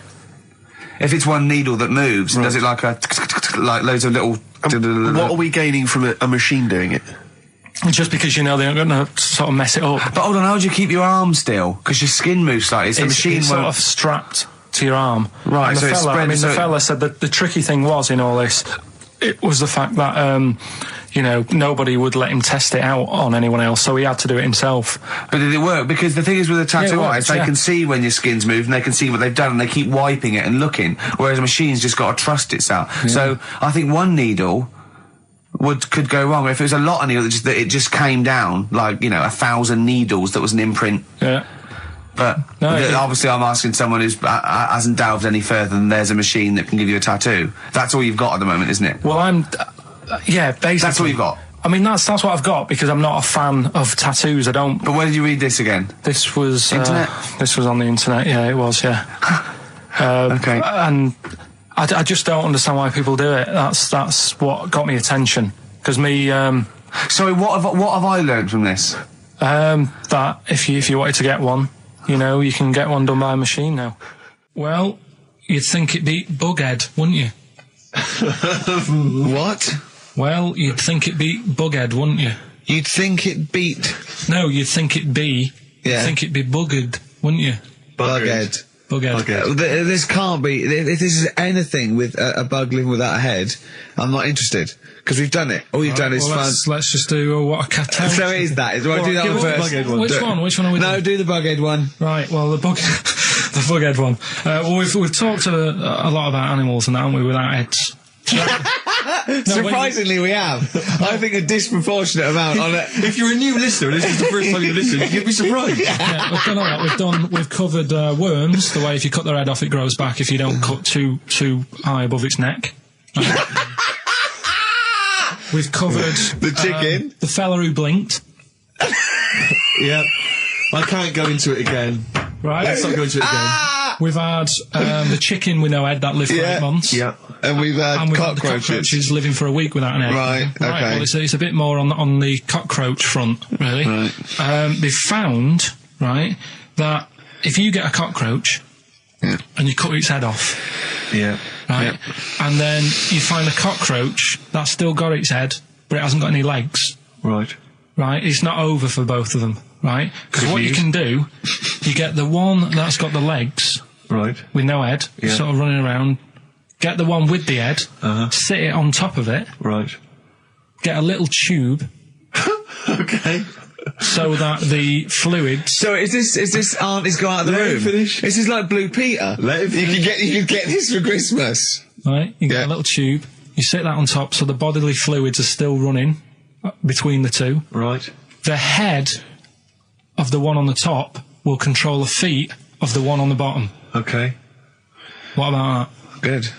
And will it continue to live? Yeah. Okay, you don't know that for sure, do you? That was just a question out of the blue he wasn't expecting. Well, what do you think of that? Good, yeah, it's great. Yeah, just a primitive nervous system that can, yeah. Did you expect us to be more impressed and excited by that? Did you fall off your chair when you read that? Did you literally topple off? Snowbird from Mark Ikes was part of his covers album. He's so happy that the XFM listeners understand his stupid clues, and he knows it annoys me. We've got some right answers. We'll be giving out the answers just quickly, just in case someone sort of missed one of them. I'll just quickly do them, yeah? Yeah, go on. First one, there's a load of letters. There's a load of letters there asking for advice. Put them on Claire's desk. Oh, a Merry Christmas. Ask your mum if you should. Oh, a Merry Christmas. And a couple of people were arguing in the supermarket. It was Christmas, that's why. Counter. And that's B. Okay, we'll give those answers out shortly. Yeah. Right, here's the last clues of the year. You had, there's a load of letters there asking for advice. Put them on Claire's desk. That was F. That was for foreigner. For Rainer. I don't know what you mean. Claire Rayner, she took advice, she gave people advice, so that's a foreigner. That is shit. Right. I'm sorry, that might be Christmas, that is absolute garbage. A lot of people got the right answer. I know, that annoys me even more. Actually, a bit of extra monkey news if you want it. Okay, always. Do you know the, Monkey News Extra. Go on. Do you know the Halfords ads? Halfords ads? I don't think so, no. What happens? Halfords, they've they sell nuts and bolts and stuff. Right. They were using monkeys in the ads. Okay. Yeah. And what happened? Don't they sell bikes, Halfords? Well, mainly. Bicycles and motorbike stuff in that. Okay, so they're using monkeys in the advert. What happened? I can't handle it. What? I can't do this. Look at him. Look at him. I don't care what he's doing. Basically, right, there was a load of hassle because they were using these monkeys in this Halfords advert. Yes. Right. And what happened? Get to the point. It turned out it wasn't a problem because they were mechanics in the first place. Well, they were monkey mechanics? Yeah. What are you talking about? Mental. What are you talking about? That's not a story. Right, anyway, listen, let's get back onto They were mechanics in the first place. Right, listen. Right, so they're making this documentary. Right? and stumble across a little gang of little gang. Come on, just get on with it, please. Little gang of monkeys. That's the first time I've ever laughed. I'll hear that. I know. Well, brilliant. What do you want? A cake? Come on. Can we play a song? Oh, I don't understand what is wrong with you, you freak. It's making me laugh. Just tell us the story. All right then. All right. So anyway, right. So there's this documentary being made. They found a little gang of monkeys. Right, play a song. I don't know what's going on here. I apologise. It's just if you were looking forward to monkey. Oh, chimpanzee that monkey news. Excellent. Okay. Right, where were we? We were just start again. There's some people making a documentary. For what? Okay. Making a documentary in a jungle and that. Right. Stumble across a little gang. Okay, come on. All right. A little gang of monkeys. Yeah. Oh, come on. So the camera crew are there filming it. Yes. Everything's going normal. It's all fine. Nothing odd about it. Okay. They're not running a restaurant. They've not got any barber shops. Nothing. No. Just regular monkeys going about their business. Yeah. So anyway, what normally happens is the monkeys sleep with the partner. They already do what? They don't sort of sleep around and that. Once they find the girlfriend or the boyfriend or whatever, they stick with them, right? Okay. But anyway, they were watching this one, right? And it's going around a bit, sleeping around. Oi. And it was getting fatter. They thought, this is a bit odd. Yeah. Right? So, followed it round. And, see it having it away. Turns out, little prostitute.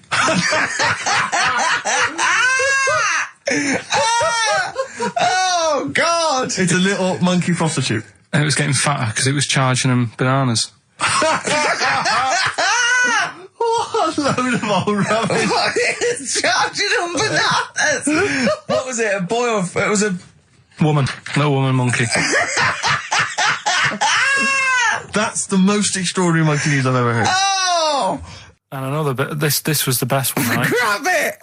Right, there's this fella, and he was on his bike, right, cycling to work or whatever, and he sort of sees this thing in the corner of his eye. Right? Literally in the corner of his eye? Or you mean he saw He just said he saw in his something. peripheral He vision? saw Okay, something yeah. and thought, what's that? Yeah. So he thought, oh, doesn't matter, whatever. And he stops off at a cafe, right, get a little scone, a tea or whatever, and he goes in there, and he's sat down, and the waiter comes over, he says, yeah, what do you want? He says, I'll have a scone and a tea. He goes, all right then. So he goes to get it, comes back. As he puts the tea and the scone down, his face is like, what is that? Right? Like a look of frightenedness on his face. Right? Drops the tea and legs it. So the fella's going, what? So he legs it after the bloke and goes, what? And he says, oh, something came out of your nose. That was massive. Sorry, something came out of the guy's This is all true because people would have watched it, so don't start saying it didn't but hang on, happen. I just need to clarify. The guy on the bike... I don't believe he ran away. I don't believe he legged it. I don't believe he had a look of frightenedness on his face, and I don't believe he said something massive came out your nose. And I don't even believe he had a cup of tea in the scone. These are the things that I think are embellished. But who had something coming out of his nose? Was it the guy serving the scone? The one who was on the bike who ordered the scone. Yeah, but what was it? Came out of his nose. Yeah, what was it? Came out of his nose. Right. So he goes home and he thinks, I've got to sort this out because it's not good and that. So he But what? No, it was out of his nose.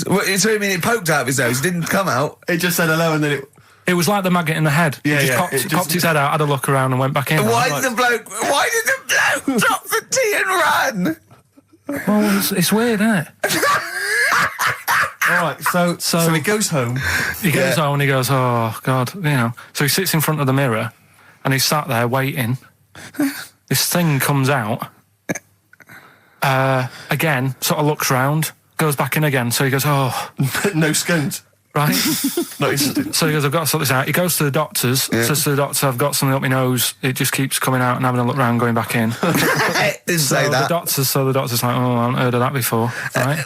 Didn't say that. So sat there. It does it again. The doctor looks, frightened again. Runs away? Yeah. He's got a look of frightenedness on his face. He had a look of medical frightenedness. He dropped his stethoscope and legged it. The darkness growing on me on XFM 104.9. Oh, it's all going well already, isn't it? The microphones fell apart. Carl's shouting because he got headphones on. His music's turned up too loud. Canfield level. God, it got pre-out. Look at him giggling. Look at him. Look at him laughing. That's so funny because I got a letter here from who was it from? Mike Heel, who sent me a little picture of a little Japanese fella from a film who said looks like me, and he does a little bit. But he says, please can you make Carl laugh? I've never heard him utter as much as a snigger, and I'm worried he may have a genetic disorder. Well, I mean, he has got a genetic disorder, obviously. But, he was giggling then. I hope, people heard you then. Look at his little face. It was a joy. Oh, I love the things that make him happy. But I love the fact just before the microphone came up and just before the record finished, he had his headphones on, the music was too loud and he was just shouting, Bauhaus is not working! Bauhaus is not working! I have to play something else! I went and found Ziggy Stardust by Bauhaus and he said, why isn't it working? Look at him giggling, look, he's lost it! Is he going away? Are you on drugs, Carl? What have you done? He's tickled, look at his little, he looks like one of those shaved monkeys. Look at his little, oh my god, I've never seen a forehead glow. I know, it's extraordinary. Oh. And he's got that red shirt on as well, so the whole of him is just a big glowing... Carl, what are you trying? What are you putting in? I'm going to see if I can get this to work. Go on then. Hang on. Brilliant radio. I hope Dr. Fox is listening because I think he's eating his words right now, Steve. Right, I think I've done it. Well done. That's excellent. Right, what let's play Bauhaus now and let's try and compose ourselves. This is Ziggy Stardust by Bauhaus. That worked, didn't it? See, panic over, calm now. You're on holiday soon, aren't you? Yeah. You got to go off early. Well, about How many holidays have you had? Because I only ever have time off when I'm working, like doing another job, like, you know, filming or something. But you seem to have a lot of holidays, just like, and you were sick as well. You were just like, because you had wet trousers, which is a little bit. Do you not care about the job? I mean, I've got to ask because, you know what I mean, if I was in charge, I'd worry about your motivation or, because yesterday we were trying to work out what you enjoyed doing, and we got to Manchester United and moaning, and that is the two we came up with. I don't know where you get the moaning thing from. You're always whinging. About what? Everything. When did I last have a moan? Just before we came on air. Right, and why was that? I don't know, I can't remember. Because we were in good mood. We were in a good mood, me and Rick. I'll tell you why. Go on. Because you brought a song in at 10 to 1. Yeah. With a load of effing and jeffing in it. Yeah. And saying, can you edit this? Yeah. But that's your job. You could have brought it in yesterday. No, I couldn't. Why not? I hadn't thought of it. But why are you whinging? That's your job. And I didn't come in 10 minutes before. It was a good 20 minutes before. It just took you ages because you were whinging and moaning to even get started. I'm not being dragged into this. You are always... I'm on my holiday now.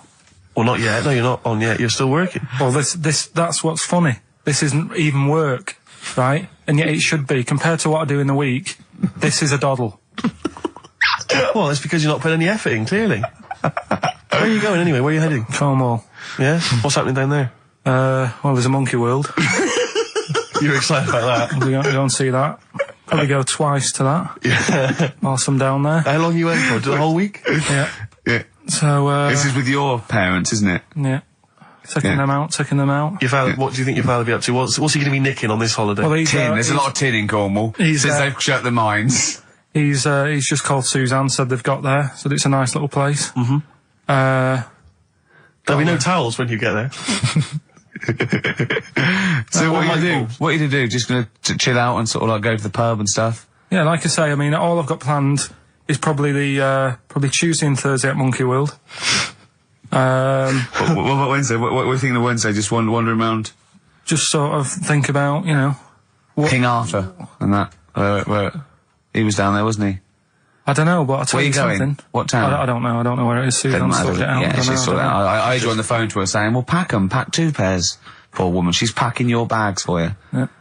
Right. But, you'd spend more time at home if Steve didn't come in at 10-2 with a rap record with, like, obscenities all over it. Yeah, well, we'll play that next week. Well, you didn't even get the job done, that's the thing. We can't even play it because you didn't get finishing time. I'll tell you what, that method man, if he doesn't stop effing and jeffing, it's the end of his career. In my opinion.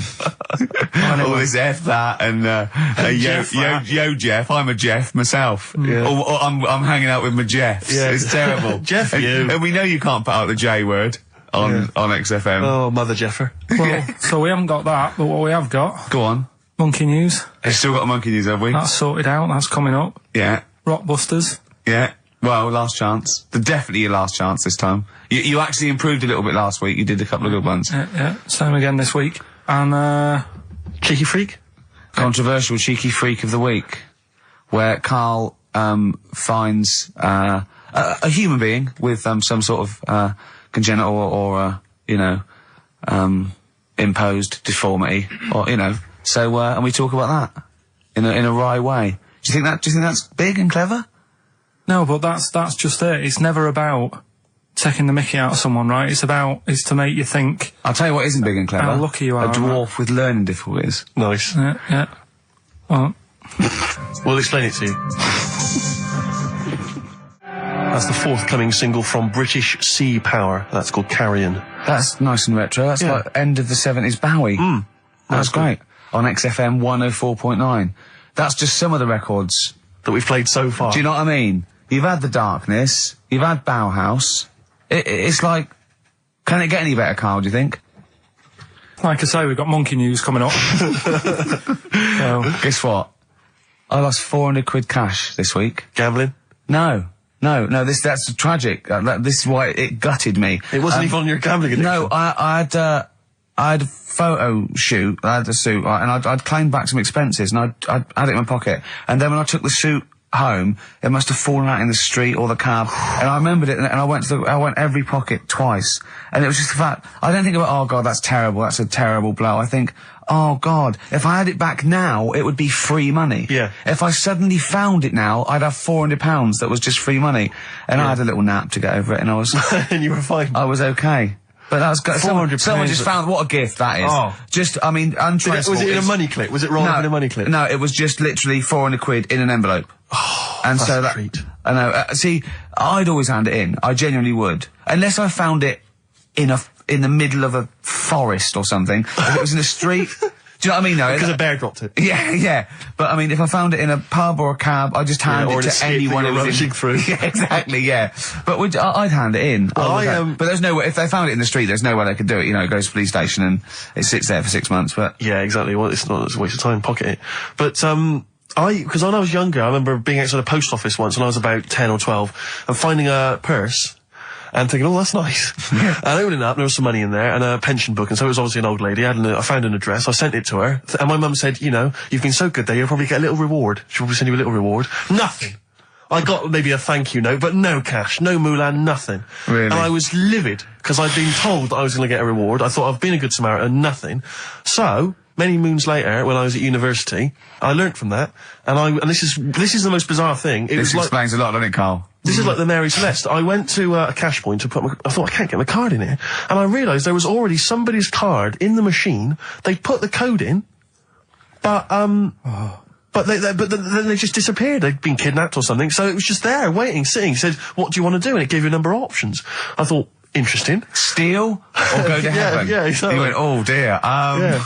Well, I pressed balance just to check what their bank balance was. Unbelievable. It was a considerable sum of money. I'm not going to lie to you. It was not typical student debt. It was like, I think they were a foreign student. There was a lot of cash in there. A lot of money. Did you feel a slight bulge in your trousers when you saw the amount of money? I couldn't believe my luck. I thought to myself, now then, I could just take that card out and hand it in, or I could teach them a small lesson. Right.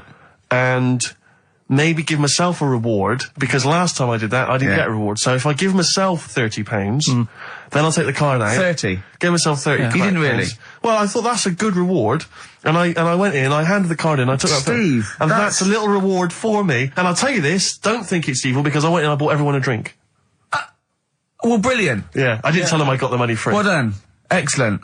So probably gangsters are quite generous with the money they've stolen from other people. Yes, but someone's negligence, Rick, has lent... the thing is this, Steve, right? I believe it, except that buying people a drink, Karl. What do you think? Well, I kind of thought that when he said it, but then I thought, but they'll be buying him back. So he's still... So in a way, he's still a winner. Yeah. Everyone's a winner. in that situation, including the student, because frankly, if there had been a less scrupulous person who found it, they'd have probably helped themselves to a considerable sum. I cannot believe he did that. There was thousands and thousands of pounds in there. What if Beadle had jumped out and slapped you with his little claw and said, "We've been filming this, merchant"? Well, so what? How old were you then? I don't know, 19, 20? Would you do it again, or was it just to get the world back for the old lady's purse? Possibly do it again, yeah. You're joking! Well, you've got to think of it this way. You've got to think of it as there was a lot of money in there, and someone less scrupulous than me would have taken a fortune. They'd have cleaned them out. Whereas I just took a small reward, which I thought was more than enough for someone's negligence. And I've returned the car. They've got the car back. Everything's fine. Think of someone else. I could have gone on a spending spree. I could have been buying stuff, all sorts. Yeah, but it wasn't yours at all. Yes, but they probably would have given me a reward. And because, you know, sometimes people forget or, you know, they don't give you a reward, I thought I should take it myself. You had to go at your dad for nicking a loaf of bread out of a phone box. Yeah, but that's because it's for old people, geriatrics and stuff. How do you know how old was your people who you were robbing from? It was on a student campus. Well. Wow. I think it was I thought it was excellent behaviour. I thought it was good, honourable behaviour. That's showing another side to him, isn't it? What would you have done, Karl, in that situation? And tell the truth. I might have helped myself a little bit. There you are. I don't know what this is helping yourself a bit. Like you say, just sort of, you know, send them back and sort of say, you know... If you find a £1 coin in the street and you can be bothered to bend over for it, then have it. But someone's cash point card or personal belongings... I'd let them know, though. Did you send it to them and say, I've service charge included. I've took that out already. No, I handed it in to the... Let them know? What do you mean you'd let them know? I'd say, you know, you're lucky here. Right, I just took, I'd probably say 20, actually. Because that's just like one note. Sorry, right, okay. You are winding me up. No, I'm not. I mean, not for once. I mean, I know what Steve's like. He is tight, right? He is. And you know that, don't you, Steve? Financially, you mean? Well, no, I mean, just the way you are. You're very sort of, you know, you're not wasteful with your money. I'm careful. No, I'm not wasteful. Absolutely right. No, but to the extreme. Not towards the extreme. Not towards the extreme. No. Look out for the pennies. The pounds will take care of themselves. All right? Simple to remember. Good advice. Yeah, all right? But the thing is, right, I know that I take the mickey out of you for, like, you know, the way you look and stuff. Sure. Right? Well, I'm right back at you. But the thing is, you can't help that. Absolutely. But I'll tell you something that women don't like. Sure. And it's fellas who are tight with the money. Sure. I'm not frugal with money with ladies. I'm frugal with money with you. Well, I've got no reason to splash money out on you. I've never seen you splash money out. Well, you've never been out with me. Steve, have you ever splashed out on a lady? No, but I hope to one day. The right lady. Play a record. Blur. Out of Time on XFM 104.9. Ricky Gervais, Steve Merchant, Karl Pilkington. Talking of money, Steve. Look at this, right? It's in the paper. A wife has had her beauty insured for £100,000 in case she grows ugly and her husband walks out. Nicole Jones, 26, of Chipping Sodbury, Gloucestershire, says £200 a year, pays £200 a year for a policy. She arranged it as a present for her husband Richard. Her beauty will be judged by a panel of builders. So, have they been selected beforehand, do you think? Do the insurance company know who they are? I assume they're complete strangers. So suppose, like, in 30 years' time, he looks at her and goes, "Oh, you've lost your looks." She goes, "Well, have I?" Yeah. He goes, "Well, yeah." "Well, have I?" They're calling the panel. Somebody else going, "Yeah. All right, get him out for that." Well, never mind that. It's yeah, she's lost it. Right, 100 grand. Well, 100 grand coming your way. They stand on some scaffolding. Yeah. She walks by. Yeah. And if they will whistle. That is amazing. Do you think they give her a quote first? Yeah, what if they say, "Actually, love, you've got nothing to lose. You're not oil painting anyway." Yeah, we can't come round and judge your beauty for at least 2 weeks. I mean, that is just open to abuse, isn't it? £100,000. Because I remember, in Japan, they're mad on golf, right? And if you get a hole in one, you buy everyone, you throw a party. And it was costing them, like, thousands and thousands of pounds. So they were insuring themselves against getting a hole in one. And so miraculously, everyone was going, "I got a hole in one." "Did he?" "Yep." Yeah. Paying out insurance. I mean, they could be in that together, couldn't they? They're not. I'm sure they're not. They're probably more honest than you two that would take 20 quid out of a cash point. But, you know. No, 30. 30. Yeah, 30. I like the wording, though. A wife. Yeah, a wife. The word wife. The word wife. I don't know why I just find it's just an odd word. This is my wife. Hello, the wife. Yeah, the wife. My wife. It just seems a word that you have to say if you're 60. You can Yeah, go, I know. Have you met the wife? And even then, ironically, unless you don't know exactly, are you married? Yeah, my wife is from, you know what I mean? That makes sense, but it's the wife. People go, oh, better get back, I'm meeting the wife for dinner. But especially when you know them. I remember bumping into friends of mine, somewhere at a party, a couple that I knew, and I'd known both of them before they got married. In fact, I'd known her, I think, longer. And I said, where's so-and-so? And he went, the wife will be along in a minute. And it's just this notion that, use her name. I know she is. I know her name. I used to call her by that. Why? It's like someone going, you know I'm married. You know I'm married. It's like showing in the off. eyes of God, we are wed. Exactly. Yes, that makes me more of an adult than you. It's the ownership. Yeah, it's like going, I'm a real man. I've got a wife, and here she is. She's my wife. I find there's the words that I find hard to say. In a shop, I could never ask for wet ones. Do you know what I mean? If I have to go and ask for wet ones, I won't bother. Or toilet duck. Another one I have a problem with, I never say, Snickers. Why? Don't know. I think it's I grew up with Marathon. Yeah. See, this is so pathetic, I still get embarrassed buying, toilet paper. Really? We know if you go into like a 24-hour shop just around the corner, not a supermarket, big shop, but if you just go in there and you're just maybe buying some milk. Yeah. A chocolate bar. Because it's like they know what you're up to. No, but they know you're going to use it to, when you're going to the lavatory at some point. It's too intimate. But you just go, I know what you're thinking, I'll be using this after masturbation. Thus saving all embarrassment. It goes to the porn bag I just bought. Elvis Costello, Alison, from way back on XFM 104.9, a retro cut. Indeed. Wow. Up to the modern day, the newest game show around, Rockbusters. Whee! Isn't there a jingle? It'd probably be something like, Rockbusters. It would be very, along those lines. I've got to work it out, but I mean, let's go with that for now, and then we'll be ready next week. Excellent. The prizes, once again, sourced by Karl Pilkington. I think it's been in the prize bag before, Karl, but good to see it back. The best air guitar album in the world ever. Do they keep sending it back? Is that just fun?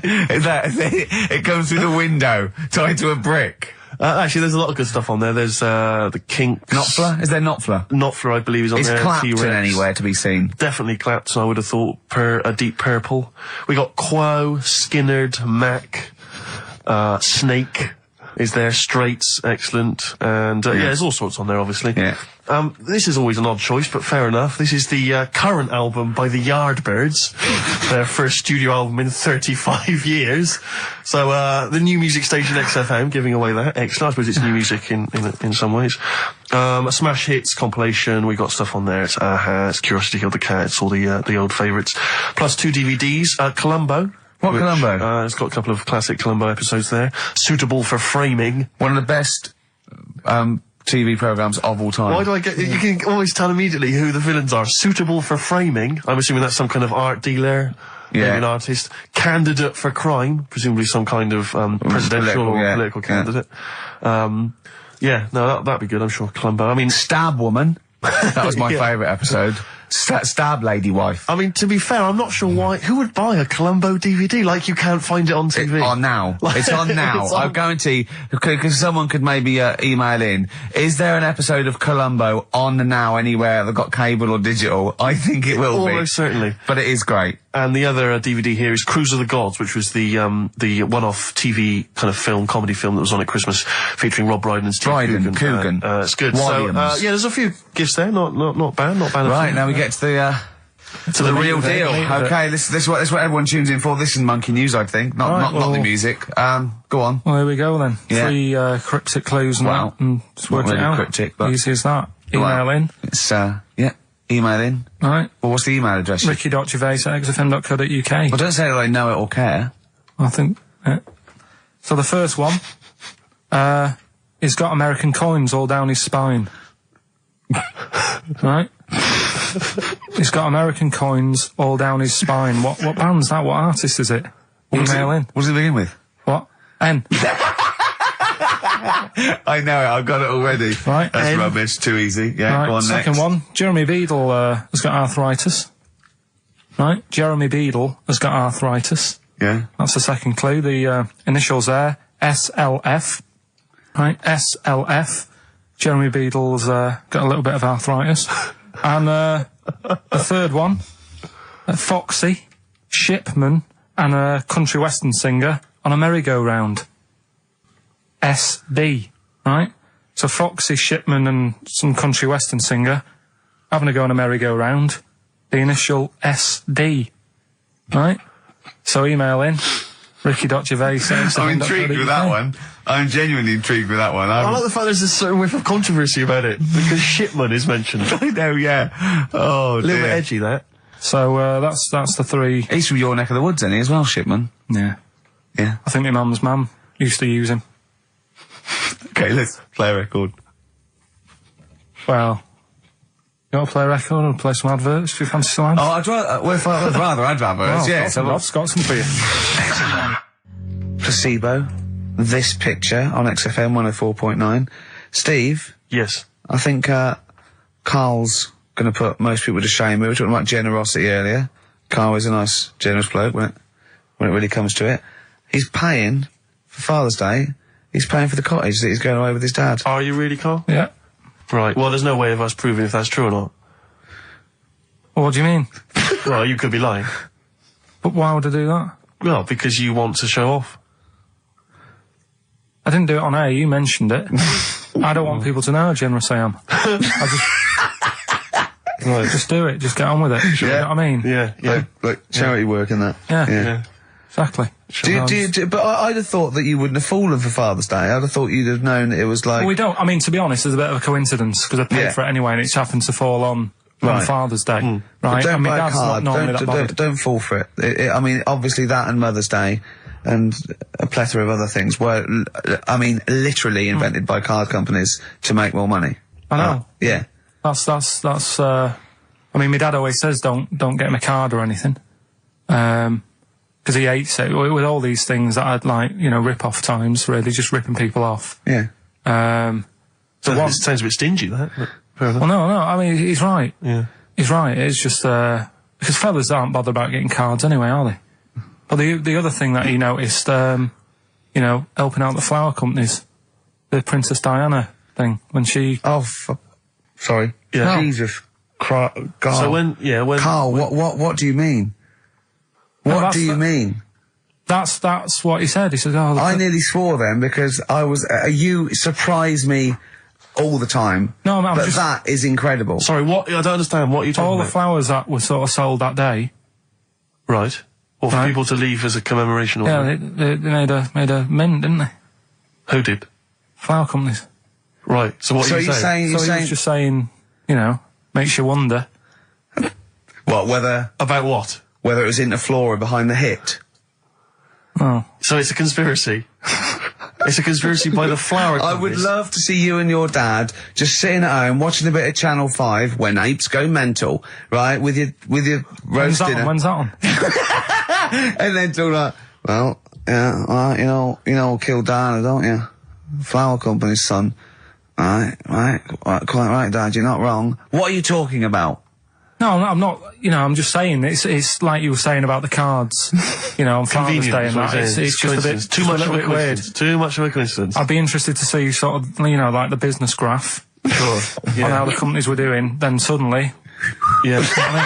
Yeah. But then by the same token, Elton John, he had the biggest selling hit record, didn't he, off the back of that? Mm. I mean, so, is he incriminated as well? If you want, I mean...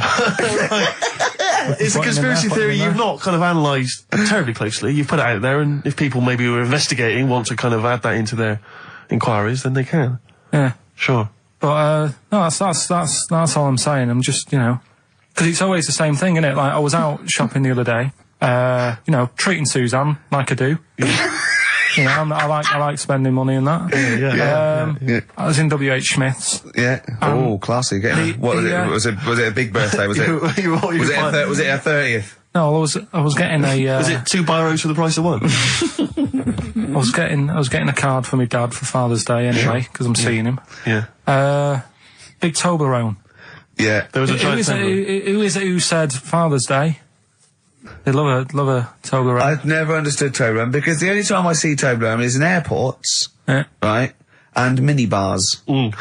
That is what the small Toblerone is for the minibar in a hotel, 3-star upwards, and the big Toblerone. Well, the big Toblerone is a gift, isn't it? It can only be a gift. You wouldn't buy a big Toblerone for yourself. Yeah, a duty-free gift. The Toblerone. It's next to Chanel No. 5 Toblerone and a bear. But who specifically would you be buying that Toblerone for? I don't know. Someone who's clearly never had it before and would think it was interesting novelty. Yeah. Well, this gift's interesting. I'll tell you what, though, Toblerone is brilliant. I mean, if whoever makes that, if they want to send sort of, some Toblerones, I will eat Toblerone. Well, yeah. I think very much the same about, I think very much the same about fags. And of course. Just cigarettes. If you've got any boxes of cigarettes and, that you don't want, duty free or whatever, send them. I'd just like to say that, in no way do I endorse Carl's dad's theory that flower companies were behind the death of Diana. No. Maybe I could say that on air as well, just to save any complaints. I'll tell you what though, talking about fag packets and that, do you know, like now, they've got, if you have these, they'll do you in, sort of thing, on the front now. They've got these special stickers on them. Yeah. I saw a thing in a magazine the other day. In Brazil, it's got, like, pictures of ill people on them. Blimey, that is It's gone really, hardcore over there. That's good, isn't it? But, I mean, to be fair, what more can they do? I mean, there are fag packets now that say these will kill you, and people are still smoking them. I mean, I don't know what they could, I don't think the message is getting through. You could ban them altogether, I suppose. If it seems weird to, sort of like, you might as well sell guns and go, careful, you can kill people with these. Well, ban them then. I'll just be careful. You have your eye out with that. This is poison. These are really, really mental poison drugs. You know those people with you ever see them in the street, they're selling fags duty free, obviously. They're just selling them on the street. Have you ever seen these guys? I walk up and down Finchley Road Lock because I'm just near my place. And, all these people, they're sort of looking a bit shifty and then they think that you're maybe a smoker. They just, fags, and they'll open their jacket and it literally will be like something from, the 1940s. They won't go to you though, do they? No, smoking. It stuns your growth. They know you must have never had a fag in your life. But, I might be buying them as a gift or something because I'm quite a generous guy. But it struck me, I was chatting with my friend about, there seems to be, there are certain people who are very, maybe they have trouble getting work, or maybe they, they're immigrants who've not landed on their feet and they've had trouble, and so there's a couple of jobs they can do. It seems to be there's the fag selling.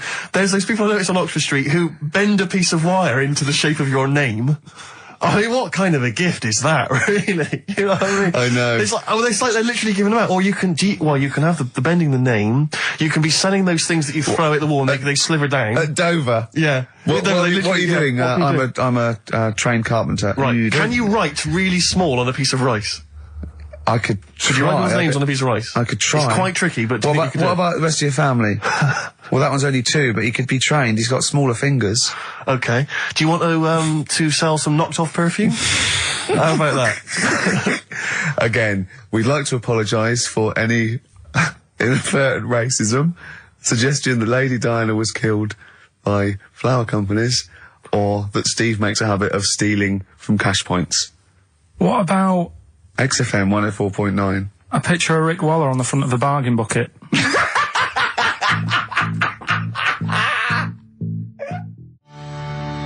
Red Hot Chili Peppers, universally speaking, on XFM 104.9. I'm Ricky Gervais. With me, Steve Merchant, and, of course, Karl Pilkington. Now, people come up to me, and they say, is Karl for real? And I go, what do you mean? He goes, well, they want to say, is he that stupid? And the answer is yes, right? Some people think that he's putting on. Some people think that he's a character that we've invented, like we've got an actor in, like he's a Gareth Keenan or a Tim or something. And I go, that we've scripted. Exactly, yeah. No, he's absolutely real, aren't you, Karl? I go, where did he come from? Well, just to tell the story, we came here and, I was much too important to run the desk myself this time round. So they just gave us a tea boy. Steve came in with you, I remember that. Yeah. Why do you remember that? Well, Steve knows. I don't want to keep going over it, but it's just the way he looks. It's just. Were you taken aback? A little bit. Yeah. So Right. And he's just developed into my favourite thing. I also said that you get bored with, like, you know, battling tops or, you know, pets sometimes. I mean, I love my cat, but he's not as, you know, Colin. my cat. Yeah. Colin. Actually, Carl's away next week. Is he available to run the day? Well, he's actually not as intelligent as Carl, and that's the truth. He's not, you know. Well, he's marginally. Yeah, but and then in the week, he's like one of those little Tamagotchi toys, Carl, because I have to phone him every day and keep his interest up. Yeah. Like I'd give him an interesting fact. And I got a book out and I found out I'd call Carl like that. And I thought this was a great fact, right? A 2-day-old gazelle can run faster than a racehorse. Right? I thought that was incredible. Sure. Okay. So I phoned him up, I said, a 2-day-old gazelle can run faster than a racehorse. He went, what does it do after that? I went, what? He said, well, how fast can it run when it's adult? I went, well, even faster. He went, oh, I thought we could just do it then, but then it sort of lost it. I went, what are you talking about? I went, yeah, that's incredible. A 2-day-old gazelle can run He went, well, no, that's what they do. I went, what? He went, that's what they do, isn't it? I went, what do you mean? It's 2 days old. Right? He went, yeah, but a 1-day-old fly can fly. I'm 30 and I can't fly. It's not what I do. Right? And I went, right. He went, a jellyfish can hold its breath underwater for hours. I went, it doesn't hold its breath, does it? It hasn't got lungs. So he went, what? I know I had him. He went, what do you mean? I said, well, they don't breathe, do they? He went, what do they do? I went, well, they get oxygen directly from the water via osmosis straight into their cells. And it just went quiet. And I went, a 2-day-old gazelle? And he went, yeah. Do you know what I mean? He was just thinking about the jellyfish. Yeah. Well, he was looking up osmosis, and then he was thinking about the jellyfish. But I just think, I mean, if Bambi's anything to go by, this little gazelle spends a whole day trying to stand, and the next day it enters the derby. And you don't think that's incredible? Yeah. See, you know the sort of things I find incredible. Go on. Mirrors. Shiny objects. Kettles. Yeah. Oh, God. Well, listen, remember the time when I told you about the baby that had a baby? The baby that had a baby. The baby that had a baby. Yeah. It's happened again. No, it hasn't. Well, it didn't happen the first time. It was in the papers, I think, on Monday, in all the tabloids. So it's a twin where one has grown and the other one is still at a fetal level. No, it wasn't, though. It had grown. He was saying to his mum... who was saying to his mum? The little kid who was 7 years old. And he kept saying... Yeah. Yeah, he was pregnant. And he was pregnant? Yeah. I know. What do you mean? And he was saying to his mum, oh, God, I don't feel well. And, like, his belly was all swollen, and they thought he'd just been eating cake or whatever. And he was saying, I can feel something moving about, and they were like, stop messing about, there's nothing wrong with you. Eventually, I think he was in gym at school. In gym? What, Jim was pregnant with him? Oh, no, it was like a Russian doll. He was at school, right, just about to do sit-ups or whatever they do at school. Yeah. Right? And flew out across the room. Teacher goes, you're a bit fat. You look a bit pregnant. And so best to the doctors took him, said, you're 7 years pregnant or something like that. What, you What? Or something like that? You're 7 years pregnant. Or something like that. You say to the doctor, Carl, why don't you think about what you say before you say it? See the reaction I get. Now, the gazelle, I didn't get excited like that. 7 years pregnant. Send it in. If someone's online at the moment, just having a look around, it happened on Monday or Tuesday. Because I told you at the pub quiz, didn't I, Steve? I said to you, I know the baby's had a baby. Yeah. And you were like, yeah, whatever. Well, I just thought you were talking nonsense as ever. Well, we'll find out. You're 7 years pregnant. Yeah.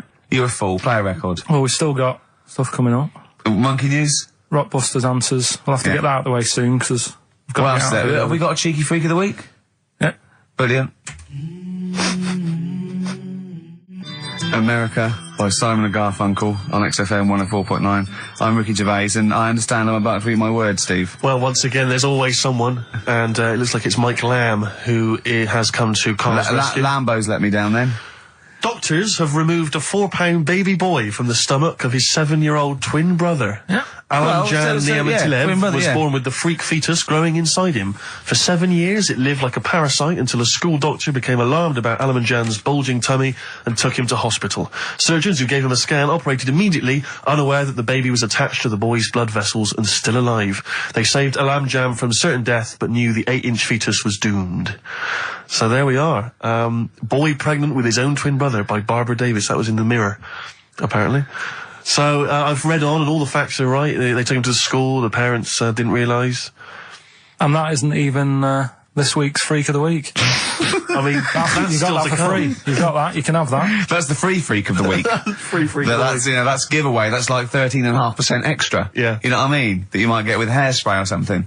So that, I mean, if that's just the throwaway freak of the week, there are 2 freaks of the weeks there. If those 2 freak, I can't wait to see what the actual freak of the week is that people are paying for. Is it incredible, Carl? I'll tell you what, something else you can have for free. Go on. Another sort of freaky thing, right? I was watching this programme in the week. Right? What? I don't know what it was. But it was about, I just saw this little fella on it, right? What do you mean, little fella? He was doing this history thing. Oh. Right? Yeah, I know what you mean. So, is this he's found out that a Viking was a bit like him? Yeah, that's it, yeah. He was boneless or something, or he's... Well, that's the weird thing. What do you think of that, Steve? He's what? He's boneless? No, he was called Harry the Boneless or something. Yeah, but you know what you're going to get there, don't you? That's what I mean. Always have a name, Elephant Man, you know. Harry the Boneless. Where is he? You know what I mean? I'm meeting someone, waiter, what's his name? He's called Harry the Boneless. He's over there flapping around. Yeah. He's over there in the bucket, having noodles. That's what I mean. But, do you reckon you could do that? Do you reckon you could have your bones taken out? I love talking to him! He's brilliant! It's like talking to a 5-year-old. I was asking Suzanne when she was watching it, and she was like, ask me later. Yeah, brilliant. She wanted to know about, What you said? You watching this programme about history, right? About Vikings. Something like that. You turned to your girlfriend and said, do you reckon you could have your bones taken out? Yeah. I love that. I mean, that is why you are my favourite What do you mean you think you can have your bones taken out? Firstly, why would you have your bones taken out? If you've only got a small flat or something, and there isn't much room, Yeah. right? And what I mean is, would all your organs still do the stuff? No, they wouldn't. You'd just be mush. Listen, I'll teach you something now, right? The skeleton, right? Spam. Yeah? Support, movement, anchorage. No, support, protection, anchorage, movement. Spam. That's what the bones do. Yeah? You couldn't stand up. You wouldn't be protected because they protect his rib cage, skull, of course. Anchorage, everything holds onto it. Every muscle is tethered to pull against something, like a crane, a pulley system, so you wouldn't be able to move at all. Do you know what I mean? So you'd be in a bucket. There'd be nothing, you'd die immediately, obviously. No, you can't have your bones taken out, Carl. I mean, why do you need to ask that question? Sorry, but Boneless Bob, or whatever his name was. Harry the Boneless. he presumably didn't have any bones. I mean, that's why he had that name, obviously. No, he did. No, he's got the name. Yeah, exactly. No, he was just... I've had an email here from Graham, Old Kent Road. He just says, I had a dream about Karl last night. Can I sue? I've no idea what he looks like, apart from the boldness, and yet he turns up in the middle of my dream. I don't need this, it's harassment. Yeah. But people are having dreams about you now, Karl. You actually, it's like you're one of something that was created by the Brothers Grimm.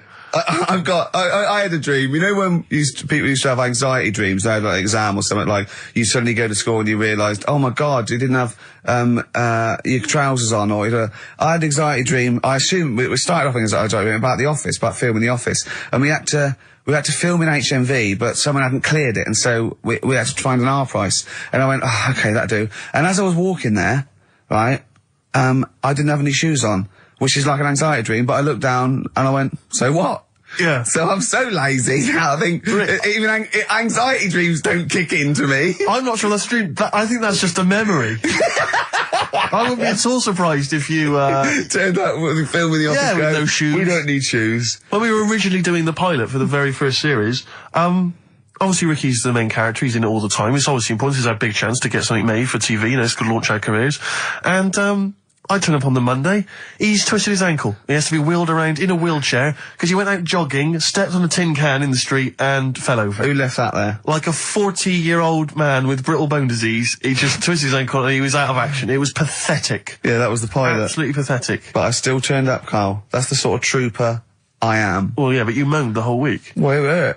Well, I didn't like having to go around in a wheelchair, did I? Yeah. It's not pleasant, but in a weird way, it taught me all the problems. Do you have anxiety dreams, Karl? Do you ever lie awake worrying about stuff?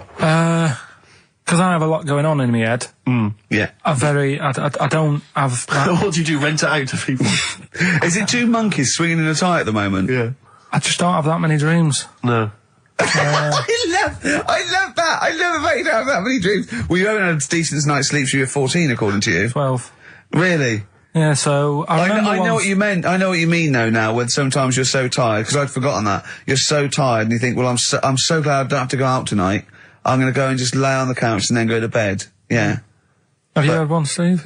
Anxiety dreams, I do have them periodically, yeah. It used to be a lot of, things like running to get to school in time, but, suddenly your feet are running in treacle and you can hear the school bell and you I can't haven't had get them for there, years. I just haven't had an anxiety dream for years and years and years.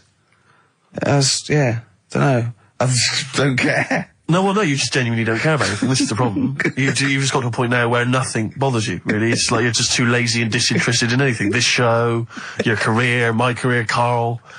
No, I never give up on Carl. So, Carl, so this little Harry the Boneless, what was your point? Was that really your point? You wondered if you could live without bones? Yeah, I saw the little fella on this programme. And the presenter? Yeah, and he was a small fella and he was talking about Harry the Boneless. And I thought, that's interesting little bit of science stuff. Yeah. Yeah. Well, yeah, that's about it on him, really. All right, well, that's just another bonus cheeky freak of the week, isn't it? That's not even the freak of the week either. No. That's still to come. So you've had a pregnant Siamese twin. I know, it's been mad. You've had a boneless fella and another fella talking about him. They're not even involved in freak of the week. No. This is getting mad. Play a record. Let's play a record. Let's have cheeky freak of the week afterwards, shall we? Yeah. Current single from Nick Cave. Can we do monkey news first? I'd rather have a cheeky freak of the week. Nick Cave and the Bad Seeds, He Wants You. Brilliant. XFM. Yeah. So, Carl, off you go. Well, we're not going to do freak of the week here. Okay. Right? Because we've done quite a bit of that in the last 20 minutes. We've OD'd on freaks, you think? Yeah. Sure. We'll just shift it a little bit. Okay. And I don't, like I keep saying, don't want people to be thinking we're sort of taking the mick out of anyone. No. Right? Because we're not about that. I feel like I can do a little bit of it because I work with you, Steve. Yeah. Right? Sure. It gives me that right. It's like a care worker. Yeah, I understand. Well, it's like that thing of you can't be homophobic because I've got a couple of gay mates and stuff. Sure. I think it sort of gives me that edge. Yeah. Right? So you're not freakophobic because you work with Steve? No, that's right, yeah. So, yeah. Okay. Well, by that token, I should be able to sort of slag off, the mentally ill. Or at least mentally handicapped. Now, there's a term you don't hear very often. In 2003, there was the mentally handicapped. Isn't that what it was? I don't know where to start. But I'd like to apologise for the Lady Diana stuff, the term mentally handicapped, and any inadvertent racism that we may have stumbled over. What's the actual term then? Is it retarded? Right, come on now. Oh, chimpanzee that! Monkey news, earlier than usual.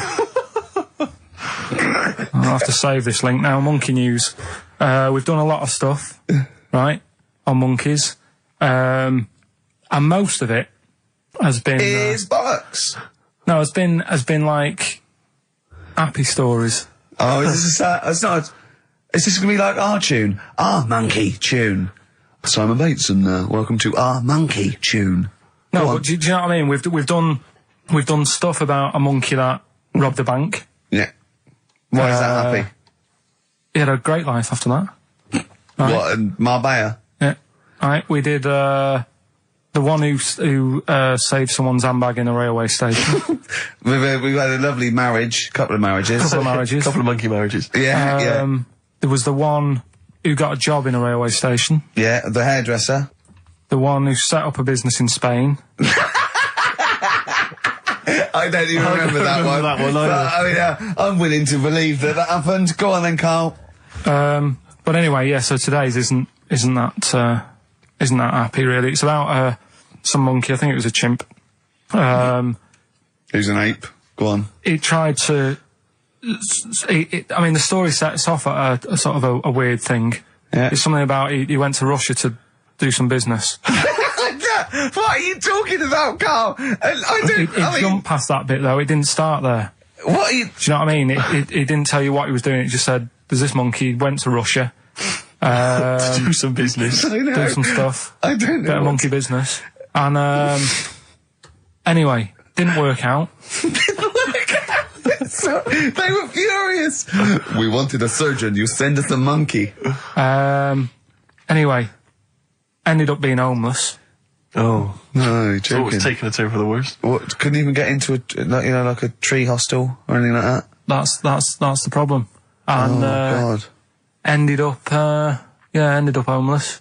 Got in with some tramps. I don't know where to start. Come on. So he's knocking about with some tramps and stuff. Sharing drink and what have you around a little fire. They broke into some home, not sort of squatted. Right, so into not some homeless flat. anymore.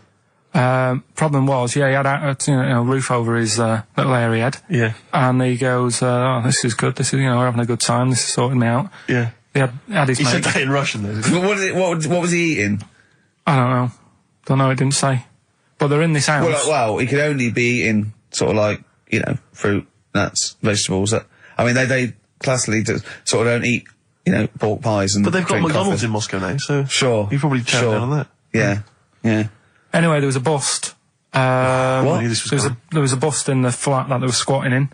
All the other tramps sort of knew what was going on, legged it, left little chimps out there, got arrested. And they thought it was a real fella at first. They were like, get him, he's obviously just a scruffy bloke who hasn't had a shave and stuff. Yeah. Hasn't shaved his back for a while. Or his face. His head. Got him down the station. And the boss was like, what's going on here? We've got a monkey here. He was like, what? So you arrested a monkey?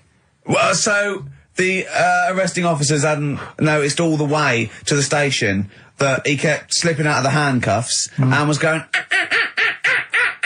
for the entire journey. They didn't notice till they got there. What, did they put a hood over his head maybe and just like, I don't know. I'll give you the story if you want. There's the headline. What is it? What's the headline, Steve? I don't want to see it, but... The headline, this is once again from supposedly reputable news organisation Ananova, homeless monkey arrested in Russia. Did you read on, or did you see the headline and make up that whole story? Most of it is there. What isn't there? What bit isn't there then? I think Steve can have a look over it, check it out and stuff. Point out the embellishment for me, Steve, will you? Well, what it doesn't say is that the police didn't realise it was a monkey. That's what I was guessing. Really? That they got it back and they said, what are you doing? We've got a monkey here. And they go, yeah? Yeah. Oh, God. There's some more monkey problems in the week. Have you seen the Alfords advert with monkeys in? No. There's a new advert out for Alfords selling bikes and stuff. Yeah. It's got some monkeys in it. It's caused an uproar. Why? People are saying it's, dressing them up in tracksuits and that is, taking the mickey out of Manchester. it's not nice for the animals and that. So there's been loads of But complaints they get a about free it. bike or something, do they, I imagine? I think they kept the tracksuits. Yeah. But, Yeah, that's the after thing this now. cheeky freak of the week. No, I'm just saying we're not doing this to sort of, again, take the mickey out of the animals and stuff. These are true stories and that. But yeah, coming next, Freak of the Week. Kings of Leon, Red Morning Light on XFM 104.9. I'm Ricky Gervais, with me, Steve Merchant and little Karl Pilkington. Getting excited because it's his special time of the week where he gets to talk about a cheeky freak of the week. Well, just get Rockbusters out of the way, right? Because I've got to put these prizes in the post bag now, so I'm shooting off. Yeah, because you got to go early. So I don't know how you do your job. You went to Manchester, you went to Madeira, you had a day off because your trousers were wet and you had a cold, and now you're shooting down to Cornwall. You're leaving early. How do you get your work done? And you've got one job. Me and Steve have got loads of things to do. I'm having fast at me work. Like I said, the prize is ready and packed up. Here. No one's being affected by me shooting off early. Right? Okay. So, Rockbusters answers, got to get them out of the way a bit earlier. Right? So, here they are. First one. he's got American coins all the way down his spine. Yeah. Why would that be? Right? Initial was N. Nickelback. I got all these this week. Right. Second one, Jeremy Beadle has got arthritis. What's going on there? Stiff little fingers. SLF, stiff little fingers. Yeah. And the third one, Foxy, Shipman, and No, and a country and western singer, you said. Now, what's the initial? SD. Yeah, so Spin Doctors. Yeah, I got that. And then I said to you, why is it a country and western singer? And you said Dr. Hook. Why is it Dr. Hook? Why does that give anyone the clue Dr. Hook? A country and western singer. It's just what was in my mind. Well, there we are. There you go. So we'll change this to Rockbusters or What Am I Thinking? You could have had Dre. What's in my mind? You could have had And the Medics. All right? Yeah. Just think it through. Who's the winner? The winner, very lucky, Sandra Cassidy of Leon C. She gets all those great prizes. You know, we've actually had people emailing in saying, this is the worst Rockbusters ever, because it was too easy, it was boring. Oh. This is just, don't shoot the messenger. Oh, Other dear. people saying, it really has run its course. Some people genuinely agreeing with Ricky. Oh, Carl, this must hurt, mate.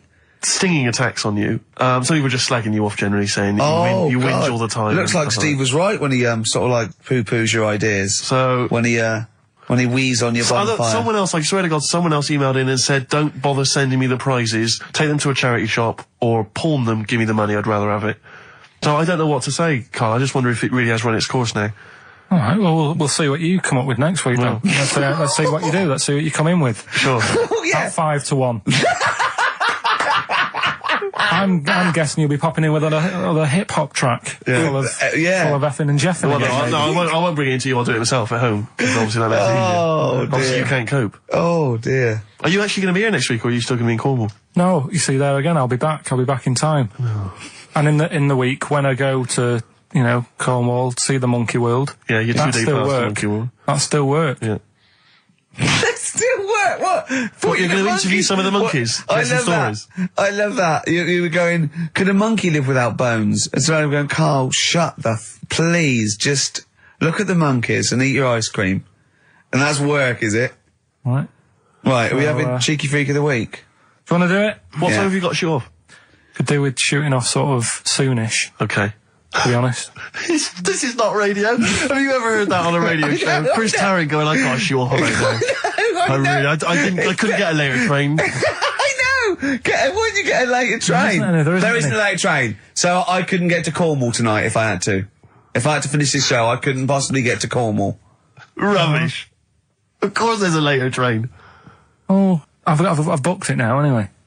Right, well, that's the point, isn't it? Yeah. You're not thought whatever. I don't think the show's lost anything. I think we've still had the, Freak of the Week's coming up now. Oh, cheeky Freak of the Week. Right, well, we've had some interesting things we've been looking at. This week, it's about the strangest couple that ever got married.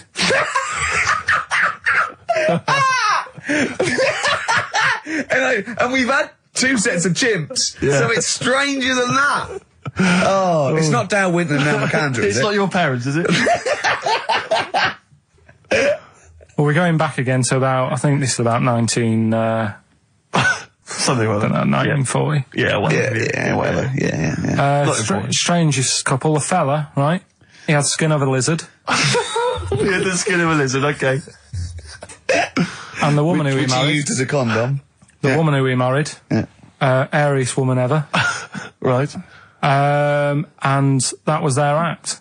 They used to tour the world, and they'd say, it's like, couple who've met, they're having a great life. Let's get them out on stage, here they are. And they'd what do you mean he had the skin of a lizard, first of all? That's what it said. He had some sort of some illness. So he was called Lizard Man, and you like that because it was a good description. I thought that's good. I'm here. Hello, dude, we've booked a table for 2. Who are you meeting? I'm meeting Lizard Man. Oh, he's over there. Yeah. You know he is, right? Yeah. I'm meeting the hairiest woman in the world. She's over there. Yeah. Yeah. So what did they do for their act? Now, bear in mind that we had some Siamese twins last week, and their act was having a bath. Yeah. So I hope it's an improvement on that. What did Lizard Man? He came out and ate some flies, did he? I don't really know. I just think they stood there and that. Yeah, when you read this and it goes the most interesting fact ever, lizard man, and you go, that's enough. That's enough. I can extrapolate from that. Well, straight away I start thinking. I'm thinking, right. I wonder if they got the wedding photos. Right? And then, like you said, that they had a kid. Oh, what would that be like? Exactly. It'd be like an ostrich, wouldn't it? It would sort of like. That's what I was thinking. What did you think it would come out like, the baby? I didn't think what that looked like. I just was thinking, parents' evening. Do you know what I mean? You wouldn't want them coming up to the school, would you? So little Johnny, who starts off relatively normal, he's quite good at, he's good at nature, isn't he? And his mum and dad come into the room and they'd be looking round, wouldn't they? Well, it's always like that thing at school when, like, you find out your mate's mum and dad are really old. Right, Have you ever seen that? Yeah. When you go, your gran and granddad bought you? Yeah. The mum and dad. Yeah. And you go, It is weird. What's that we're talking about? He calls him mum. What was that? I was sorry. do you know what I mean? Yeah, And, no, like, that's always strange. If you had Godzilla and King Kong as your parents, and it was, they're always fighting. They're always fighting, and like you say, if you're in a school play or something, you wouldn't tell them, would you? You wouldn't want him coming up with a video camera. He didn't tell his parents he was in the. Well, exactly. You did Little Donkey. You didn't tell your dad, did you? And he came along and videoed it. Yeah. Kept it quiet. Don't want him to know anything. But you didn't. What was it? It was meant to be playing. You had a little drum, didn't you? Yeah, I was doing. I had a little drum. I think it was meant to be playing We Three Kings. Yeah. But we started doing Little Donkey, and I thought I can add a touch to this. Sure, you improvise. Started playing along. It was like the first remix, wasn't it? It went down well. But yeah, that's all I was thinking with the Freak of the Week this week. That's what I'm saying about Freak of the Week. It's to get people thinking, right? Thinking how lucky they are that they don't have to comb their face. What are you talking about? What do you mean? Freak of the Week is to let people know how lucky they are. Just what about the little freak you're talking about? What are they thinking? They're going, oh, he's talking about me. I'm a little hairy lizard man on a stick. Pop in, give us a call. I thought, that's what I'd like to do on a TV programme. That's what I want to do. I want to go and meet these people and say, right, let's just go shopping. Let's, we'll film what your normal day's like. Yeah. Let's pop out, nip into Sainsbury's or whatever. Yeah. Buy a comb. Park right up close to it. You know what I mean? Yeah. So what you're saying is you just want to get a little message out there, which is that there's always someone worse off than you. Well, there's proof of that in this room. You know what I mean? Oh, Carl, when's your train? In a minute, I'm going to get going now. I'll see you later. Thanks, Carl. Brilliant. What are you playing? You going to play a song? Kirsty MacColl. Yeah. I'll see you later. Kirsty MacColl, New England. Karl Pilkington has left the building. He's rushed away. He's on his way down to Cornwall. And we're left by ourselves. Indeed. In the room. See, if we can do this... If we can press all the buttons and not make any mistakes, strictly speaking, there's no need for Karl. I don't mind if we make mistakes. Well, no, exactly. We never were in the old days, No, did we? sure. I think Karl is going to love Cornwall. Because I think, one, the mayor is probably an animal. Yes. And I imagine the townsfolk think like Karl. Yeah. Do you know what I mean? I imagine he'll stay there. He'll be made king. Have you ever seen Return of the Jedi? In Return of the Jedi, the Ewoks, the little furry creatures, they see C-3PO, and because he can talk and he can speak their language, they actually elevate him to godlike status. What are you doing here? Hooray! He's back. What are you doing? You could have stayed till the end. No, I'll see you later. What are you doing? What are you doing? Right. Right, well there he is. He's on his way. Yeah, if you're listening online in Cornwall, I mean, I can't imagine that's ever going to happen. But, on a clothesline with a bean tin at one end and a big bean tin in London. Or if I'm cool in London. Yeah, or if the foil helmet you wear to fend off laser rays from aliens out of space are somehow picking up the show, then Carl's on his way. Look forward to meet the bold one. Because he's got a sort of the obligatory sort of red face that would go well down there now. Because I think he's been out in the sun, or he was pre-boiled when he came in. But he's rushing down to Cornwall now, going from Paddington Station. So, if you're in the Paddington Station area, you want to pop down there and sort of wave him off, then do. Yeah. Don't be afraid. That's not a dirty sexual act. Wave him off. Yeah, I'd love to wave him off. And, call in the week as well, karl.pilkington@xfm.co.uk. Send him anything. Just clog up his email. Yeah. I mean, 'cause he gets stressed at work. So if you can send him 3 or 4 emails each. Yeah. Over the next week, so he's got to read them all. But disguise them, don't make them look rubbish, so at least he's got to sort of open them and look at them. Or, some of them might be correspondence, so he will, just phone his, line as well, just ask for XFM, ask, Karl, and leave long messages on his voicemail. Yeah. So, if you can, just for us, just for me and Steve, remember, it is mine and Steve's show. Karl is merely like, the icing on the cake. Yeah. If Karl can come back, maybe next Friday or Saturday or Monday, whenever he comes back, to about 250 emails and 200 voicemail messages. If you put down, when it says, what's the name of the message, the title of the message, if you put monkey news or monkey information, he'll have to open it then, because he'll be intrigued, even if it's not about monkeys. Yeah. Do that anyway. Yeah.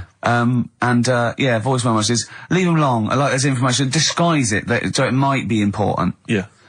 Just so he has to listen through. I wish I'd give his mobile out, but, that is just too cool. But anyone can get him at XFM, and of course we've given out his email before, so I mean, go mental. There are plenty of ways to torture Karl Pilkington. I mean, we're doing all we can on a Saturday. But we're only 2 people. But we're only 2 men. You know what I mean? So listen, go berserk. We'll be back next Saturday, and we'll leave with song for the lovers, song for the ladies, whatever. It's a beautiful track. A song for the sunshine. Song for the Sunshine. It's Lily White by Cat Stevens. And we've done it. We don't need Karl. Definitely not. See you next week, Rick. Bye. Now, it reminds me, talking of gnomes, he said to me in the week, he went, did you see that programme on telly last night about dwarves and fellas without legs nicking cars? And I went, no. He went, it's amazing, right? Because they haven't got legs and that. They scoot along and they can nip into a car like the Dukes of Hazzard. Explain more, Karl. No, you see, I didn't see it. Someone else told me about it. Oh! That's what I said to you. I said, did you see it? Because I missed it. And it's about these little fellas, who, specialise in car nicking. And the thing I wanted to know is, because this lad who sort of only watched half of it. Is he like you? Well, I said, I can understand how it's easy to get in, but then how do you get away? Because you can't reach the pedals. Yeah. Can there be 2 of them?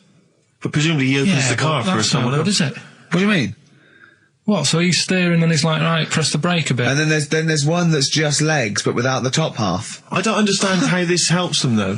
Why does this make it easier for them to steal Because they can just get through the window really quickly, like in the Dukes of Hazzard. What? Because their legs don't get in the way. Right. Do they just run? And just... But what do you mean, the window? I mean, what? So someone's driving along... No, I didn't see it. This is why I'm asking you. I didn't see it. Do they leap in when there's someone still driving the car? I don't know. Well, there's too many things left unanswered here. I can't go over maybe someone's seen it and they can email in. But that's sort of... This panicked you anyway, I imagine. I bet you were gutted you missed that programme, weren't you? Well, I'm interested in stuff like that. Because I like learning, which gets us on to educating Ricky. Oh, excellent.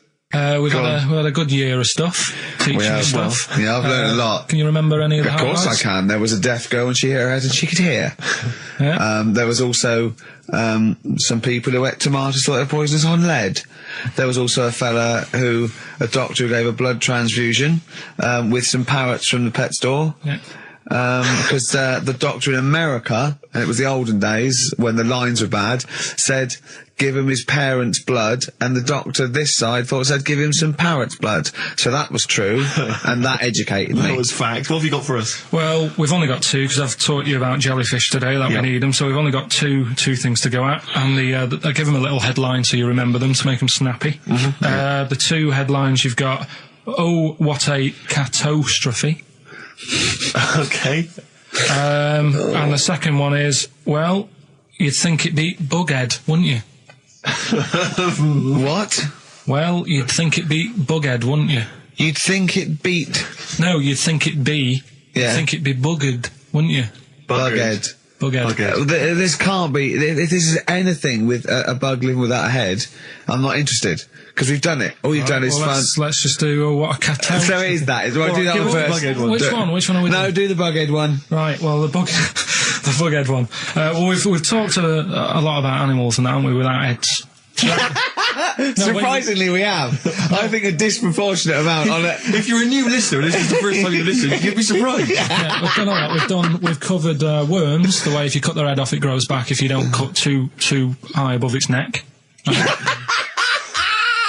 We've covered the chicken, the fella who blinked.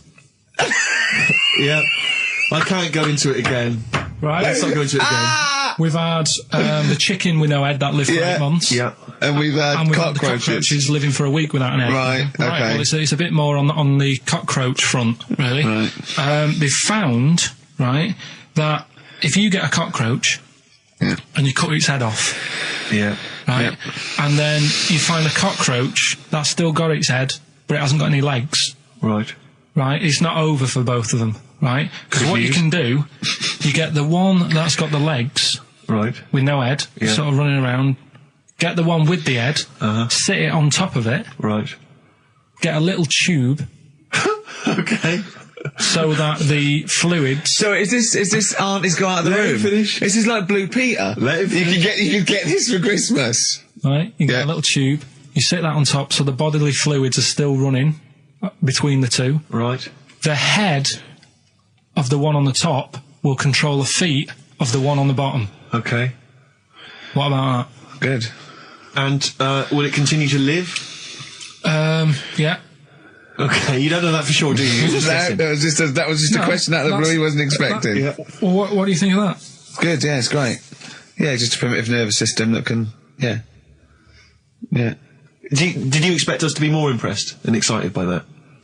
Well, did you fall off your chair when you read that? Did you literally topple off? Going, did you think you were going to be the Frankenstein of the insect world? Yeah. No, I just was thinking if they can do that, with them, can they do it with humans? Because I also did a bit of research on. Did you come to the sort of conclusion that apart from the moral aspect of it, that the human was probably more complicated than? Yeah, but do you know what I mean? Things move on, don't they? Do you know what I mean? Science, Rick. I had Binatone as a kid. Now they've got PlayStation 2, and the difference in 10 years They is have amazing. found that if you lose your head, a cockroach can live normally on your body, but not the other way around. Your head on it cannot control its legs because it's too complicated for your brain. Well, so, yeah. Well, then other research, because I thought if you don't learn from that, I'll give you something else for free, right? Go on. Free. That they can clone people. The only reason they don't do it, right? Say if like Ricky needed a lung, right? They could clone you and make you the same, but the only reason they don't want to do it is because it'd be a bit horrible, wouldn't it? So and it would take sort of 18 years for me to get an adult lung. And there's all kinds of moral implications. Yeah. What do you mean, yeah? You hadn't thought of that? So, sorry, because lest we forget, Rick, he ended with the only reason they don't do it is because it's a bit horrible and that. Which scientist said that? Right, that's a quote. Right. That's not it. That's not the other one. That's it. No. That was just, We've got another one to come. Oh, I can't wait. The headline again? What was the headline again? The headline, oh, what a catastrophe. Looking forward to that. Mark. Yeah, a bit more counsel. This is from his covers album. This is called Snowbird. God. Here's the first one. They're not fascinating, Carl, but I'm just interested on your take, really. Yeah.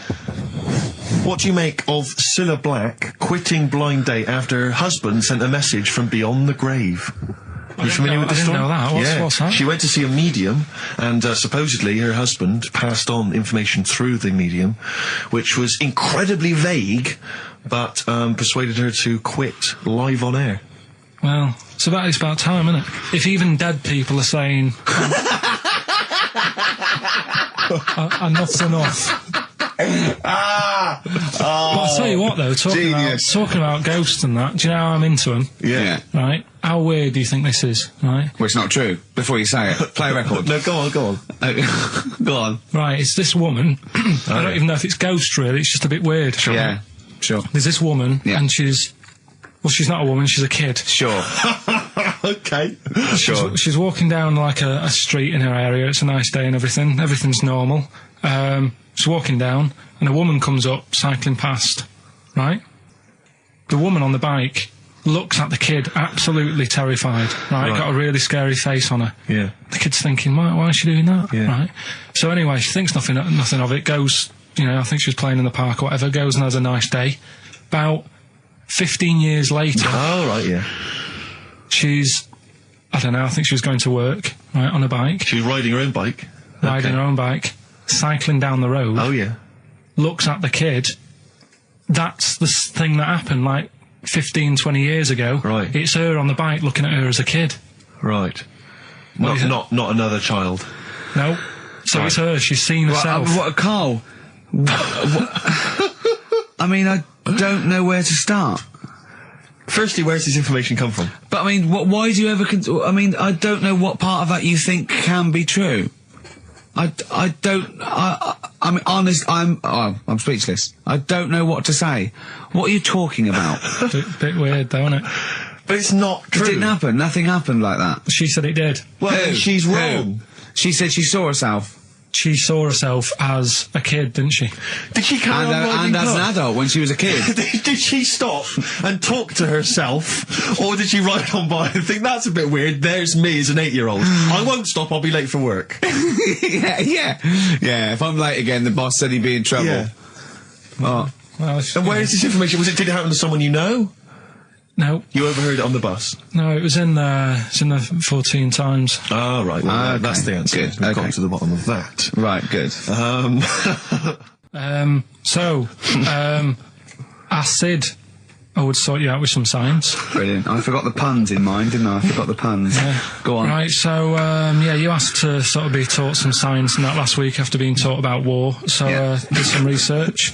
And there's a few things, I think we'll just cover one of them now. Go on. We talked a lot about hairy kids.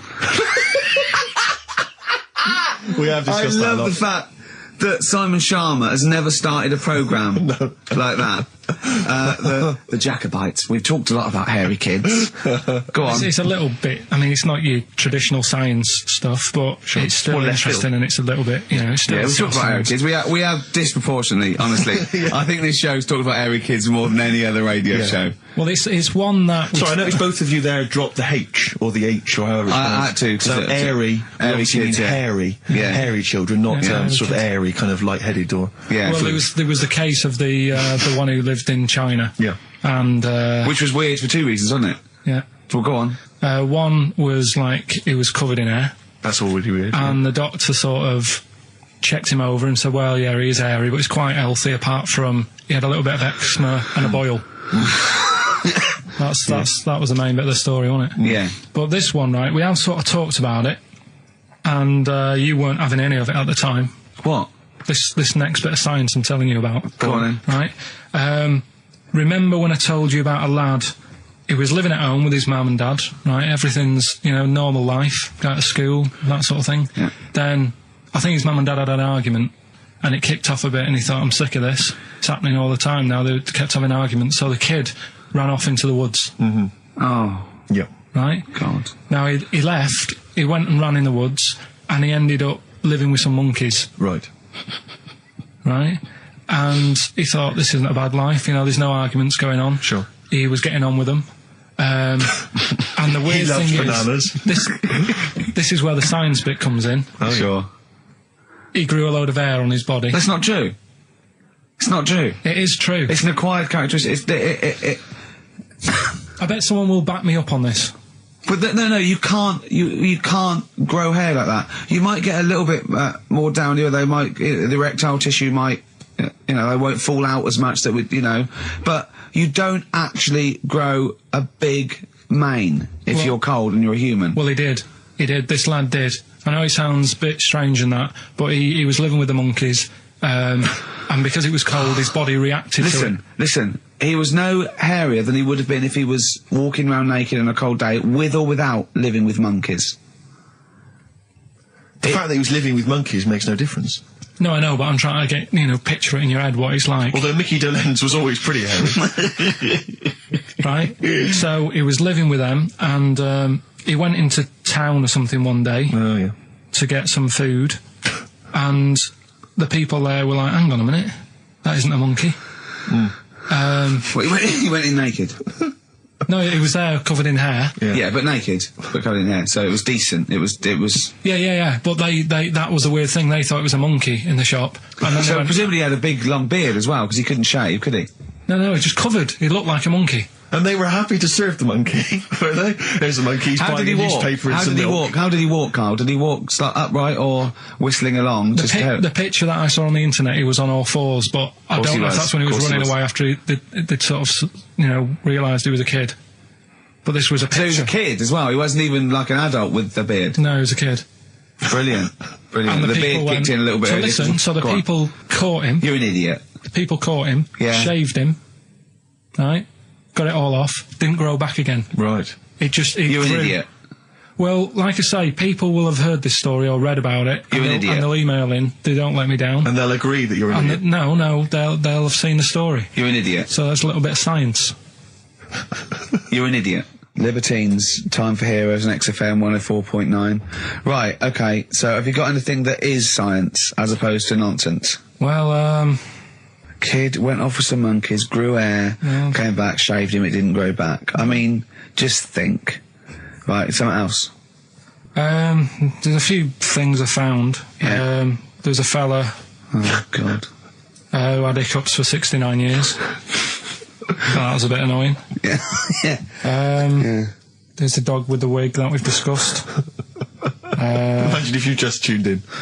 Yeah. There's the dog with the wig that we've already discussed. Did we discuss that? Not really. Did I not tell you what he said? I did, didn't I? Yeah. Oh, yeah. What else have we got? Well, there's something here that you sort of know. Is this going out live? This is happening, right? Right, go on. But remember when you talked about sponges? Yeah. If you get a red sponge and a blue sponge, You liquidise them, pour them back into a tank. After a few hours, that they know which was which, and they reform as a red sponge and a blue sponge. yeah. Yeah. I thought that was weird when you told me. Yeah. Looked it up, did a bit of research. Yeah. Thought that's sort of sciencey. Yeah. You can do the same thing with a mouse's brain. Okay. Explain a bit more. No, you can't. If you get a dead mouse, Yeah. put its brain into a blender, blend it up, leave it standing for a bit. Making that up, aren't you? You're confusing this. You've watched Nigella Lawson make some sort of pudding. No. What do you mean? It won't work with the brain. Well, it does with them. I mean, not human brain. Don't be trying that. Although, no, a mouse one. A mouse one. and what happens? It sort of reforms, goes back together again. No, because apparently it's made up of the same stuff as. But it doesn't, does it? Because if it's dead, if it's a dead brain, the cells can't act anyway. The fact the sponge is that it doesn't kill the cells, it liquidises them, it doesn't kill the cells. Yeah. So it couldn't be a dead brain anyway. It would have to be a live brain taken out from a live mouse for the cells to be getting oxygen and working and being sensitive to each other. And that, I don't see how that could work like it does in sponges. I mean, do you know what I mean? You're not a scientist. I've just sort of read it and gone, oh, that's interesting, I'll tell Ricky and Steve about it. Yeah. You're quizzing me as if I've come up with it. If someone else has done it and said it works. Sure. So I'm not... Do you think ghosts are behind it, or do you think there's a scientific explanation for it? No, it's just one of them weird things, isn't it? Yeah. So that's what you sort of science covered for this week. Well, that was another barnstorming feature from Karl Pilkington. Is that it? Is that the two things you got Thanks this very week? much for that. Well, I mean, There's nothing behind them. Do you know what I mean by this? There's not like a weight of intellect behind these facts. Why don't you make that your science project for this week? Find a dead mouse somewhere, Carl, and a blender. We'll bring that in next week. We'll do it live on air. See what happens. Oh. Well, Do you feel sort of let down a little bit sometimes with our reactions? Well, what are you expecting us to do? What are you expecting us to just look at you, open-mouthed, staring at you in awe? just like go, oh God, yeah, where did you find that out? And like, Yeah, but you we know. Tell us. We know where you found it out. You looked on the internet and a strange homemade website by a maniac somewhere, who puts on stupid things that he heard through Chinese whispers. That's where you get your information from. I doubt that anything you've ever come up with is verified. If it is, it's luck. But what do you expect me to do for you? Do you know what I mean? I'm just... You know, I'd like to know what the source of the information is. I'd like it to be, a research study by the University of Columbia, rather than, a guy who calls himself Mr. Pickles. On a website somewhere, www.lunatics.com. I mean, oh God, some kind of evidence. Do you know what I mean? I must warn you know that Steven Spielberg thing's coming, Taken, yeah, about alien abduction. When you watch it, just remember this: it's not a documentary, okay? All right, all right. You remember E.T.? We were discussing that earlier. That's not fact. It's actual fact. Brilliant. Black Star Radiohead from the Bends on XFM 104.9. Rick John has emailed in. Yeah. It looks here like he's maybe trawled the web himself. I mean, I don't know if people just immediately leap onto the web every time Karl says something in his defence. I think our listeners are always on the web. Yeah.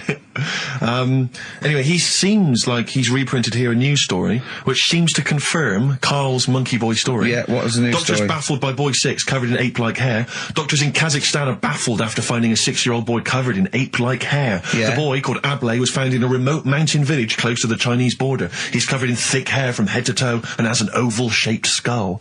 Doctors suspect nuclear radiation or a genetic disorder may be responsible. Fine. But this is an interesting bit here. But sorry, it's not that you could have genetic defects. I've seen lots of people born with long noses, 5 feet, etc. I'm saying that he wasn't normal. he wasn't normal, and then went to live with monkeys and grew the hair. Well, that's my point. But it says his mother and father are distant relatives. Such marriages are common in the Kazakhstan mountain hamlets. Now, the village elders were consulted as to what to do with him, right? Now, these are the village elders. These are the wise men of the village. These are people, presumably, that all year long are telling the village how to live, how to survive. Yeah, you're in charge because you've lived longest. Yeah, exactly. You presumably are solving any kind of moral conundrums, any sort of awkward things. Do you know what they suggested that they do with their hairy son? Go on. Send him to the circus. The Carl's nodding. Put him in the circus. That was what they suggested, and the mother actually wanted him to go to school. Instead, there's I don't know, school or circus, I don't know. We don't know what's better for him. Exactly. I'm not sure. We must consult the elders. What do you think, Karl? It's not a bad life, is it? What, the circus? Yeah. Well, you ran away from it. Kids will love it. But remember that thing that I saw about that fella who, I don't know if you should talk about it really. So go on. Tell us now. You've hooked me. Come on. You can say it. It's okay. What, are you worried that it might be insulting to someone? Well, it's not nice, but... Well, you're not taking the mickey out of it, you're telling us... Go on. It's just, it was in that book again that you got me. You know, the book full of weird people. Go on. And things that are wrong with them, and hairy people, and... Yeah. Lad with 3 legs and that. There's a fella... basically just a head and a little body on a skateboard. Yeah. Right? Picture of him having a shave.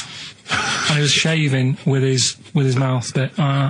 With his tongue? Like that on the radio. Yeah. Just like Karl is now doing an impression of a man shaving with his mouth. Yeah. Well, it's just a head, bear in mind. He's doing an impression. Imagine a head with a very tiny body on a skateboard shaving with its tongue. That's what Karl was doing. And he was depressed because he kept getting hats for Christmas. but if you were him, you would just grow a beard, wouldn't you, rather than...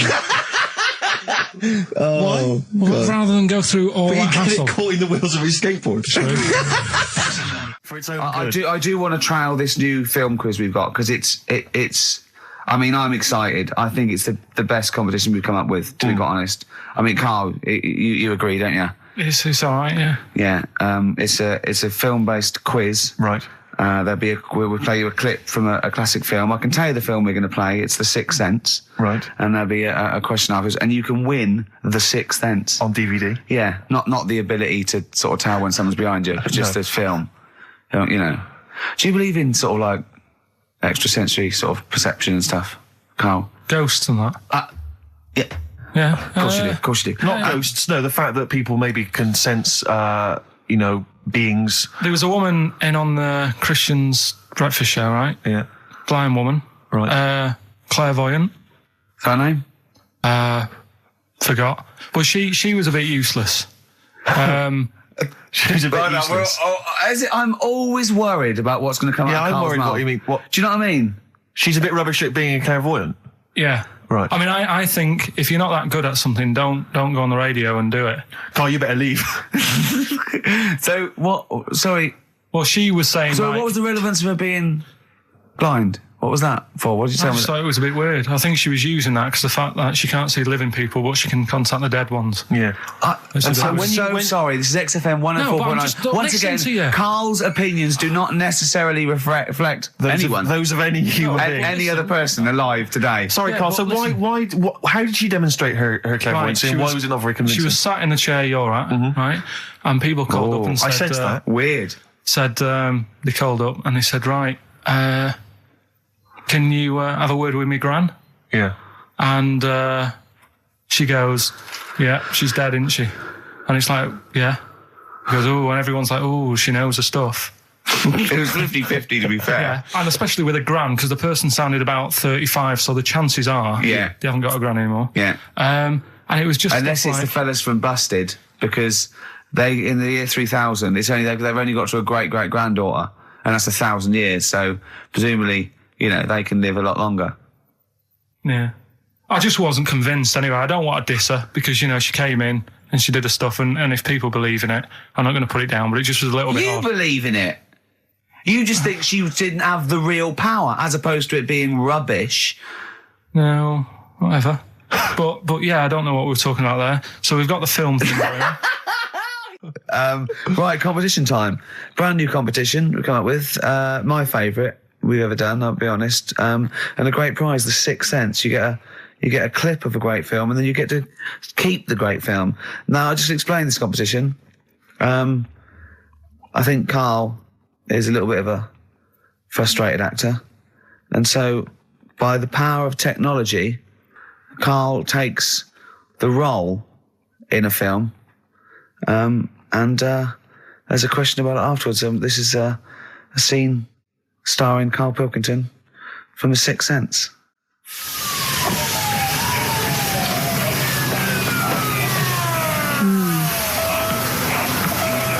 Jeez, I hope nobody got hurt. Be all right? You're very quiet. I'm just thinking about stuff. That's all.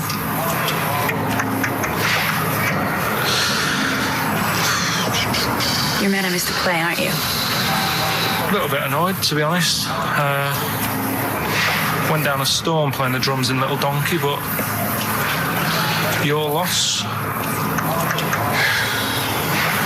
I'd give anything to have been there. Well, you wouldn't, because you didn't. But like I say, it's your loss, isn't it? Anyway, I'm just quiet because I'm thinking about stuff, like I said. Right? I'll make a big deal out of it. What is it?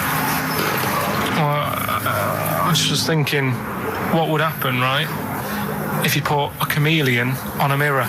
How would it handle that? It's a bit weird, isn't it? Oh, you're scaring me. That's scaring you. This'll scare you, right? The other day, saw two old men sat there having a Twix. You never see that, do you? Old fella having a Twix. You see ghosts, Cole? No, just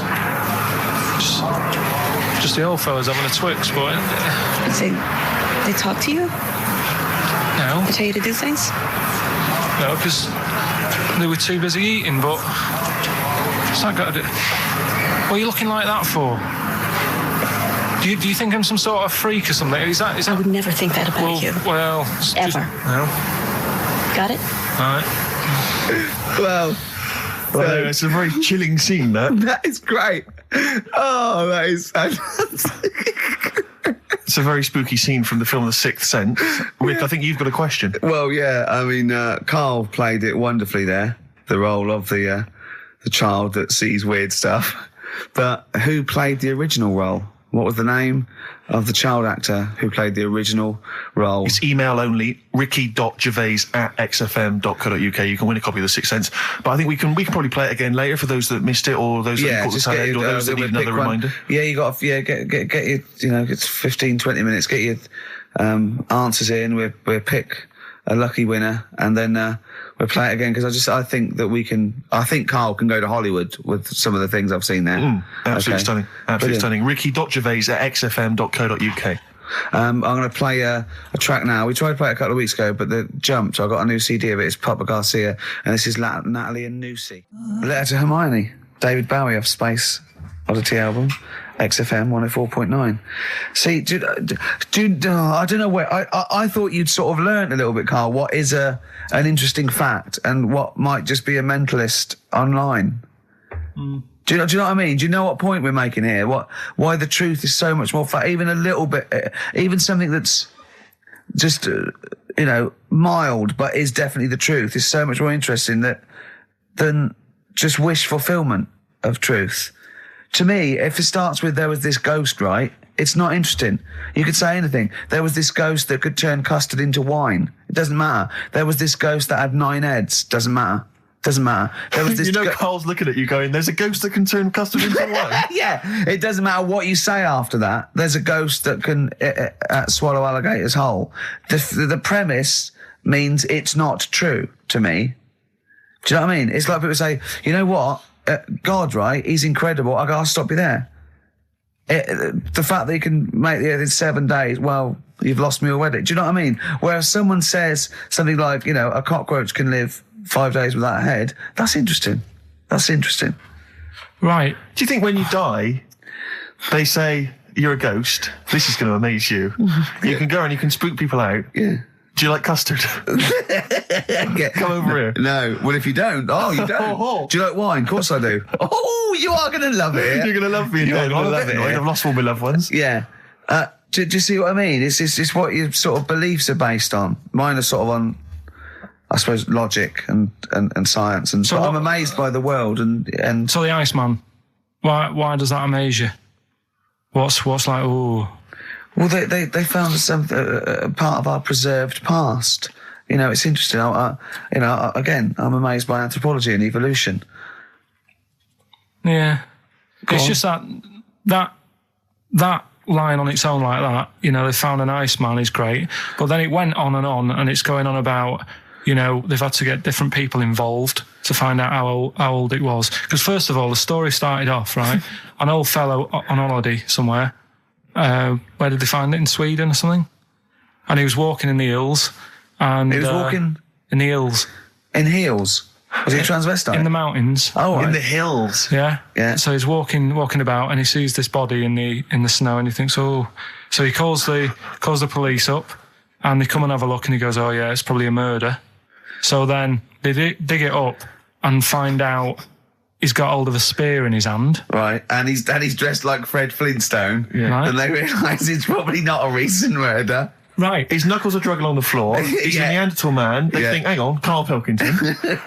But when they found out, hang on, it's an old thing. It's an old thing! Can it? If it was a murder recent, then you'd go, hang on, how did this happen? Who does he belong to? Yeah. Well, the chances are whoever murdered him is also dead. 5,000 years ago, probably, yeah. So leave it. Just bury it. I don't think it's a murder investigation. No, but they are. It's not Quincy going, this was before my time. It's not a murder investigation. Just one thing bothers me, sir. Just one final thing. My wife loves you, but this guy. That's how they were treating Why would he have a spear and a leopard skin? I just can't. I can't get over this.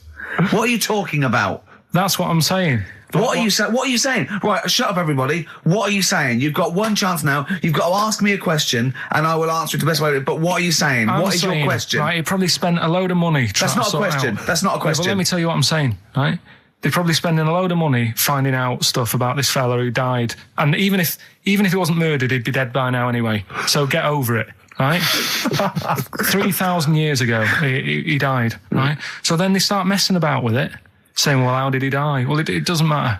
It was ages ago. Then they start digging his belly open, seeing last meal that he ate. Yeah. Oh, he ate seeds and leaves. Well, no surprise, really. There's now else around. Again, spending more money. Someone's been paid money to sort that out. Then they bury him, and then said, hang on a minute, are you sure that he died by, like, a spear? Let's dig him up again. So they dig him up again and find some splinter or something. I don't believe they buried him. They did. Well, in some sort of fancy coffin so everyone can see him. But for me, that is more wasteful than sorting out something that's, like someone who's ill. Sort something out, Sorry, it's not either or. They didn't put a doctor out of surgery. Exactly. There's not an old man in a bed in the corridor somewhere. Yeah, going, Ted, what are you doing? stomach?" I'm just giving this bloke a stat clear. No, look, we found an old fella in a skit. Okay, okay, you take over. It's not either or, Carl. What are you talking about? It's scientific research. But don't you see why this is fascinating? It gives us an insight into how we lived 3,000, 5,000 years ago. That's an incredible historical document. What if it was your equivalent? What if he was like the Carl of the time, and there's people, ghosts now through there going, "Oh God, I don't believe it. They've dug up Carl. They think we're all like that. Oh no, they're going into his brain now. They're looking at how his brain works. We're going to get such a bad rep." Oh, well, dear. Each to their own. If you like it, I just thought it was a bit of a waste of money. A little bit of a waste. Yeah, okay. But there you go. Anyway, we'll give out the answers to Rockbusters next. If we must. Yeah. It sometimes stuns me. Sometimes I'm taken aback. Do you know what I mean? But what worries me is if one day aliens do visit, I'd love and that. they come down. Yeah. But what worries me is they might bump in. What if they bump into you? What if they bump into you and they think that you represent mankind? And they go up and they start another planet. They're going to they say, "We'll ask you 3 questions, and if you answer them correctly, we will not blow up your planet." Yeah. We'd be doomed. Well, it depends. It depends what they ask you, don't they? What if they said, "Right, Carl, what's the weirdest thing ever found in China?" I'll say hairy Chinese kid. And they go, "Right, Okay, interesting. too, all right." What don't you see anymore? What do you see an old bloke doing? Don't see an old fella eating a Twix. Yeah, and they say, what if they asked you, "What's across the road from you when you're washing up?" Well, there's 3 things. So you just want one of them? No, I want all 3. You want all 3? It was a Chinese kid dancing about in his underpants. Yeah. There was a bouncer every night getting ready to go to work. And the third one, the old woman reading a book, the same book. And they go, "Right, your planet's saved." See, Gorg back in the ship. Yeah, they are a superior race.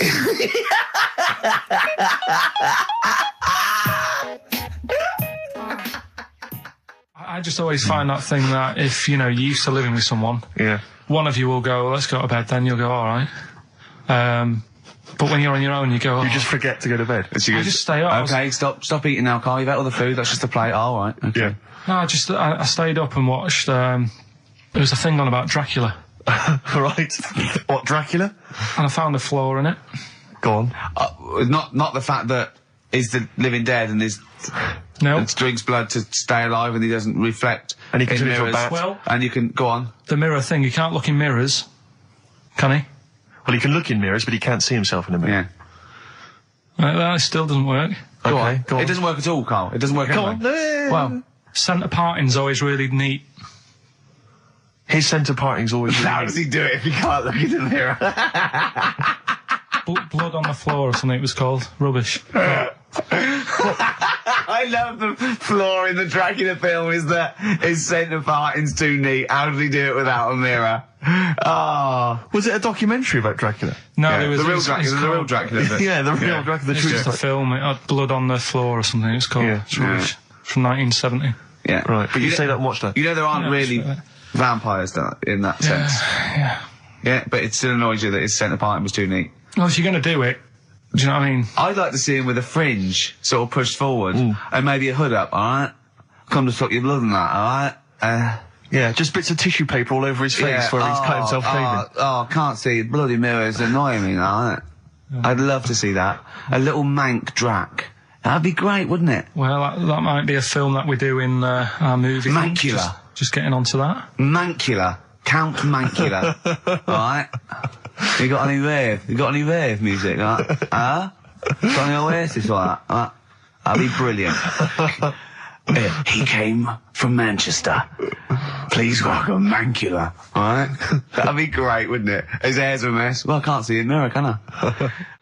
I told him about this thing. I don't know if any of you out there know about this, but there's an experiment they did in the 50s, a clinical psychology experiment where your 2 hemispheres of the brain, okay, they're joined by a thing called the corpus callosum, right, which is just a little flap of skin, like a little scarlet lead that joins your 2 hemispheres. And what they did, they cut that in half, and they thought it was a cure for schizophrenia, but what it turned out to be, or epilepsy, I think, I can't remember, was that your 2 sides of your brains didn't function together. You couldn't get information. I was telling Carl all this thing, and one of the things I told him was that they did it on a monkey, and it fought itself over a nut. Like its right arm was connected, by its left lobe of the brain, and it was fighting over itself. And Karl went, instead of like thinking this is amazing experiment, he went, would it have been happy if you'd given it 2 nuts? Yeah, I know. Well, you started off by explaining, and I remember you mentioned, because I was watching the two of you as you were describing it to me, you said, of course, one side of the brain deals with symbolism, and as you said the word symbolism, I noticed Karl drift away from looking at you, pick up his mobile phone, and start pressing buttons randomly. And I thought it was the word symbolism that got him. And I noticed it took you just a moment longer. And I think the first thing you said was, when did I lose you? Yeah, I knew I'd lost him. It's extraordinary. And he doesn't even try to disguise it. I said nomenclature at one point as well. Right, yeah. And I knew I was dicing with death there. Yeah. But, but I told you tried to look it up, didn't you, on the web? You didn't find anything about it, did you? The spelling of it's, what is it again? What's the word? Corpus callosum. Yeah, so I couldn't do it. No, it's a point. Yeah. Don't bother. Give up. Don't bother. So if anyone knows any interesting facts about that, but yours hasn't been cut in half, has it, Karl? That would, again, might explain something. I'll tell you what we will be talking about later. I don't know if you're sort of aware of them, Steve. Go on. Bonobos. Oh, I don't know much about bonobos. I told him about he was looking for stuff. I said, put in bonobo. He was having no luck with chimp. And they're a form of chimpanzee, but they're even closer to us, evolutionarily speaking. They've got their social groups are more like ours. They're more intelligent. And he was loving it, weren't you? So is it human bonobo Karl? Is that how it works on the evolutionary ladder? Chimp Karl. Yeah. Yeah. So we're talking about bonobos. You're excited about that? Yeah, That's coming up in Monkey News? No, I think it's a bit of a monkey bonus.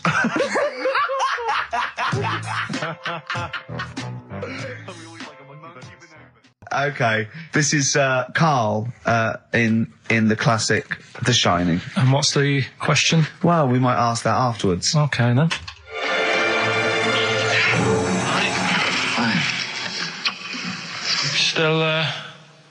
Still trying to write the book then?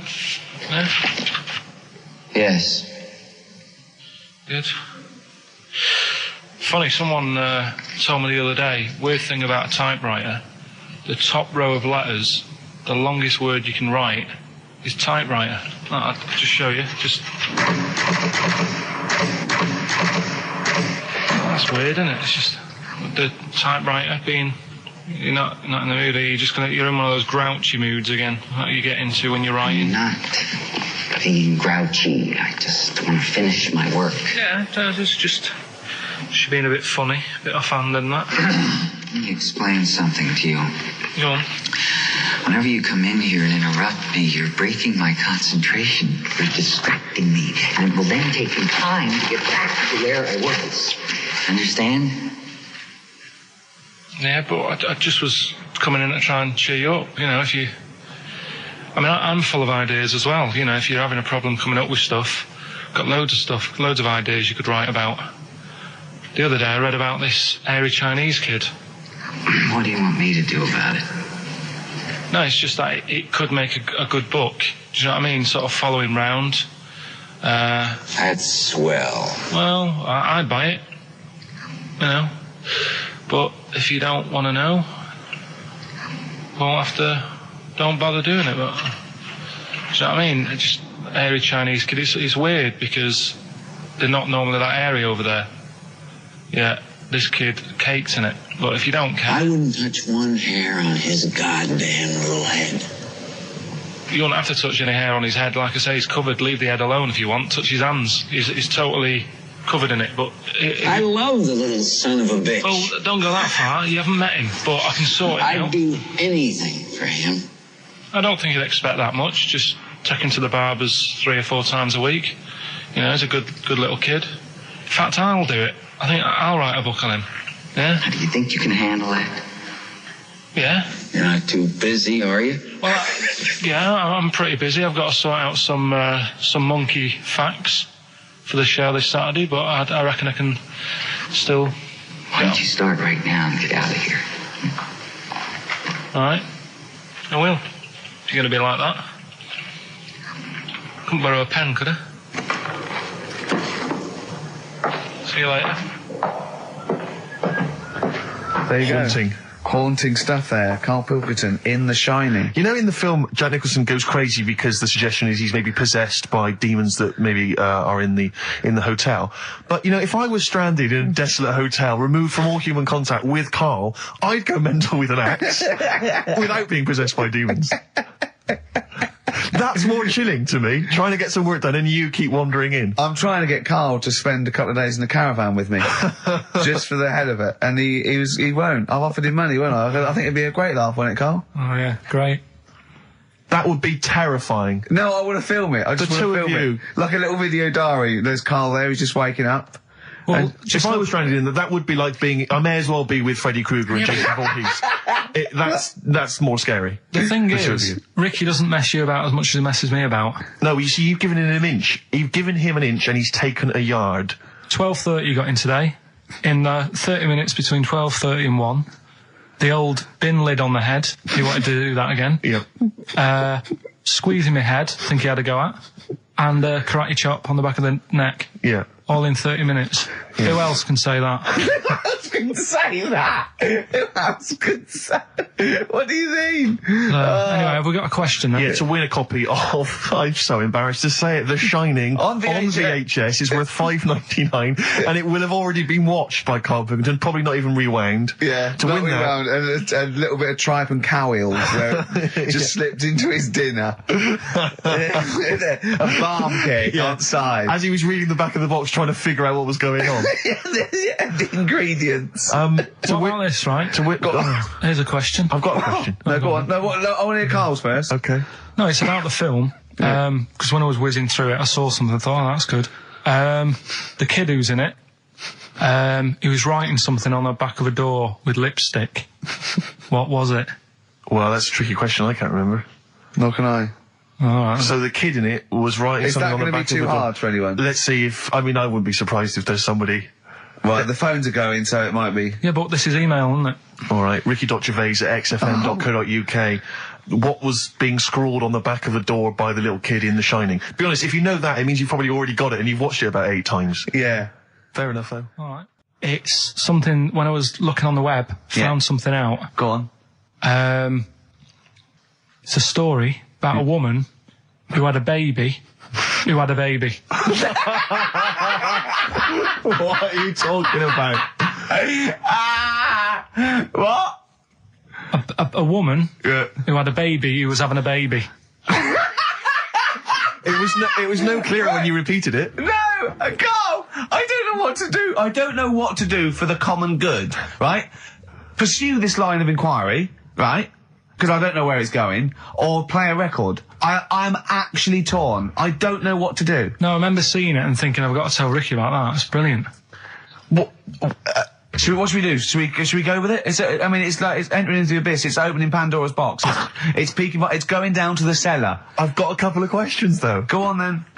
Well, come down there with me. Okay, come down in the cellar with me. Okay, right, Karl. What, first of all, it was on the way. What do you mean? The baby was what? Had another, was it, she didn't give birth, the doctor didn't find her one of those set of Chinese dolls up her. Russian dolls, whatever they're called. That's what I pictured it like, those dolls where you take the head off and there's another one in there that all look the same. But no, the story was, there's a woman who's... No, don't just say it again. That's a headline. That's not a story. There was a woman who had a baby. That's not a story. Imagine handing that in as a thesis to loads of the BMA. There you go, and read that. That's a children's rhyme. Yeah. There was a woman who had a baby What do you mean? So she had a baby, right? Yeah. And that bit's fine. We're okay with that. That's normal. A woman had a child. Yeah, totally normal. She gave birth. Fine. Yeah. Next. Well, I don't know that much more, apart from the fact that the baby's like roaming about, and then 12 months later, she's like, oh. Interesting. So the gestation period of that baby was actually 3 months more than an adult. Yeah. Excellent. Weird though, isn't it? So was the headline, "My baby's 12 months pregnant"? What are you talking about? 12 months later, it had what are you talking about? Forget it. No, you haven't even finished the story. That's what you said. And 12 months later, you didn't even finish the sentence. So what do you mean? No, I didn't read any more into it because I just saw that and I thought, that's weird. And then I just was thinking, oh, like, imagine the kid at school at parents' evening. Go on. And it's like, well, your When kid's they're pretty both good. 10. Now let's have a look at your work, sort of thing. Don't you think that'd be weird? But what? Did the child have a baby? Yeah. Of course it didn't! Play a record! We shouldn't have gone down in the cellar. We should have just left the cellar door closed. I never learned. That's the Zombies and a song called Time of the Season. I've enjoyed that. What do you think of Zombies, Carl? It's alright, yeah. No, not the group, but the Living Dead. Don't worry about them. No? Why? Not about, are they? Couldn't happen. You don't believe in that? Listen, right? You don't believe in zombies? So, I But was you do looking believe online. a baby had a baby? Yeah. On you go. On you go. Are you still saying that didn't happen? Yes. Right, well, I'll find the thing again, I'll print it off, and Well, then you'll all read I'm it. saying is there's more information that we need. Yeah. But it always annoys me that when I do get the information, you'll go, yeah, but its name's Sally, you didn't say that, and make out... No. As if... No, you don't make it look like we're over inquisitive or over cynical. You come out with the most abominable things man has ever uttered, and you expect us to accept them. Usually headlines, usually illogical, not just probably wrong. So, fleas are born pregnant. Are they? Interesting. Yeah. Right. Okay. See? On we go. So... See, that's true, and you're not impressed. Because it doesn't involve a little werewolf child. Or half man, half shark. And you're just not, it's not good enough for you. No, but if I read the first line of something and it's not that interesting, I go next, right, and I move on. Now, when I saw a woman had a baby, and it had a baby, But you still didn't read on. No, but I didn't read on, but it got me thinking. Like I said, you wonder about the parents' evening. I was thinking about, is it a good thing? Because you're going to spend more time with the kid. Do you know what I mean? There's a lot of mums who have to go to work and that. She's going to be a great mum. Grew up with her, literally. Yeah. Do you know what I mean? So She's going to be a great mum.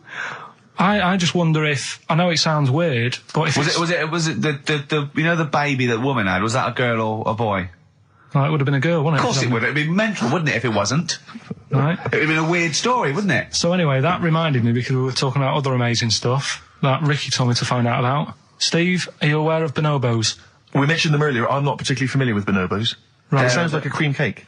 No, they were a sort of a chimpanzee, but more advanced than the traditional chimpanzee. They live in one sort of particular area, and it's the sort of closest animal to the missing link. They're very intelligent. They take on a lot of social aspects of human. They have sex for pleasure and no other. Steve's looking annoyed.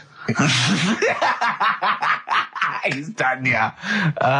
What did you find out about Apparently, I found out it's 98% not human, this kind of thing. It's nearly human, but it's not. We share 98% of DNA with it. Yeah, 98%. It's a higher percentage than you. They have sex for pleasure. They do look a bit like him, though. They've got a little round head, haven't they? But, And they're much more upright than got a more flexible. I sort of get bored with animals that are like classed as being intelligent, right? So when you told me, I get bored with them because they're not doing enough. They're not playing Nintendo. Do you know like that? People always rave on about dolphins, saying, "Oh, they're really bright and that." Yeah. I was having an argument with Suzanne about it, and she goes, "Oh yeah, dolphins are really intelligent." And I said, "But what? What have they done?" So she said, "Well, they use them in wars. They strap bombs to the back to go out to boats, to then blow up the boats." Yeah, they're trained. Yeah. Well, that isn't that bright. If it was really bright, you'd go, "I'm not doing that." Well, no, they leave them. They don't blow themselves up. Anyway, but right. Well, so bonobos, really bright and that. Now, I was looking at them, and they are, they're saying they're just like humans, basically, right? But what I was thinking is, I didn't have a chance to ask you, if you got a mentalist, right, and put the bonobo in an exam. Okay. What do you mean a mentalist? What do you mean? Well, someone who's, a little bit, just a little bit slower than me, and put them in an exam, what would happen? Right, okay, you've got to be clearer here, Carl. What are you saying? Are you saying pit the wits of a bonobo against someone who's educationally subnormal? Yeah. What do you reckon? I don't know where to start.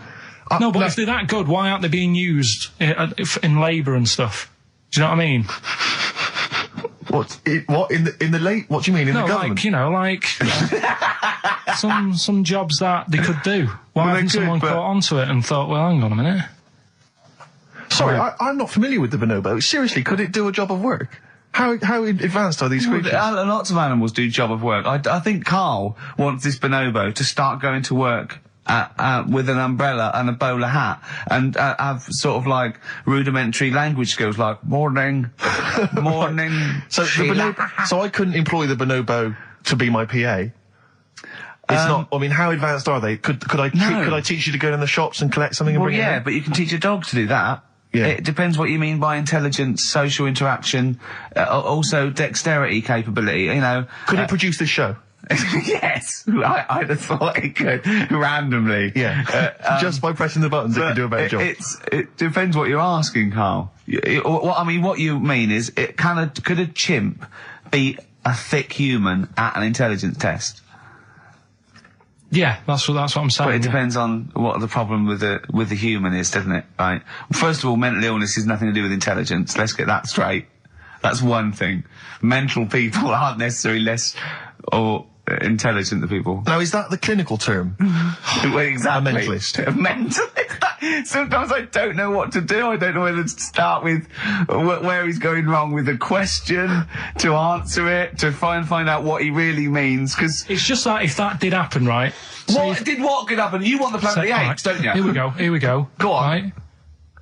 I go to school. I go to a new school. Yeah. I go in the class. There's 3 bonobos sat on the back row. Yeah. Right? I think it would make They're everybody... bad kids, are they? Everybody would work harder, because you go, well, I don't want a monkey beating me. Whereas when I went to school... You think they'd be an incentive? Yeah. Well, I think... Okay, they go, oh, go on. What do you mean? No, I would have loved it. Because, I mean, one of the reasons I didn't like school is it's like, oh, I'm not bothered. You know, I'm not bothering going in today. I'd love it if I went in and someone said, right, you're going to start coming again. Why is that? You've got 3 bonobos in your class. What if they didn't hang out together, like the 2 little kids with the webbed hands and the big heads? What if they started bullying you? Stealing your pocket money? I wouldn't go in, I'd stop maybe going. copying you, maybe making you do their homework. Yeah. They did find out you... To be honest, it would probably be the other way round. And he'd score better. Yeah. Carl, have you been copying? Have you been copying the bonobos again? Have you been copying Boo Boo again? It'd be good though, wouldn't it? Well, it'd be great. I wish I could live in your mind for just a day. It must be great when you walk around and see things. He's been slagging you off as well, Steve. Well, go on. In the week, you know, he was slagging you off. I mean, in the week I was joining in and laughing along, but now I'm thinking but now I'm thinking that you're more on my side than he is. Thanks very much, Rick. I'm glad to see you've come round. He said he was. I was in the pub with him and Johnny. Oh right, so there's a little audience. Good. And he went, have you seen Men in Black 2? I went, no. He said, have you, Johnny? He went, no. He went, there's a thing in it that looks just like Steve. And I went, what? He went, it's a thing, it's got really gangly arms and bulbous eyes, and it just works really fast in the Aliens registration thing. And I went, all right. I said, well, bring that up Saturday. Since he's not here, you know, what do you think of that? Well, the reason is, I think the problem I have with is this, that if I was to say things like that about Carl, I'd destroy him. He'd be a broken man after I'd finish with him. Call in, Carl, or Steve's going to say a few things about you. I'm going to get a couple of home truths out there. I can't believe it. I cannot believe it. Yeah, we were, you know, at the time I was joining it, we were having, you know, slagging you off on other things as well. Sure. But now I'm thinking, maybe maybe you were wrong. Maybe I was taking the mickey out of the wrong person behind their back. Kings of Leon, Molly's Chambers. What do you think of that, Carl? All right. There's a surprise. Another insightful remark. Steve is not a fan now. Not only does he know you've been slagging him off behind his back. No, I wasn't slagging Steve. If you get it out on DVD tonight, you'll know I'm not slagging you off. It could be your brother. I love the fact that it makes it worse, but he's thinking you're going to go, oh, he wasn't slagging me off. It does look like me. I do think I'm an alien. I love the fact that you hope Steve will go, he's got a point. It's a spitting image. Yeah. I am, seriously, Carl, I'm really angry. I'm so angry with you at the moment. You haven't seen it yet? No, I know, because I know what it's going to be, and I'm just... Why? I'm fuming. I'll tell you why I'm angry, because he doesn't do it in jest. No, but what do you think it's going to look like? What do you think this thing's going to look like? Going to look ludicrous. It's not going to look anything like me, but he's going to pretend it does. Go on, what? Go on. No, it does look like you. Yeah, of course it does. And you looked like the Human Z. Well, I mean, to be honest, you did a bit, Carl. You walk like him, you're bold like him, you got a sort of gormless face like him.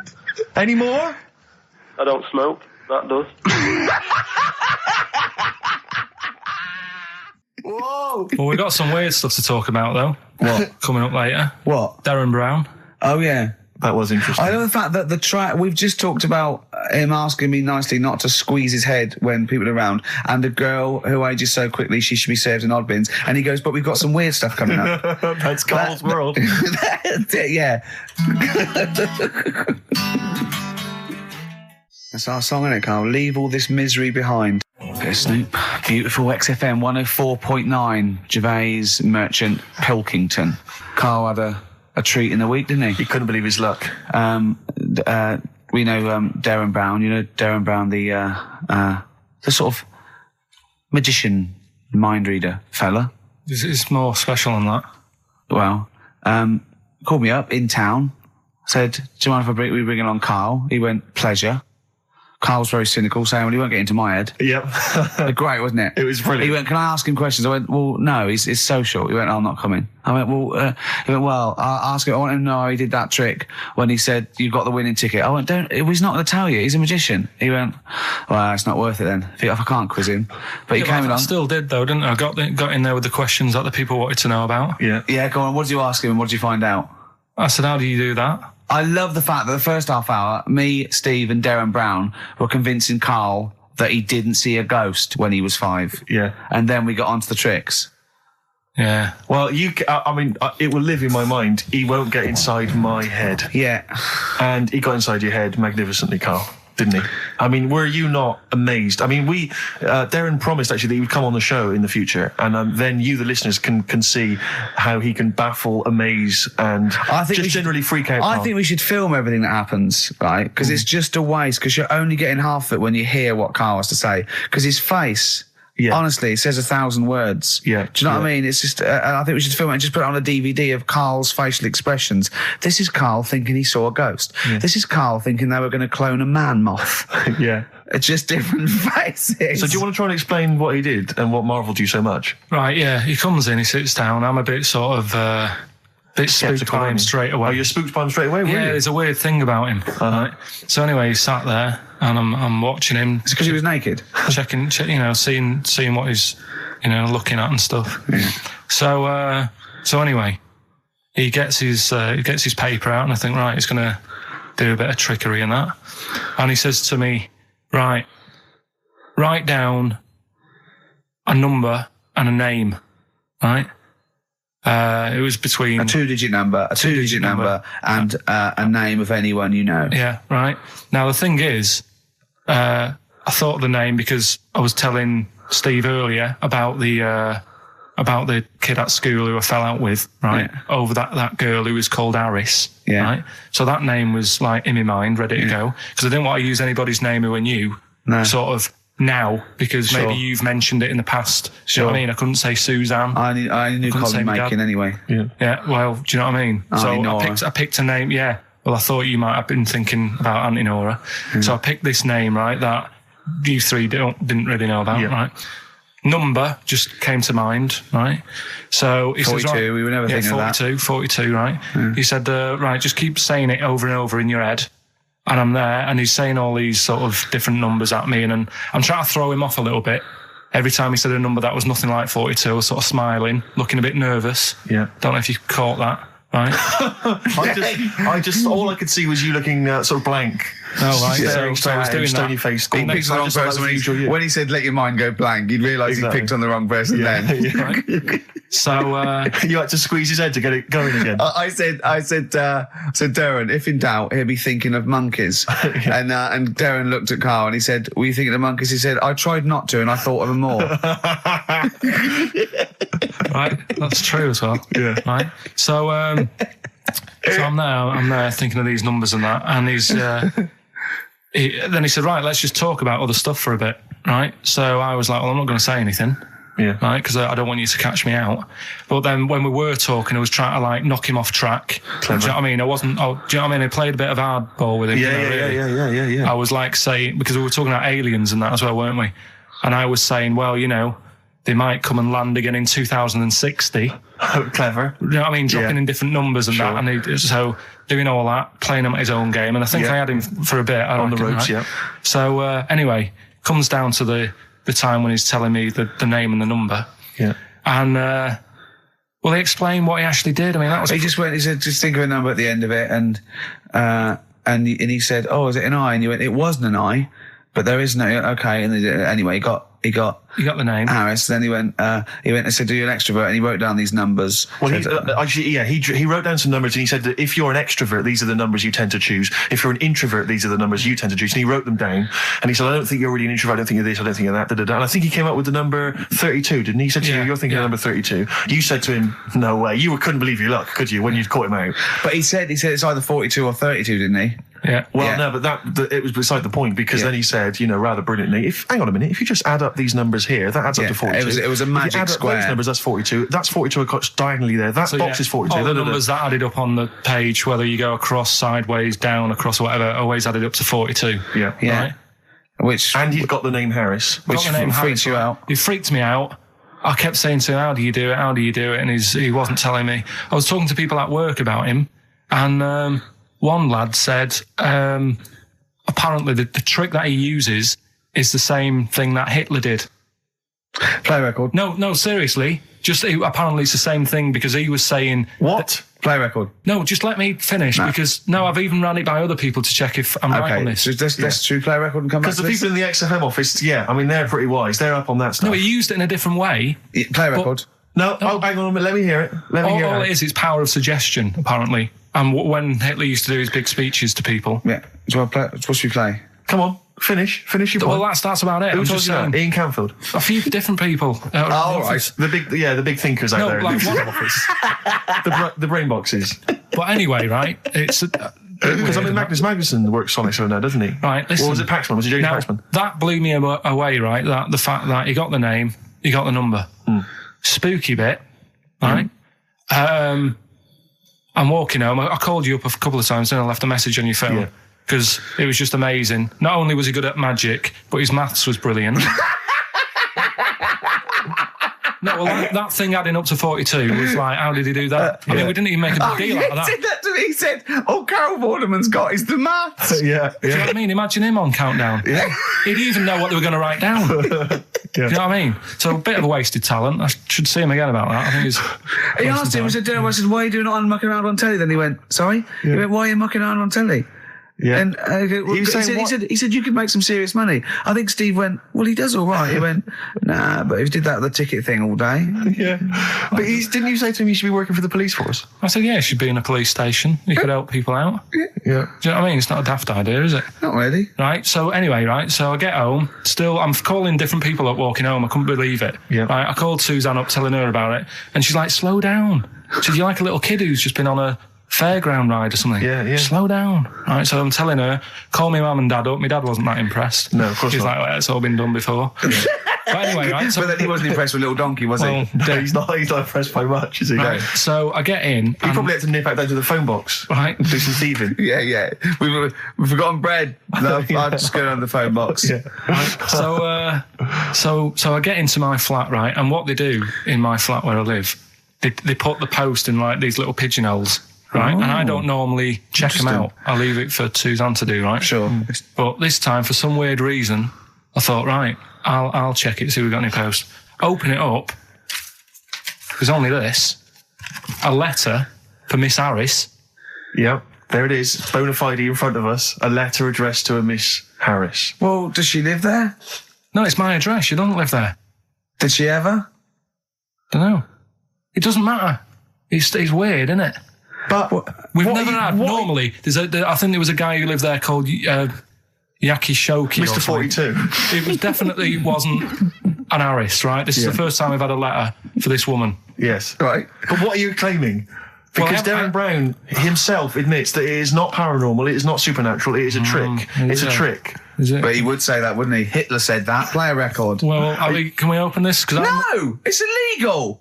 No, but I'm thinking if it's a birthday card for someone's 42nd birthday. Right. You can't open that letter. Go and put it back, or you cannot open that letter. Why not? You can't open someone else's mail because you think Darren Brown's supernatural. What if we steamed it open, then resealed it? No one would know. It's only a letter. You can't. You can, but I don't want any part of it. Carl, I think you should open it. No, you open it. I'm not opening it. It's against the law. You should open it, though. We won't open it then. They won't send you to prison. Forget it. You'll get off. Cure? Yeah. Bit of cure? There's no cure, no. I'm looking... Well, I'm tempted to open it. Well, do you want to, Steve? There you go. No, I'm not going to open it, but I think you should, definitely. 6 Different Ways by The Cure from the album The Head on the Door. We've enjoyed that. The Head on the Door, Carl. Ooh, bit of a coincidence. Spooky, isn't it? It was only 4 weeks ago you were talking about a head and a door. Exactly. Has the door got a number on it? 42. Oh, dear. So we're not opening it? No. Well, I can't open it because as the producer, right? Oh, yeah, because your standing in society is such that they'd make a real example of you. Yeah. A producer of a tin pot radio show once a week. Yeah, he should know better. He can press buttons and talk at the same time. Sending down. But they wouldn't try you in an adult court. You would get away. You would get away with it. Just they'd hear you speaking for a little while, and the judge would end up squeezing your head and letting you off. It'd be like those people who train monkeys to break in. Do you remember down in South London? We talked about it in the past, and they were going around robbing stuff, and they trained them to do it. Yeah, I don't think those monkeys would have got in trouble. It would have been the keepers. So, I think XFM would probably take the rap. Will you open it? No, I can't be seen to open it. No, he's a writer-director. Exactly. So am I. I can't be seen to open it. I'll give it here then. Right, I'm having no part of this. That's against the law, but... Right, I'm having no part of it. Open it. Come on, you've started now. Right. The thing is, right, if it's important, we can say maybe she's listening. But do you need to stress? What it could be anything. What are you going to say? We're going to say, oh, and if you are listening, Mrs. Harris, you have got gonorrhea. Call the clinic. Do you know what I mean? It could be anything. Oh dear. Oh well. I think my talk did well. Well, what is it? It's the number 42 on there. What is it? Can you say? Be careful. What? Let me see what it is. What is it? Dear Sir, Madam, your periodical dental inspection is now due. Would you kindly contact the surgery to make an appointment? Harris, Mrs. Harris, if you're listening, your periodical dental inspection is now due. You might want to contact the dental surgeon that you normally go to. She could have a faulty tooth. 42. 42. 42. I don't believe it. 42. 42. Oh my God. God, that Darren's good. Darren Brown's good, isn't it? Oh dear. That's some blur then.